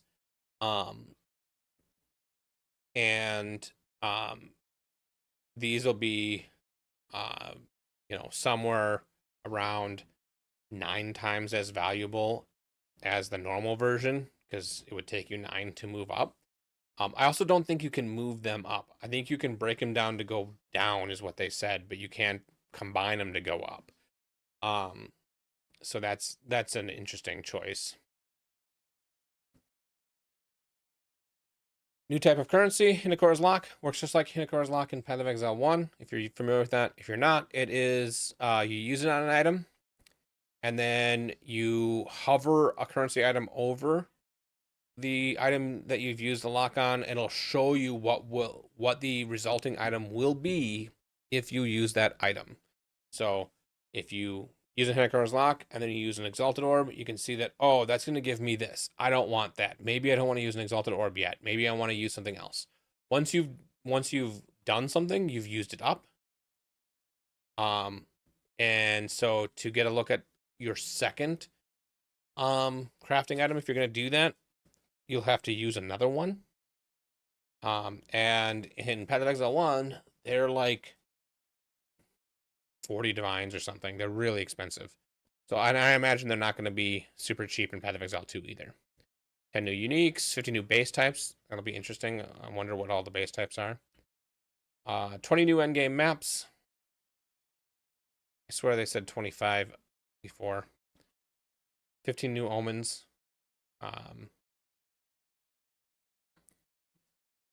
Now to the endgame changes.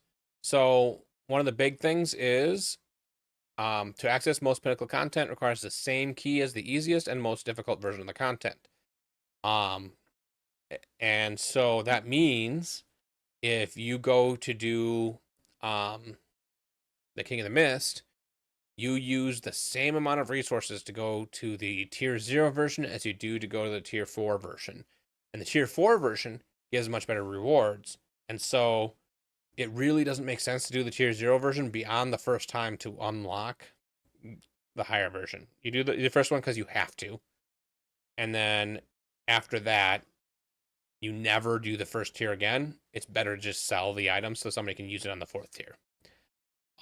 Unless you're solo self-found, then a lot of this doesn't matter. But it did make a feel bad moment. Now things will drop as splinters, and those splinters do not form into a singular item like they used to.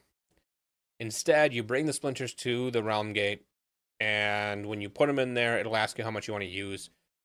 It showed it doing 50 for tier 1, 75 for tier 2, and 100 for tier 3. I don't know if it goes higher than that. There might only be 3 tiers now.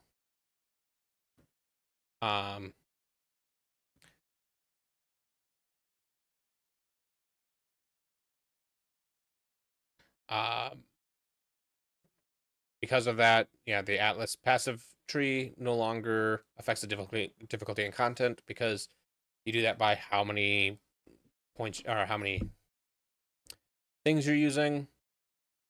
You'll be able to break down the existing ones. The Arbiter of Ash boss fight is the exception. There's now only one difficulty that you get your infinite portals on. Previously, you only had those infinite portals at difficulty 0. The rewards of this fight now match the previous difficulty 4 rewards. So you still get your infinite portals, and the rewards are as good as if you're doing it on the hardest version. But now there is a Uber version. Oh, and they took the Arbiter of Ash passive skill tree away. They moved some of the bonuses just to be inherent, and then they took the tree away. So there's a new version of the Arbiter of Ash boss fight that's an Uber version. So that's the first real Uber in PoE 2. So that's pretty cool. Map boss Atlas passives are obtained in new ways. Yep. Well, Ulrath, Origin of the Fall no longer spawns in logbooks. Sure. Seems fine to me. Mysterious anomalies can now appear on the Atlas. I don't know what these are. We'll have to find out. Modifiers and waystones is different. So Path of Exile 2 used to be, I think it was prefixes were always good and suffixes were always bad. And so you could spend a lot of currency trying to make your waystones have the minimum number of bad affixes and the maximum number of good affixes, so you have the most reward for the least difficulty. That didn't work out the way they wanted to do. They didn't really want you to do that, so now they're just going back to the Path of Exile 1 way, where every affix can either or always makes it more difficult, but also has an associated benefit. The The downsides were made weaker to account the fact that you're going to be able to have more of them. You used to max out at 4 on a corrupted version. Now you can have 8 on a corrupted version. With it having 8, that's double the difficulty. So you don't want to do that. They scaled them down so they're not as difficult, so you can deal with having double the difficult mods. Items found in very high levels that can have quality can now randomly have up to 30% quality. That way you can get those good bases. It sounds like the ones that roll above 20% quality also are going to automatically drop white, so you can do your crafting on it. They're not going to start with anything on it. So that should be good. Give you some ways to find some crafting bases. Items that have a maximum of 2 sockets can have a low chance of having 3 sockets. And one have a low chance of having 2. They did say that you also can still corrupt it and get it 1 more. So something that normally maxes out at 2 can get 3. And then you can corrupt it to 4. So you can have a few extra sockets. That'll be relatively rare. They had a name for this type of above and beyond. And I don't know if the 30% quality and the sockets are exclusive. It wasn't super clear. Or if you can get something that has 30% quality and an extra socket, and then you can get another socket, that'd be great. The Abyss map has been renamed tomorrow, probably to not conflict with the Abyss League. Atlas passive tree changes. Yeah, they changed a couple of things that were changing difficulty and chances to get ritual favors and logbooks to not give you more chance to get those things. Essence rework. So there's now 4 tiers: lesser, normal, greater, perfect. They also now specifically give you one specific affix when you use them. So instead of and they're always regals now. Well, the first 3 tiers are regals. So they always turn a magic item into a rare and give you one affix. A specific affix. So you're not, randomly doing essences. Perfect essences act like chaoses, so they remove and then add. And also are the highest tier. There are more essence types, probably because instead of doing categories of affix, they're doing specific affixes, so they wanted to be able to still have everything there, or not everything, but a bunch of stuff there. Torment have been renamed Abrasion, and Hysteria now has different guaranteed modifiers based on which item you're applying it to. Sounds good. Unique strongboxes. So these are general improvements. Unique strongboxes have their own minimap icon now. Added a minimap icon to the Rain Festival Beetle from a unique strongbox. Sounds good. Neither of those are bad things. Delwyn no longer appears alongside the Wisps during the campaign after the first time you encounter them. That makes sense. Asmiri spirits can now start appearing from the hunting grounds and beyond instead of Grailwood, just pushing it a little bit further out. Probably also going to spawn less often if it's anything like previous leagues. Skill and persistent buff gems now sell to vendors for gold based on their level and quality. I think they probably were selling for less than they should have, so they're selling for more. The Hooded One can no longer be placed in your hideout. You're still able to identify items from him in towns. Doriani will continue to serve as a source of identifying items in your hideout once you've completed the campaign. Yeah, that's interesting. Why can't you do the Hooded One in your hideout? Certain boss arena entrances no longer have a teleport for party members to enter after the boss fight has started. These players can instead just walk in. Okay. For a second there, I thought, are you going to make me not let those people in? But no. You're now able to log directly into town or hideout by holding control while selecting a character. Okay.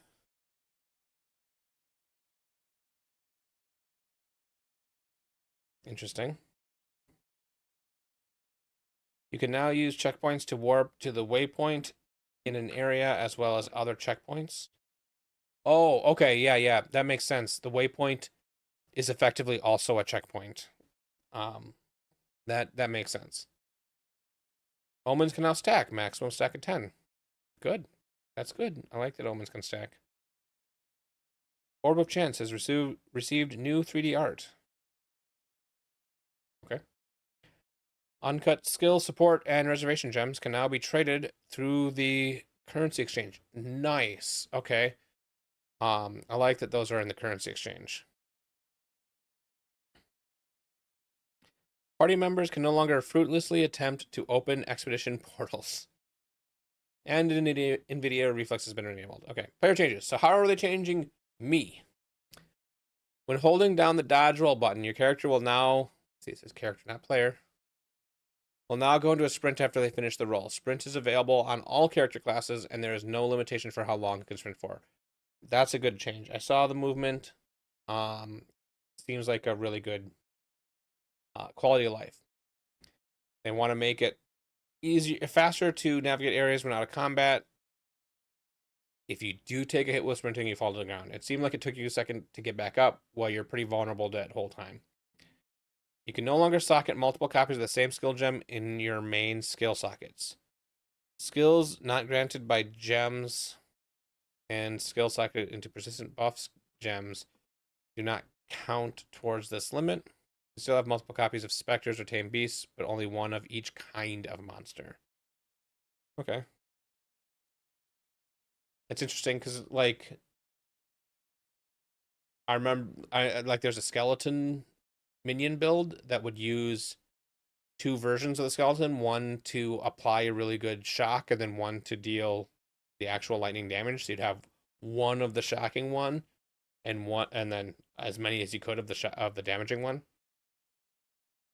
So they probably just like, yeah, no, we want you to shock with the one you're doing the damage with. That makes sense. Attribute requirements on all equipment have been lowered, particularly at endgame. Endgame base types on average have about 20 to 25% less attribute. Yeah, that's something that everybody said they needed. That seems like a reasonable number. Skill gems, same.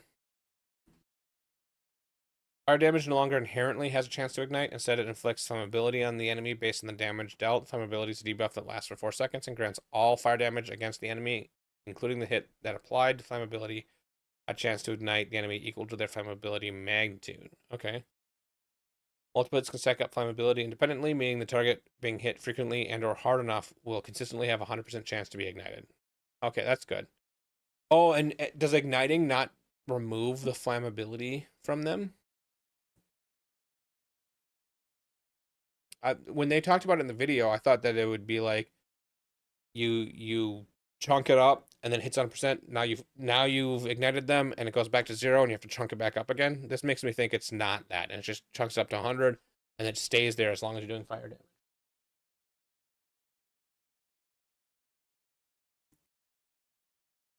Multiplets, no, I already read that one. Effects which don't hit but ignite targets as though they did, such as from incinerate or ignited ground, also inflict flammability, but they're not able to ignite targets until the target has 100% flammability. Okay, so, and that's where they were saying that flame wall, like a low level flame wall is not going to be increasing that flammability very fast, but a high level still can. So you're not going to use a low level flame wall just to get them ignited anymore. Anything that removes, consumes, or grants immunity to ignite does the same for flammability. That makes sense. This doesn't change how ignite works once it's been applied. Also makes sense. Applies to any version of ignite, even non-fire damage. Some enemies deal non-ignite fire damage over time, which is not affected. Okay. Shock lasts twice as long on enemies, but still only 4 seconds on players. Okay. Chill now lasts 8 seconds on non-players by default, instead of only 2 seconds.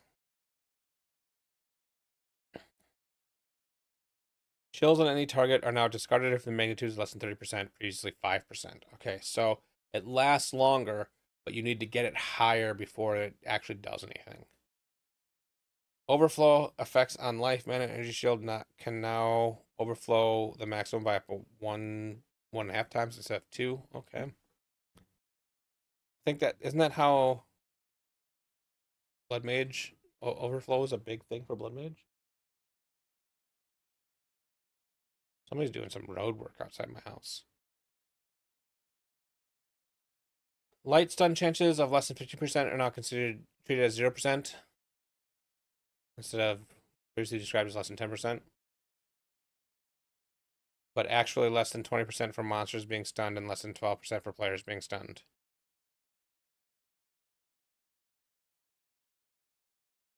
Oh, okay. That's just confusing wording.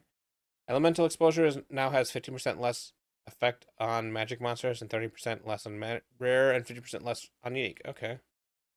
That makes some sense. Unarmed attacks have a base crit of 5%. Previously none. Yeah, I think that before the new unarmed strike, whatever. They had face breakers in 2? I don't remember. Glory now decays if you haven't gained it for 15 seconds instead of 30. Okay. Oil grounds duration is now refreshed when it catches fire. Oh, okay, that's interesting. Gaining guard while you already have guard no longer replaces existing guard buff with the new amount of guard you would have gained if it would be lower than what you already had. Instead, the duration of the existing guard buff is extended proportional to the amount of guard in the new buff compared to the old buff. So if you had, for easy numbers, 100 guard that was going to last you 10 seconds, and you were about to gain 50, it would make that 100 last 15 seconds, something along those lines. Ice crystals now instantly shatter from hits that could consume freeze, as it has now developed behavior. Glacial Cascade and Fragmentation rounds no longer specifically call out this behavior.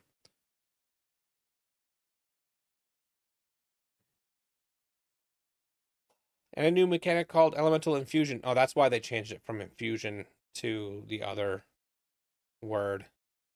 That many elemental spells interact with. Okay.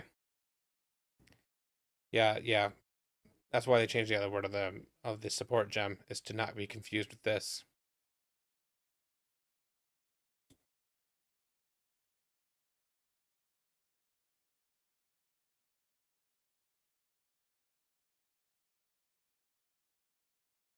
Renaming a bunch of stuff. Charge infusion skill has been renamed to charge regulation. A lot of get rid of the word infusion. No more movement penalty on reloading. Blocking is no longer limited to strikes and projectiles by default. All hits that are not specifically unblockable can be blocked. Raise shield and parry now require you to face the enemy that is hitting you, rather than the direction from which the hit originates. Some monster skills for which directionality is unclear have been changed to be blockable from any direction using these skills. That makes sense. Player, minion, and monster base maximum block chance is now 50%. Previously 75. So you're only going to get up to 50% block now. Effects which set the maximum for volatility now properly do so instead of being additive with the default cap of 200. Players now gain +6 to accuracy rating per level, previously +3, and each point of dexterity now grants +6 to accuracy rating instead of +5. Yeah, the idea was that if you're doing melee stuff, actually shouldn't really matter. The accuracy fall-off penalty now linearly interpolates from 2 meters down to 12, the maximum penalty being 90% less accuracy rating at distance of 9 meters and further.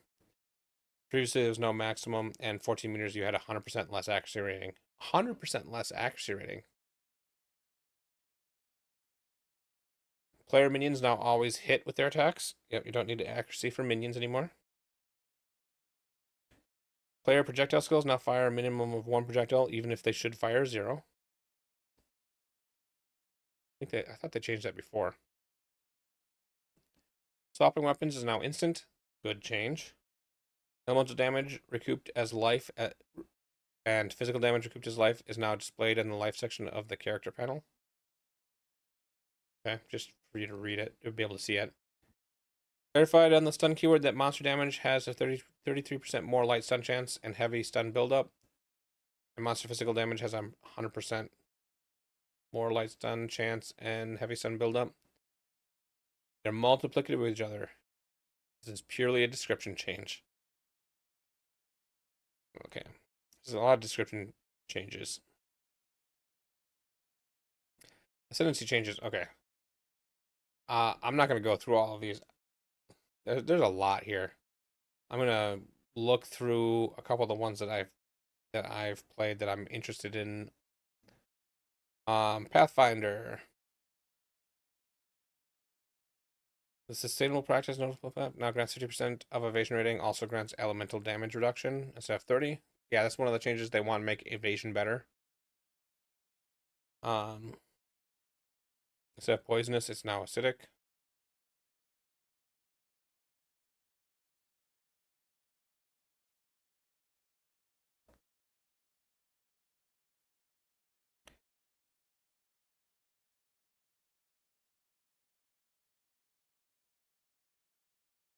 So basically, they're making the concoction not able to poison and instead consume poisons.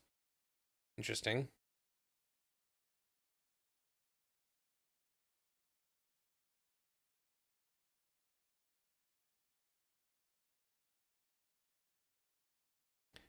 Yeah. Not worried about any of those changes.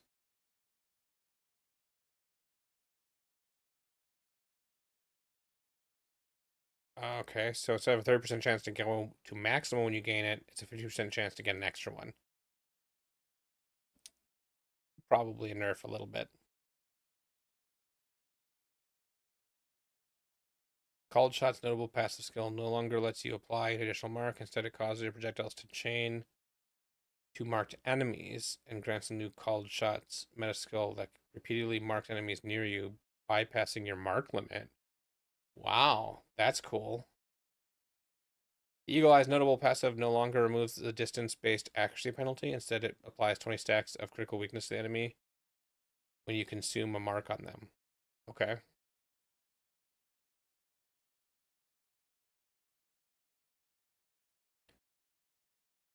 There's so many notes. This is so long.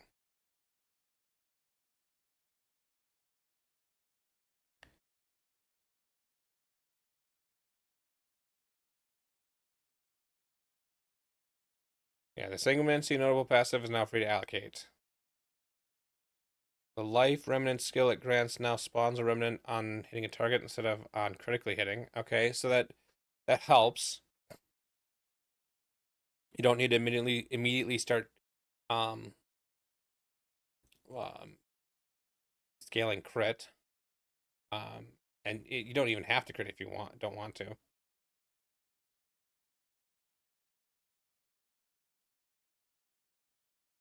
Between the Cracks has been renamed Sanguine Tides. No longer provides critical hits. Ignore monster armor. Instead, it now provides gain 1 life flask charge per 4% life spent, and 50% less life recovery from flasks. It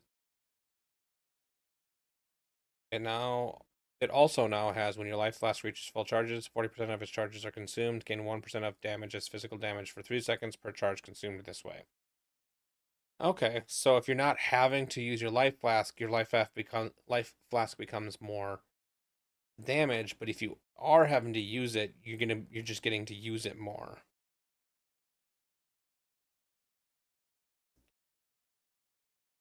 But you get less life recovery from flasks. That kind of feels like you actually don't even really want to do this until you don't need to be using life flasks really. Gives you something else to do with your life flasks. Which, to be honest, playing Blood Mage, you kind of don't want to have to be relying on life flasks. You want to have lots of ways to get your life back up.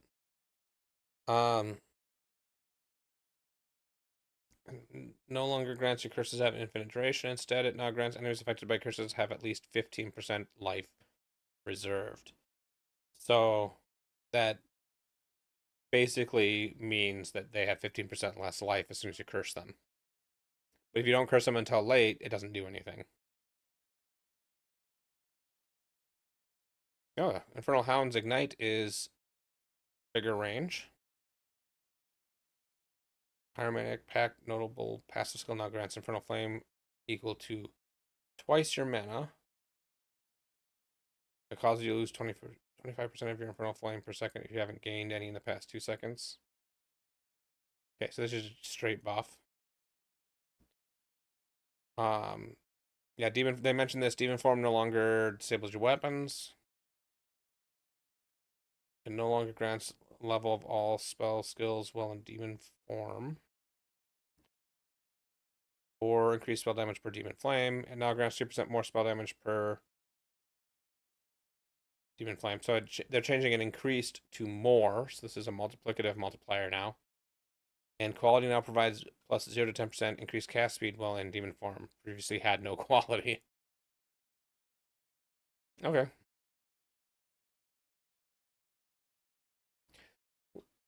Yeah.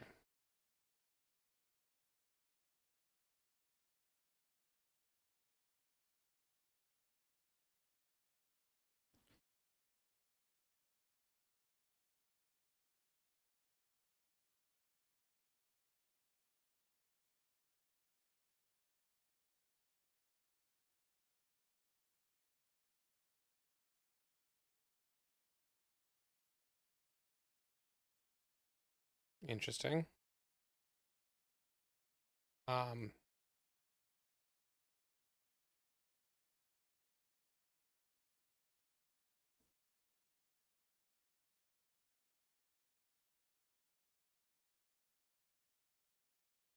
There's so many changes.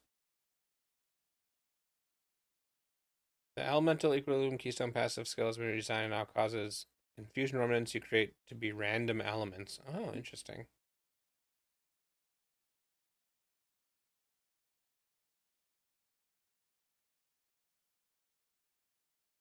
The Eternal Youth Keystone passive no longer causes your life less recovery to recover energy shield instead, and now causes your life less to have 50% less recovery. So it's just a downside now? I feel like I'm missing this. This has got to do something else. Yeah, because Giant's Blood now halves the amount of life granted by strength. That does something else. This is just, it's not restating the entire skill. Okay. So that's a nerf here. Nerf here. Chance to evade is unlucky. Chance to deflect is lucky.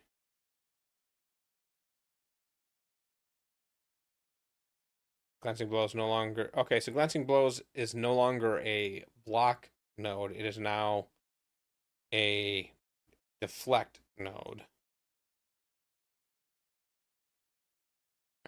Resolute Technique now grants accuracy rating is doubled instead of your hits cannot be evaded. So now, instead of Resolute Technique being something you can use so you don't have to worry about accuracy, it's now something you can use so you don't have to worry as much about accuracy, which is okay, I guess. Feels a little bad. Bunch of new clusters. Sources of increased area effect have been lowered by approximately 25%. Okay.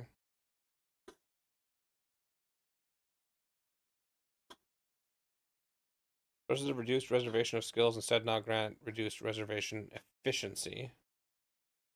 Okay. That changes the math a little bit, but I'm not thinking of how right now.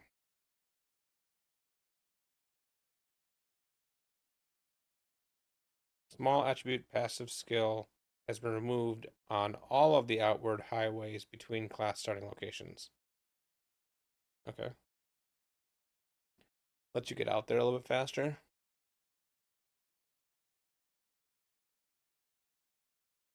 Base damage scaling of all player spell and secondary damage skills have been tweaked to scale better in late game. Generally speaking, if spells that do not have damage numbers changes called out below will have near identical base damage at low levels, roughly 5% more damage at level 20 and 20% more damage at level 30. Okay. The mana cost growth of all skills have been rebalanced. Generally speaking, skills will have similar mana costs at low gem levels, potentially slightly higher mana costs at some intermediate gem levels, and lower mana costs, sometimes dramatically lower, at levels higher than 20. Banner skills no longer gain Valor, but instead, or have any Valor-related stats, but instead generate glory when you attack enemies. They all require 200 glory to place. Unlike glory-based skills, banners can gain glory while the banner is placed. All sources of banner valor gain have been replaced with banner glory generated. Okay. Banners now have a global limit of 1 allowed to be placed, but there are ways in the passive tree or the tactician ascendancy to increase this. Okay.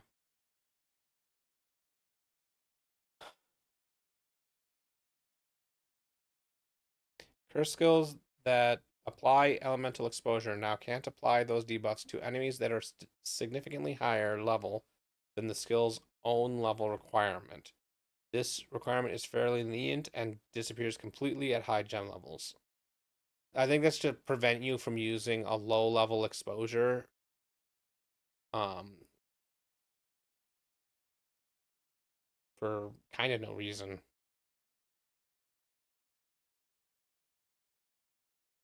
Blank, Convalescence, and Sacrifice can no longer be activated in specific weapon sets. They are now required to be active in both weapon sets, and will fail to activate if this is not possible.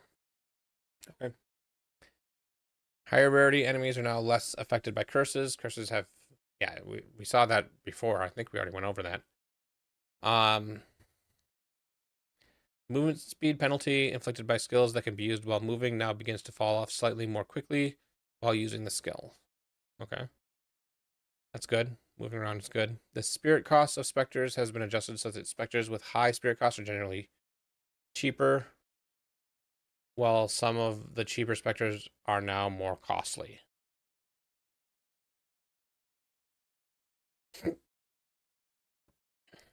Specters and Tame Beasts now deal 25% more damage at all levels. Instant skills such as Unbound Avatar are now usable while on the Roa mount. Okay, that's interesting. Mark skills are no longer spells. Okay.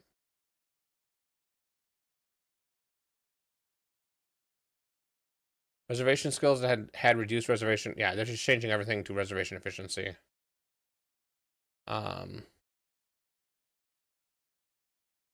bunch of stuff now deal damage based on your equipped quarterstaff. They no longer have flat added damage or additional critical strike chance. Palm's skills can no longer be used without a quarterstaff equipped by default.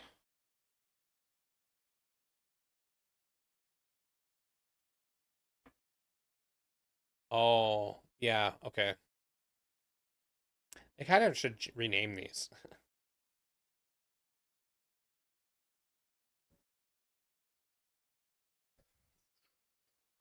Changes some ancestral boosted stuff.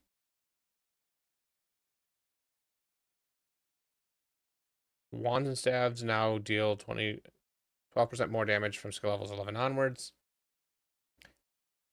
Arc is now a projectile. It no longer causes explosions against shocked enemies and is no longer a payoff skill. It now chains 6 to 9 times at gem levels 5 to 20, previously 5 to 8. Now has 50% more shock magnitude and can now consume a lightning infusion to chain additional times and deal more damage. Now deals 2 to 39 damage at gem level 5, previously 5 to 31. So it deals a little bit, well, similar, I guess. Because it went down by 3 and up by 8. So it's actually slightly better. Scaling up to a lot at gem level 20. Quality now provides a 0 to 10% chance to not remove an infusion but still count as consuming them.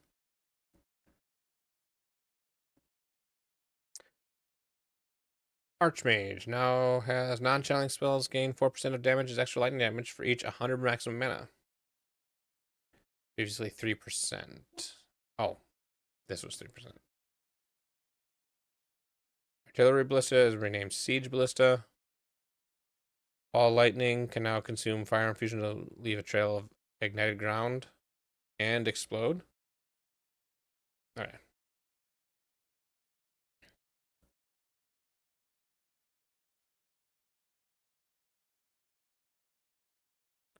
Blink no longer counts as dodge rolling. Now has a minimum gen level 8 instead of 14. I'm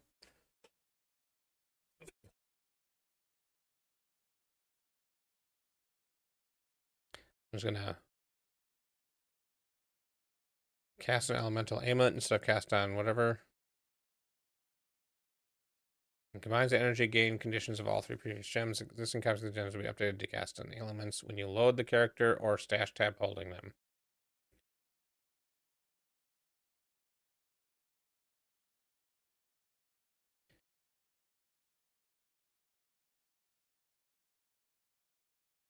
I'm not going to read through all of these right now. I'm getting a bit of a headache. There's so many abilities. But unique items.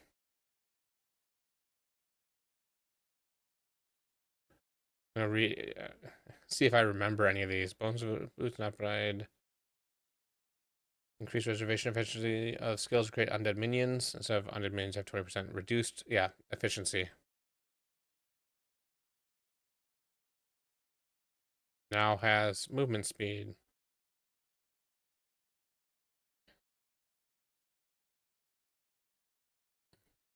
Existing items can be made worse.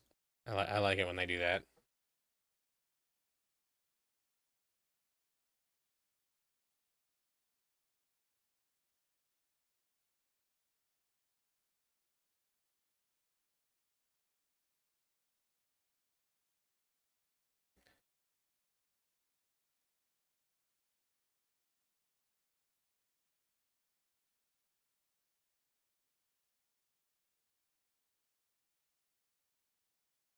Yeah, Tangle Tongue Unique Spear is now a 5 to 8% critical hit chance instead of a 10 to 20%, which was huge and made that spear just crazy good.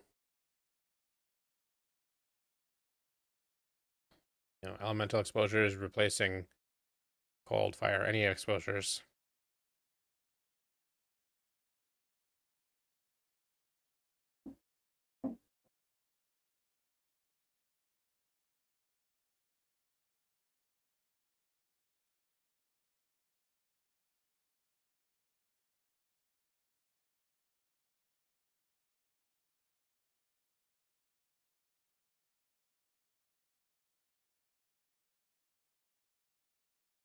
Bunch of they reduced a bunch of the block chance.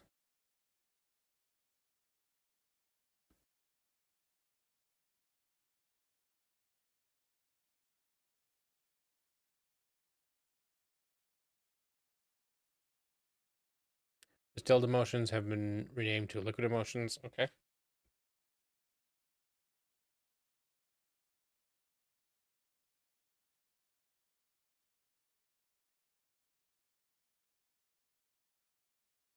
Orbs of chance are now more likely to succeed on amulets, rings, belts, and charms.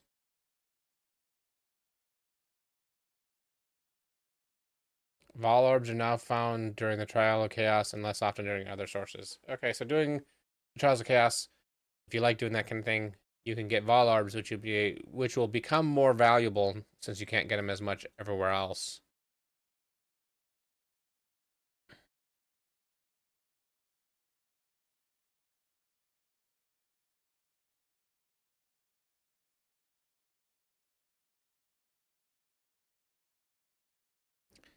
Yeah, inherent skills, being able to be level 20 is nice.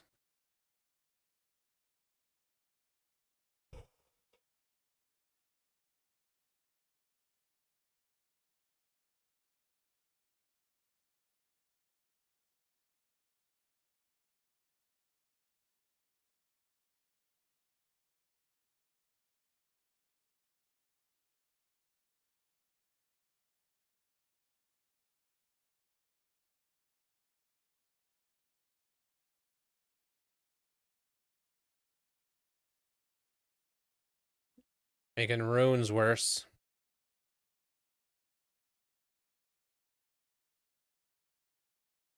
Well, mine runes are better. Stones are better.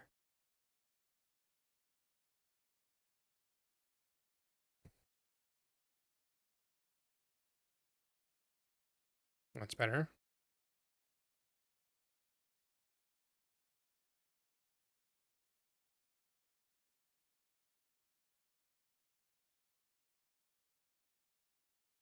All right, now you have to put these in the helmet. Oh, helmet, gloves, and boots. Okay.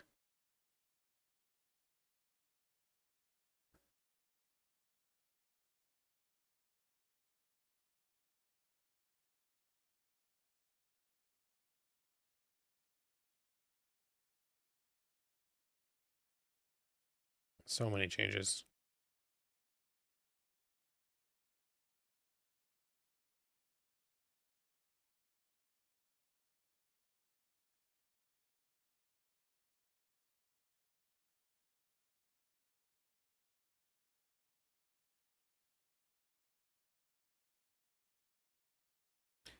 Okay, so now, okay, they're making the last fight a little bit more lenient. If you don't get all the hourglasses, you no longer fail your trial of Sechamus. Now, it only damages your armor, your honor.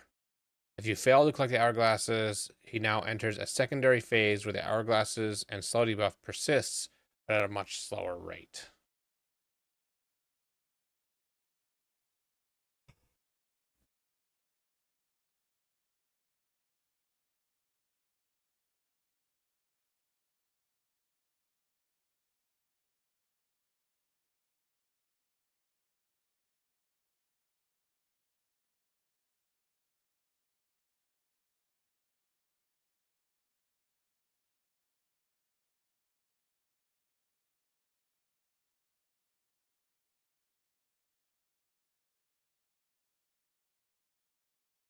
The pure act of vulnerability aura monster modifier now only makes things immune to damage from enemies.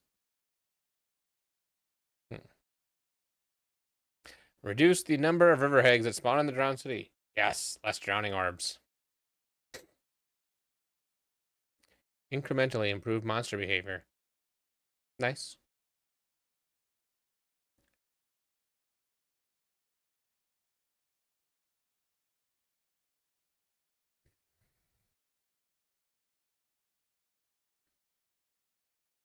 A party member revive UI now displays whether you're too far away to revive a dead party member. The ritual favor UI now displays the number of rerolls available.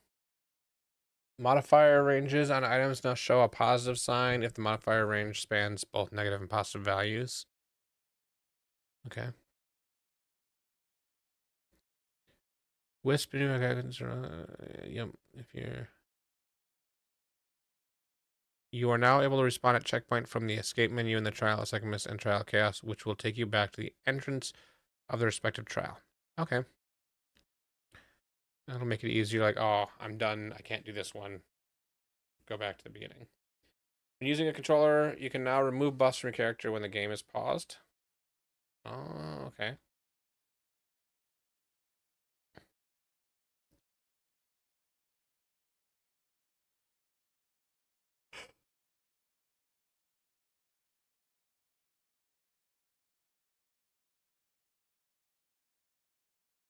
Was that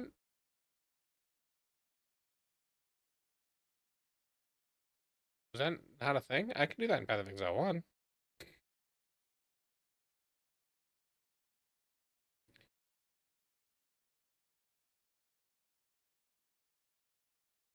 Okay, enable the following existing. Okay, so there's a whole bunch of existing stuff.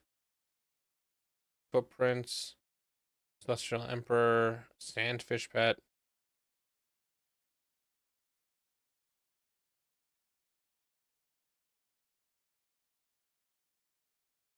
Wow.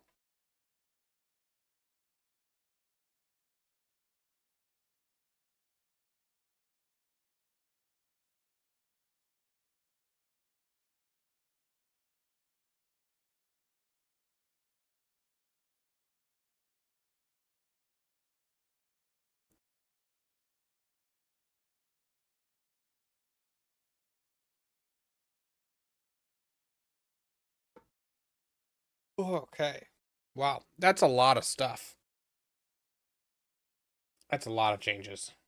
I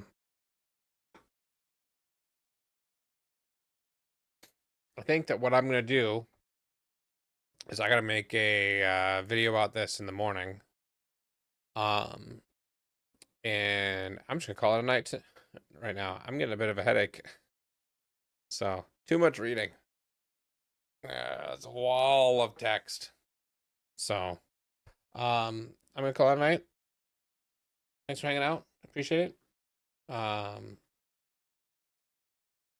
will be back on tomorrow after my video is up and probably playing Last Epoch. Probably a minion build of some sort. So, thanks for hanging out. Have a good one.